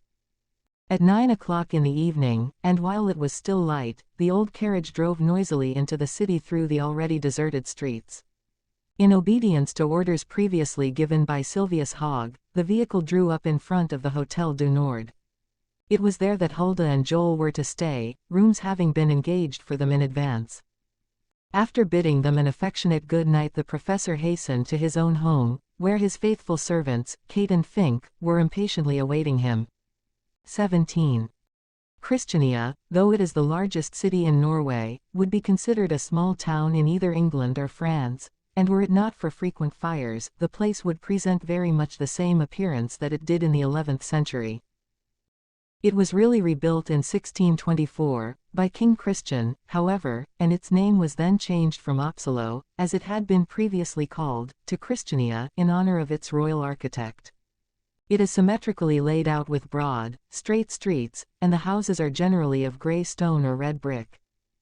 In the center of a fine garden stands the royal palace, known as the Oscarlot, a large quadrangular building, devoid of beauty, though built in the Ionic style of architecture. There are a few churches, in which the attention of worshippers is not distracted by any marvels of art, several municipal and government buildings, and one immense bazaar, constructed in the form of a rotunda, and stocked with both native and foreign goods. There is nothing very remarkable about all this, but one thing the traveler can certainly admire without stint, and that is the site of the city, which is encircled by mountains so varied in shape and aspect as to form a most superb frame for Christiania. Though the city is nearly flat in the new and wealthy quarter, the hilly portions, where the poorer classes live, are covered with brick or wooden huts of gaudy tints that astonish rather than charm the beholder. Like all cities situated upon the water's edge, and upon fertile hills, Christiania is extremely picturesque, and it would not be unjust to compare its fjord to the famous Bay of Naples. Its shores, like those of Sorrento and Castellamare, are dotted with chalets and villas, half hidden in the dark, rich verdure of the pines, and enveloped in the light mist that imparts such a wonderful softness to northern landscapes. Silvius Hogg had at last returned to Christiania, though under conditions that he little dreamed of at the beginning of his interrupted journey. Oh, well, he would try that again another year. He could think only of Joel and Hulda Hansen now. Had there been time to prepare for them, he would certainly have taken them to his own home, where old Fink and old Kate would have made them heartily welcome, but under the circumstances, the professor had thought it advisable to take them to the Hotel du Nord, where, as protégés of Silvius Hogg, they were sure of every attention, though he had carefully refrained from giving their names, for there had been so much talk about the brother and sister, and especially about the young girl, that it would be very embarrassing for her if her arrival in Christiania should become known. It had been decided that Silvius Hogg should not see them again until breakfast the next day, that is to say, between 11 and 12 o'clock, as he had some business matters to attend to that would engross his attention all the forenoon. He would then rejoin them and remain with them until 3 o'clock, the hour appointed for the drawing of the lottery. Joel, as soon as he rose the next morning, tapped at the door of his sister's room, and being anxious to divert her thoughts, which were likely to be more melancholy than ever on such a day, he proposed that they should walk about the town until breakfast time, and Hulda, to please her brother, consented. It was Sunday, but though the streets of northern cities are usually quiet and well-nigh deserted on that day, an air of unusual bustle and animation pervaded the scene, for not only had the townspeople refrained from going to the country, as usual, but people from the surrounding towns and country was pouring in such numbers that the Lake Meosen Railroad had been obliged to run extra trains. The number of disinterested persons anxious to attend the drawing of the famous lottery was even greater than the number of ticket holders, consequently the streets were thronged with people. Whole families, and even whole villages, had come to the city, in the hope that their journey would not be in vain. Only to think of it. 1,000,000 tickets had been sold, and even if they should win a prize of only 100 or 200 marks, how many good people would return home rejoicing. On leaving the hotel, Joel and Hulda first paid a visit to the wharves that line the harbor. Here the crowd was not so great except about the taverns, where huge tankards of beer were being continually called for to moisten throats that seemed to be in a state of constant thirst. As the brother and sister wandered about among the long rows of barrels and boxes, the vessels which were anchored both near and far from the shore came in for a liberal share of their attention, for might there not be some from the port of Bergen where the Viking would never more be seen? "Ole, my poor Ole," sighed Hulda, and hearing this pathetic exclamation, Joel led her gently away from the wharves, and up into the city proper. There, from the crowds that filled the streets and the public squares, they overheard more than one remark in relation to themselves. "Yes," said one man, "I hear that 10,000 marks have been offered for ticket 9,672. 10,000, exclaimed another. "Why, I hear that 20,000 marks, and even more, have been offered. Mr. Vanderbilt, of New York, has offered 30,000. And Messrs. Baring, of London, 40,000. And the Rothschilds, 60,000. So much for public exaggeration. At this rate the prices offered would soon have exceeded the amount of the capital prize. But if these gossips were not agreed upon the sum offered to Hulda Hansen, they were all of one mind in regard to the usurer of Drammen. What an infernal scoundrel Sandghoist must be. That rascal who showed those poor people no mercy. Yes, he is despised throughout the Telemark, and this is not the first time he has been guilty of similar acts of rascality. They say that nobody will buy old Camp's ticket of him, now he has got it. No, nobody wants it now. That is not at all surprising. In Hulda Hansen's hands the ticket was valuable. And in Sandghoist's it seems worthless. I'm glad of it. He'll have it left on his hands, and I hope he'll lose the 15,000 marks it cost him. But what if the scoundrel should win the grand prize? Never. He had better not come to the drawing. No, if he does he will be roughly handled. There is no question about that.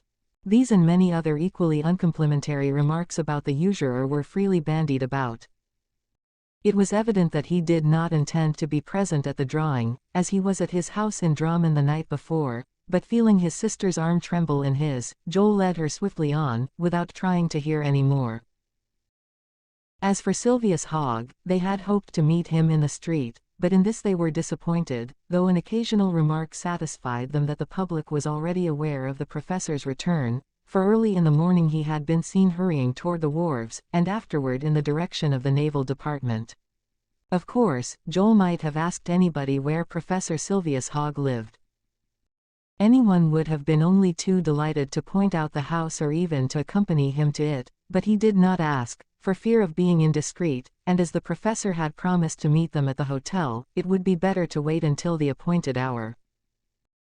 After a time Hulda began to feel very tired, and requested her brother to take her back to the hotel, especially as these discussions, in which her name was frequently mentioned, were very trying to her, and on reaching the house she went straight up to her own room to await the arrival of Sylvius Hogg.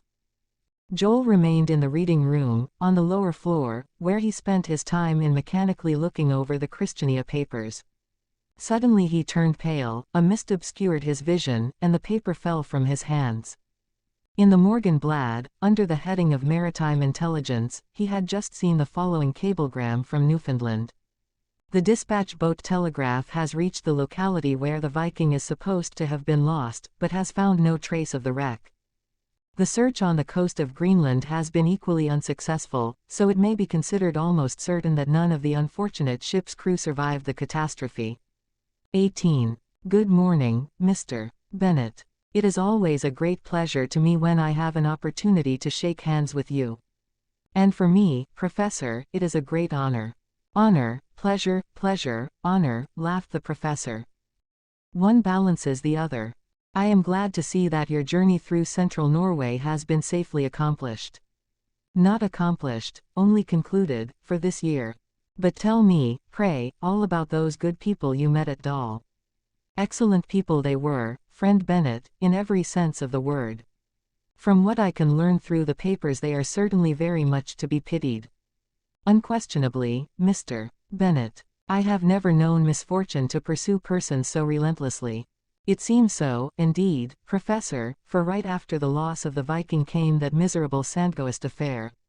True, Mr. Bennet. Still, Mr. Hogg, I think Hulda Hansen did right to give up the ticket under the circumstances.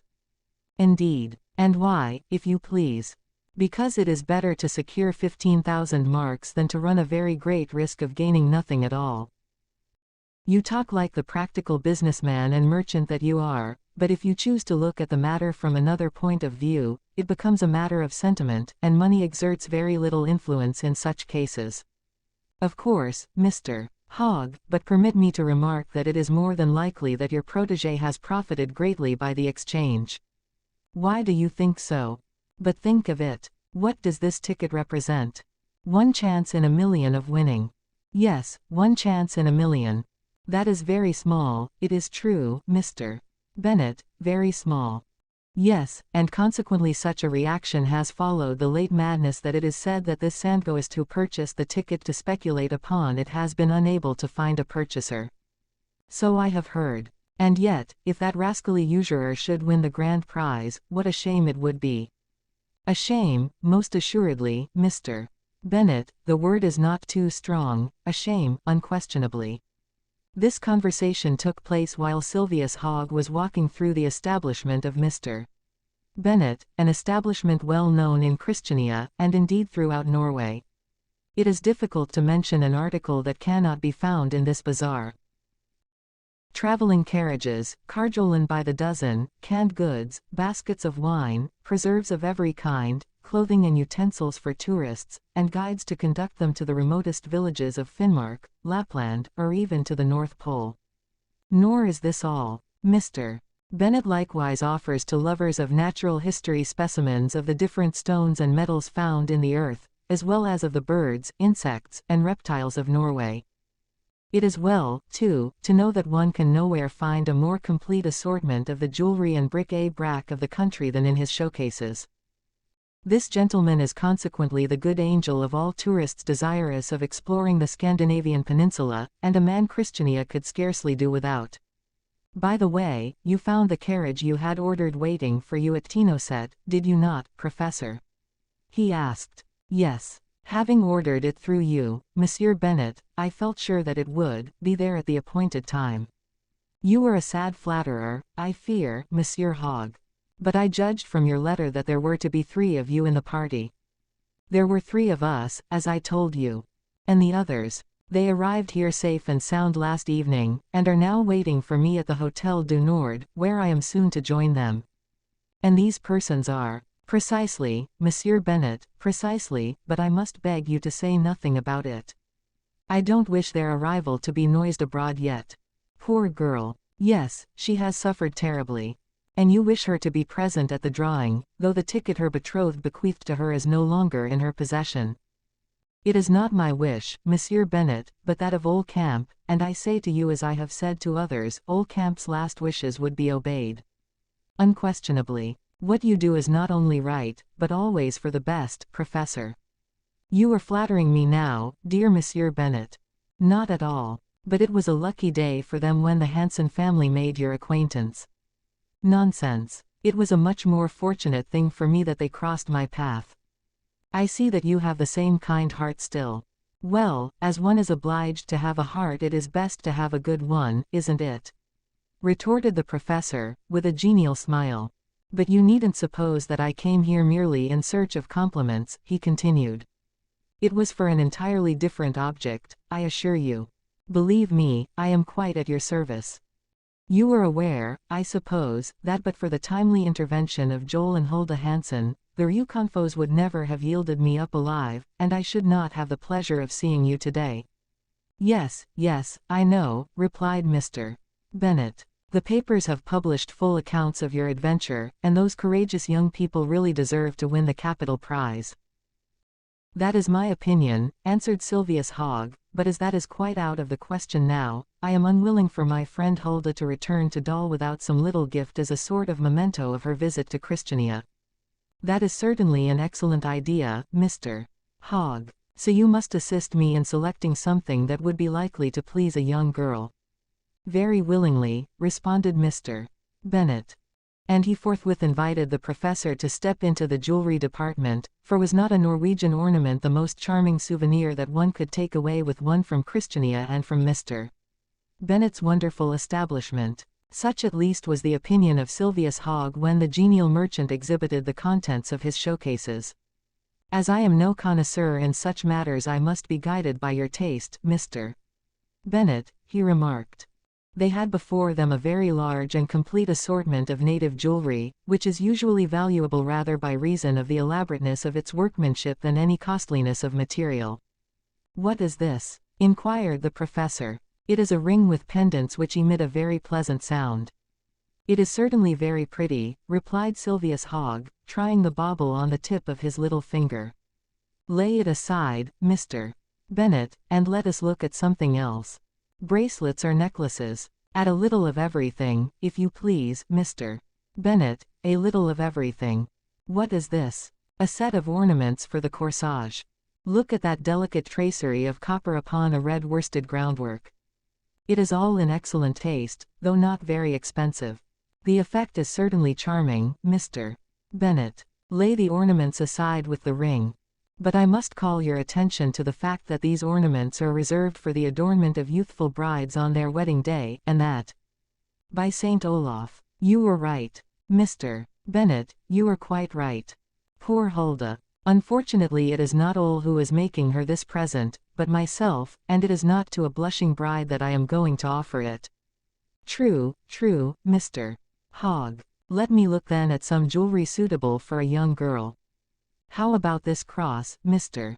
Bennet? It is to be worn as a pendant, and being cut in concave facets it sparkles brilliantly with every movement of the wearer's throat. It is very pretty, indeed, and you can lay it aside with the other articles, Mr. Bennet. When we have gone through all the showcases we will make our selection. Yes, but what is the matter now? This cross, too, is intended to be worn by Scandinavian brides on their marriage day. The deuce, friend Bennet. I am certainly very unfortunate in my selections. The fact is, Professor, my stock is composed principally of bridal jewelry, as that meets with the readiest sale. You can scarcely wonder at that. The fact doesn't surprise me at all, Mr. Bennet, though it places me in a rather embarrassing position.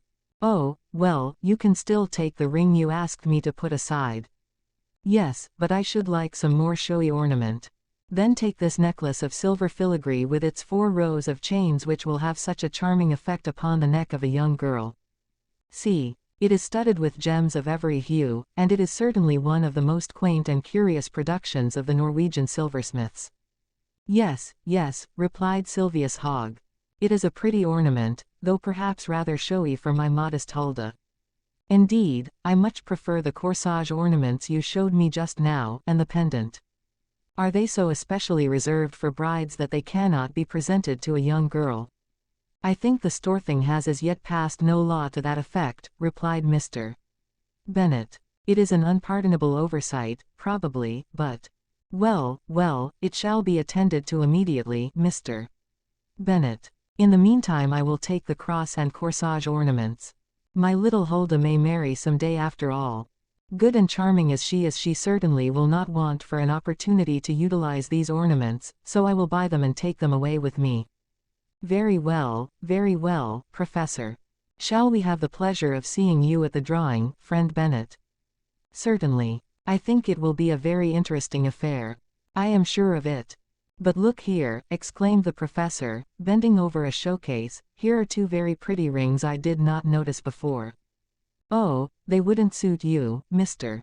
Hogg. These are the heavily chased rings that the pastor places upon the finger of the bride and the groom during the marriage ceremony.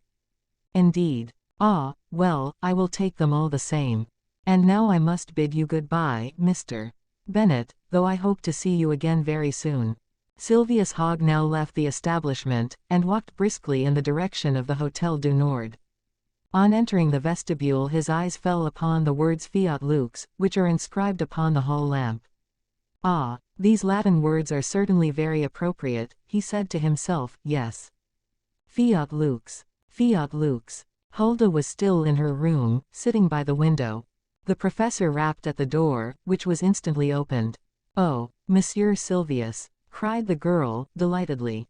Yes, here I am. But never mind about Monsieur Silvius now, our attention must be devoted to breakfast, which is ready and waiting. I'm as hungry as a wolf. Where is Joel? In the reading room. Well, I will go in search of him. You, my dear child, must come right down and join us. Silvius Hogg left the room and went to find Joel, who was also waiting for him, but in a state of mind bordering upon despair. The poor fellow immediately showed the professor the copy of the Morgenblad, containing the discouraging telegram from the commander of the telegraph. Hulda has not seen it, I hope? Inquired the professor, hastily. No, I thought it better to conceal from her as long as possible what she will learn only too soon. You did quite right, my boy. Let us go to breakfast. A moment afterward all 3 were seated at a table in a private dining room, and Silvius Hogg began eating with great zest. An excellent breakfast it was, equal in fact to any dinner, as you can judge from the menu. Cold beer soup, salmon with egg sauce, delicious veal cutlets, rare roast beef, a delicate salad, vanilla ice, raspberry and cherry preserver, the whole moistened with some very fine claret.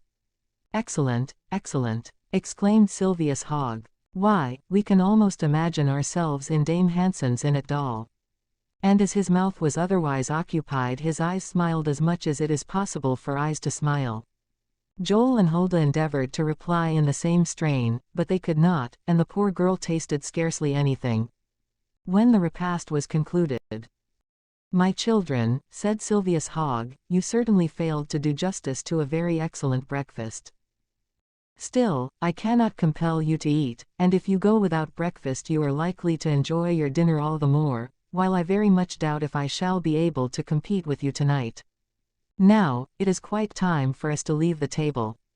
The professor was already upon his feet, and he was about to take the hat Joel handed him, when Hulda checked him by saying, "Monsieur Sylvius, do you still insist that I shall accompany you to witness the drawing?" "Certainly I do, my dear girl. But it will be a very painful ordeal for me. I admit it, but Ole wished you to be present at the drawing, Hulda, and Ole's wishes must be obeyed." This phrase was certainly becoming a sort of refrain in Sylvius Hogg's mouth. 19. What a crowd filled the large hall of the University of Christiana in which the drawing of the great lottery was to take place, a crowd that overflowed into the very courtyards, as even the immense building was not large enough to accommodate such a throng, and even into the adjoining streets, as the courtyards, too, proved inadequate toward the last. On that Sunday, the 15th of July, it certainly was not by their calmness and phlegm that one would have recognized these madly excited people as Norwegians. Was this unwonted excitement due solely to the interest excited by this drawing, or was it due, at least, in a measure, to the unusually high temperature of the summer day? The drawing was to begin at 3 o'clock precisely. There were 100 prizes, divided into 3 classes. First, 90 prizes ranging in value from 100 to 1,000 marks, and amounting in all to 45,000 marks. Second, 9 prizes of from 1,000 to 9,000 marks, and amounting to 45,000 marks, and third, 1 prize of 100,000 marks. Contrary to the rule that is generally observed in lotteries of this kind, the drawing of the grand prize was reserved for the last.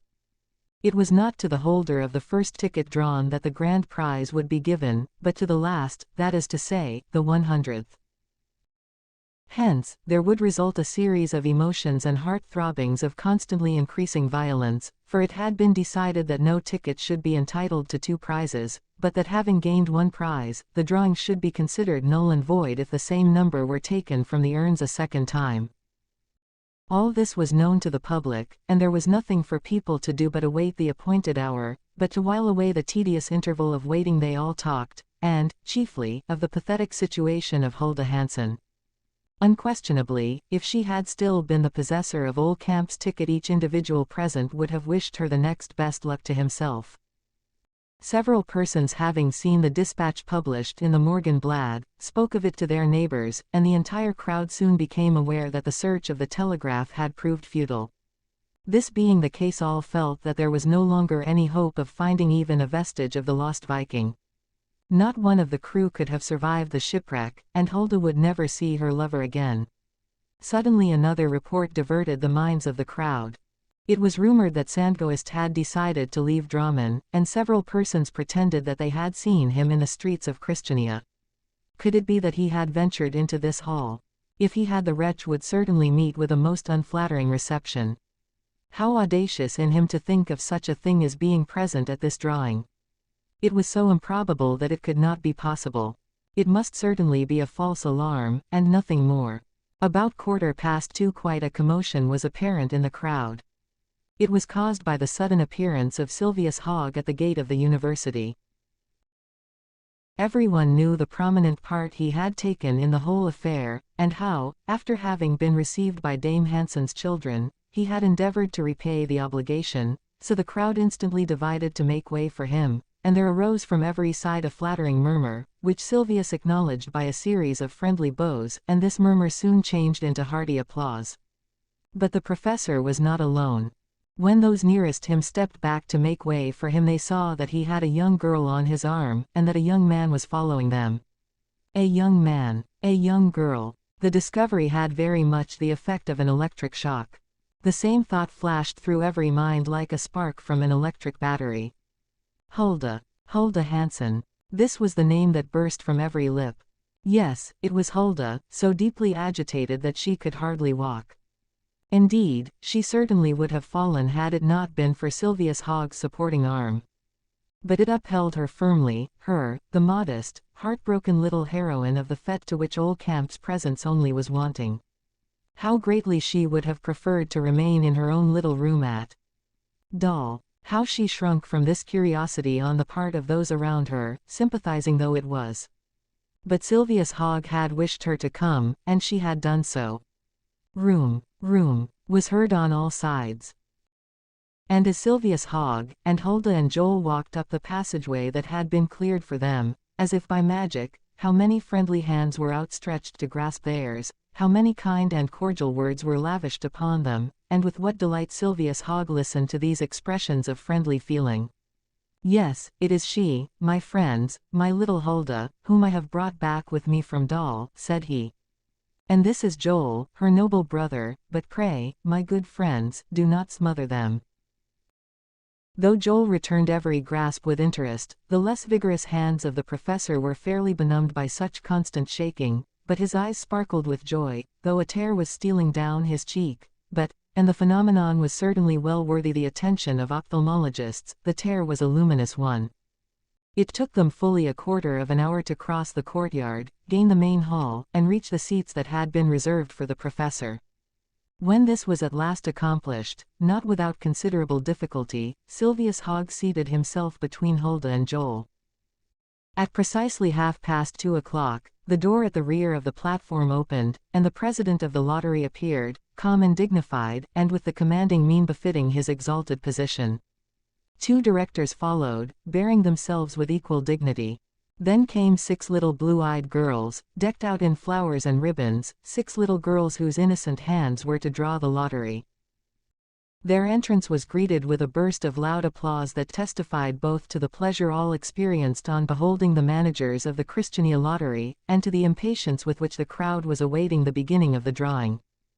There were 6 little girls, as we have remarked before, and there were also 6 urns upon a table that occupied the middle of the platform.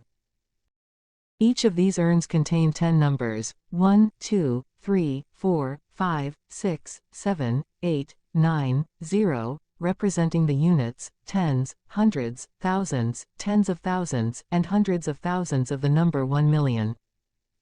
There was no 7th urn, for the million column, because it had been agreed that 6 ciphers drawn simultaneously should represent 1,000,000, as in this way the chances of success would be equally divided among all the numbers. It had also been settled that the numbers should be drawn in succession from the urns, beginning with that to the left of the audience.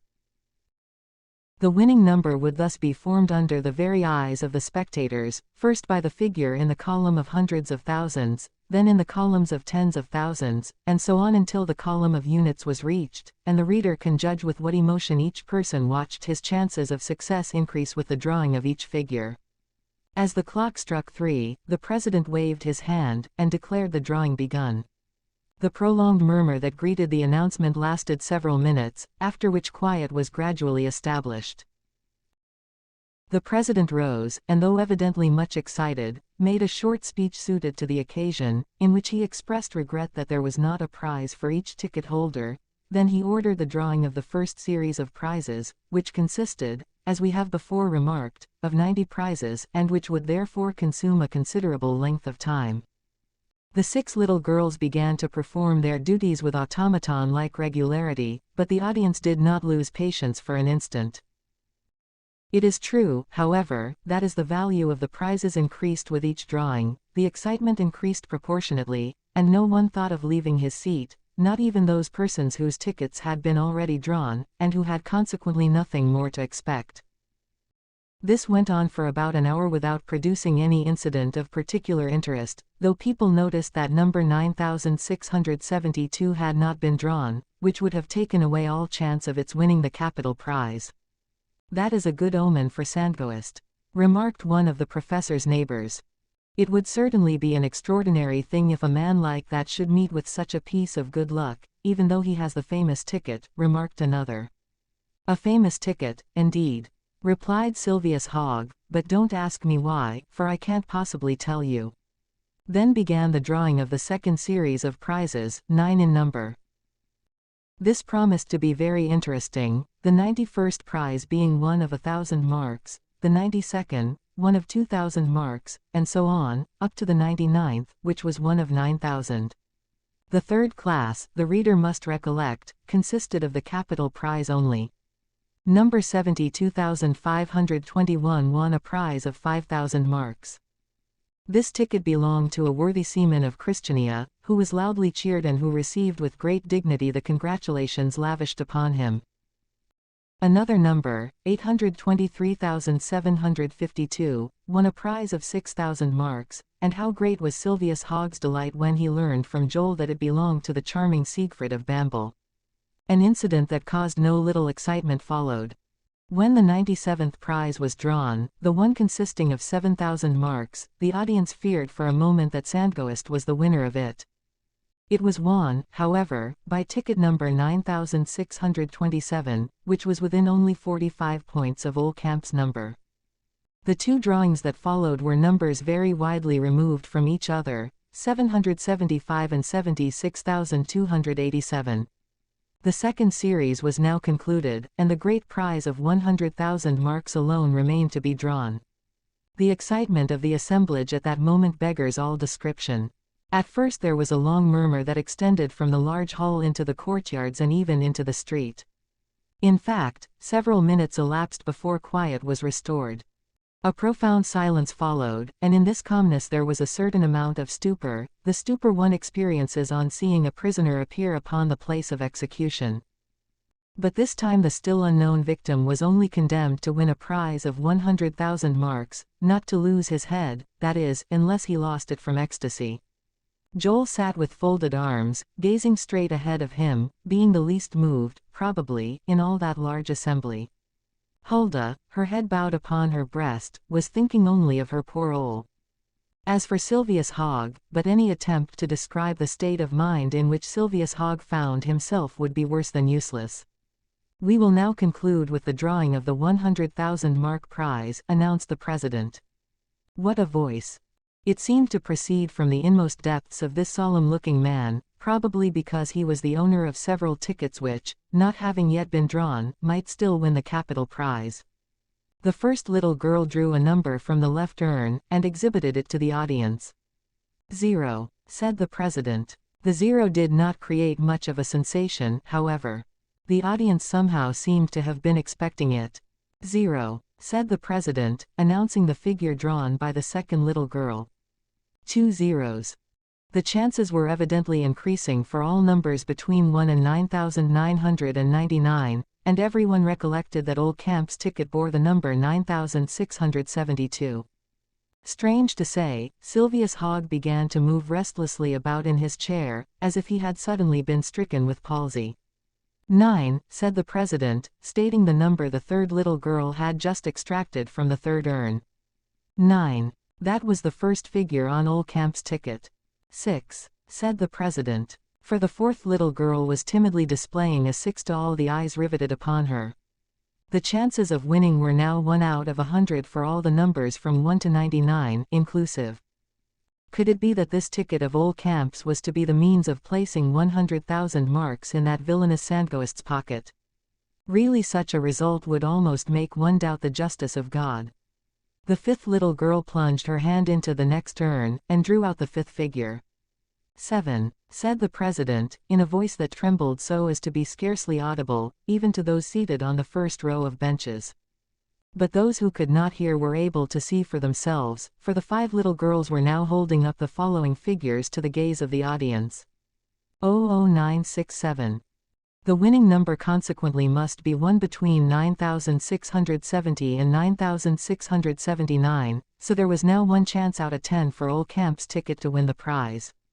The suspense was at its height. Sylvius Hogg had risen to his feet, and seized Hulda Hansen's hand. Every eye was riveted upon the young girl. In sacrificing this last memento of her betrothed, had she also sacrificed the fortune Ole Camp had coveted for her and for himself? The sixth little girl had some difficulty getting her hand into the urn, she was trembling so, poor thing. But at last the figure appeared. "2," exclaimed the president, sinking back in his chair, quite breathless with emotion. 9672. Proclaimed one of the directors, in a loud voice. This was the number of Ole Camp's ticket, now in Sandghoist's possession. Everybody was aware of this fact, and of the manner in which the usurer had obtained it, so there was a profound silence instead of the tumultuous applause that would have filled the hall of the university if the ticket had still been in Hulda Hansen's hands. And now was this scoundrel Sandghoist about to step forward, ticket in hand, to claim the prize. Number 9672 wins the prize of 100,000 marks. Repeated the director. Who claims it? I do. Was it the usurer of Drammen who answered thus? No. It was a young man with a pale face, whose features and whole person bore marks of prolonged suffering, but alive, really and truly alive. On hearing this voice, Hulda sprung to her feet, uttering a cry that penetrated every nook and corner of the large hall, then she fell back fainting. But the young man had forced his way impetuously through the crowd, and it was he who caught the unconscious girl in his arms. It was Ole Camp. XX. Yes, it was Ole Camp. Ole Camp, who, by a miracle, had survived the shipwreck of the Viking. The reason the telegraph had not brought him back to Europe can be easily explained. He was no longer in the region visited by the dispatch boat, for the very good reason that he was already on his way to Christiania on board the vessel that had rescued him. This is what Silvius Hogg was telling. This is what he repeated to all who would listen to him. And what a crowd of listeners he had. This is what he related with the triumphant accents of a conqueror. Those around him repeated it to those who were not fortunate enough to be near him, and the good news flew from group to group until it reached the crowd that filled the courtyard and the neighboring streets. In a few moments, all Christiania knew that the young mate of the Viking had returned, and that he had won the grand prize of the school's lottery. It was a fortunate thing that Silvius Hogg was acquainted with the whole story, as Ole certainly could not have told it, for Joel nearly smothered him in his embrace while Hulda was regaining consciousness. "Hulda, dearest Hulda," said Ole. "Yes, it is I, your betrothed, soon to be your husband." "Yes, soon, my children, very soon," exclaimed Silvius Hogg. "We will leave this very evening for Dal. And if such a thing was never seen before, it will be seen now.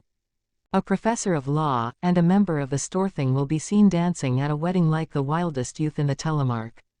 But how had Silvius Hogg become acquainted with Ole Camp's history? Simply through the last letter that the Naval Department had addressed to him at Dal. In fact, this letter, the last he had received, and one whose receipt he had not mentioned to anyone, contained another letter, dated from Kristiansand. This second letter stated that the Danish brig Genius had just reached Kristiansand, with several survivors of the Viking on board, among them the young mate, Ole Camp, who would arrive in Christiania 3 days afterward. The letter from the Naval Department added that these shipwrecked men had suffered so much that they were still in a very weak condition, and for this reason Silvius Hogg had decided not to say anything to Hulda about her lover's return. In his response he had also requested the most profound secrecy in regard to this return, and in compliance with this request the facts had been carefully kept from the public. The fact that the telegraph had found no traces nor survivors of the Viking can also be easily explained. During a violent tempest the vessel, which had become partially disabled, being obliged to scud along before the wind in a northwesterly direction, finally found herself about 200 miles from the southern coast of Iceland. During the nights of the 3rd and 4th of May, the worst nights of the gale, it collided with one of those enormous icebergs that drift down from the shores of Greenland. The shock was terrible, so terrible, indeed, that the Viking went to pieces 5 minutes afterward. It was then that Ole hastily penned his farewell message to his betrothed, and after enclosing it in a bottle, cast it into the sea.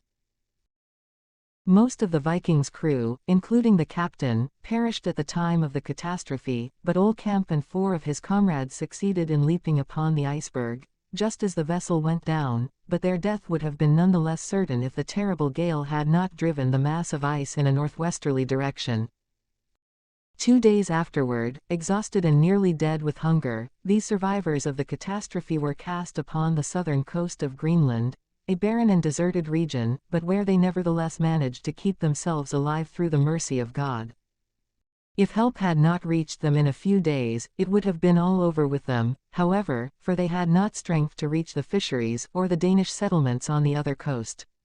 Fortunately, the brig Genius, which had been driven out of her course by the tempest, happened to pass. The shipwrecked men made signals to her. These signals were seen, and the men were saved. The Genius, delayed by headwinds, was a long time in making the comparatively short voyage between Greenland and Norway, and did not reach Christiansand until the 12th of July, nor Christiania until the morning of the 15th. That very morning Silvius Hogg went aboard the vessel. There he found Ole, who was still very weak, and told him all that had taken place since the arrival of his last letter, written from Saint-Pierre-Miquelon, after which he took the young sailor home with him, though not without having requested the crew of the Genius to keep the secret a few hours longer. The reader knows the rest. It was then decided that Ole Camp should attend the drawing of the lottery. But would he be strong enough to do it? Yes, his strength would be equal to the ordeal, for was not Hulda to be there? But had he still any interest in this drawing? Yes, 100 times, yes, both on his own account and that of his betrothed, for Silvius Hogg had succeeded in getting the ticket out of Sandghoist's hands, having repurchased it from him at the same price the usurer had given for it, for Sandghoist was only too glad to dispose of it at that price now there were no more bidders for it. It was not for the sake of an improbable chance of gain that I wished to restore it to Hulda, my brave Ole, Silvius Hogg remarked, as he gave him the ticket, but because it was a last farewell you had addressed to her at the moment when you believed all was lost. And now it seemed almost as if Professor Silvius Hogg had been inspired of heaven, certainly much more so than Sandghoist, who was strongly tempted to dash his brains out against the wall when he learned the result of the drawing. And now there was a fortune of 100,000 marks in the Hansen family. Yes, 100,000 marks, for Silvius Hogg absolutely refused to take back the money he had paid to secure possession of Ole Camp's ticket. It was a dowry he was only too glad to offer little Hulda on her wedding day. Perhaps it will be considered rather astonishing that ticket number 9672, which had attracted so much attention from the public, should have happened to be the one that drew the grand prize. Yes, it was astonishing, we must admit, but it was not impossible, and at all events, such was the fact.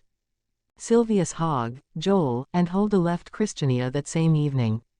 They returned to Dal by way of Bamble, as, of course, Siegfried must be informed of her good fortune. As they passed the little church of Hitterdal, Hulda recollected the gloomy thoughts that beset her 2 days before, but the sight of Ole, seated beside her, speedily recalled her to the blissful reality. By St. Olaf! How beautiful Hulda looked under her bridal crown when she left the little chapel at Dal, 4 days afterward, leaning on her husband's arm. The brilliant festivities that followed were the talk of the whole Telemark for days and days afterward. And how happy everybody was. Siegfried, the pretty bridesmaid, her father, Farmer Helmbo, Joel, her affianced husband, and even Dame Hansen, who was no longer haunted by a fear of Sandghoist. Perhaps the reader will ask whether all these friends and guests, Messrs. Help Bros, and hosts of others, came to witness the happiness of the newly married couple, or to see Silvius Hogg, professor of law and a member of the Storthing, dance. It is hard to say. At all events he did dance, and very creditably, and after having opened the ball with his beloved Hulda, he closed it with the charming Siegfried. The next day, followed by the acclamations of the whole valley of Vestjordal, he departed, but not without having solemnly promised to return for Joel's marriage, which was celebrated a few weeks afterward, to the great delight of the contracting parties. This time the professor opened the ball with the charming Siegfried, and closed it with his dear Hulda, and he has never given any display of his proficiency in the terpsichorean art since that time. What happiness now reigned in this household which had been so cruelly tried! It was undoubtedly due in some measure, at least, to the efforts of Silvius Hogg, but he would not admit it, and always declared, No, no, it is I who am still under obligations to Dame Hansen's children. As for the famous ticket, it was returned to Old Camp after the drawing, and now, in a neat wooden frame, it occupies the place of honor in the hall of the inn at Dal. But what the visitor sees is not the side of the ticket upon which the famous number 9672 is inscribed, but the last farewell that the shipwrecked sailor, Old Camp, addressed to Hulda Hansen, his betrothed.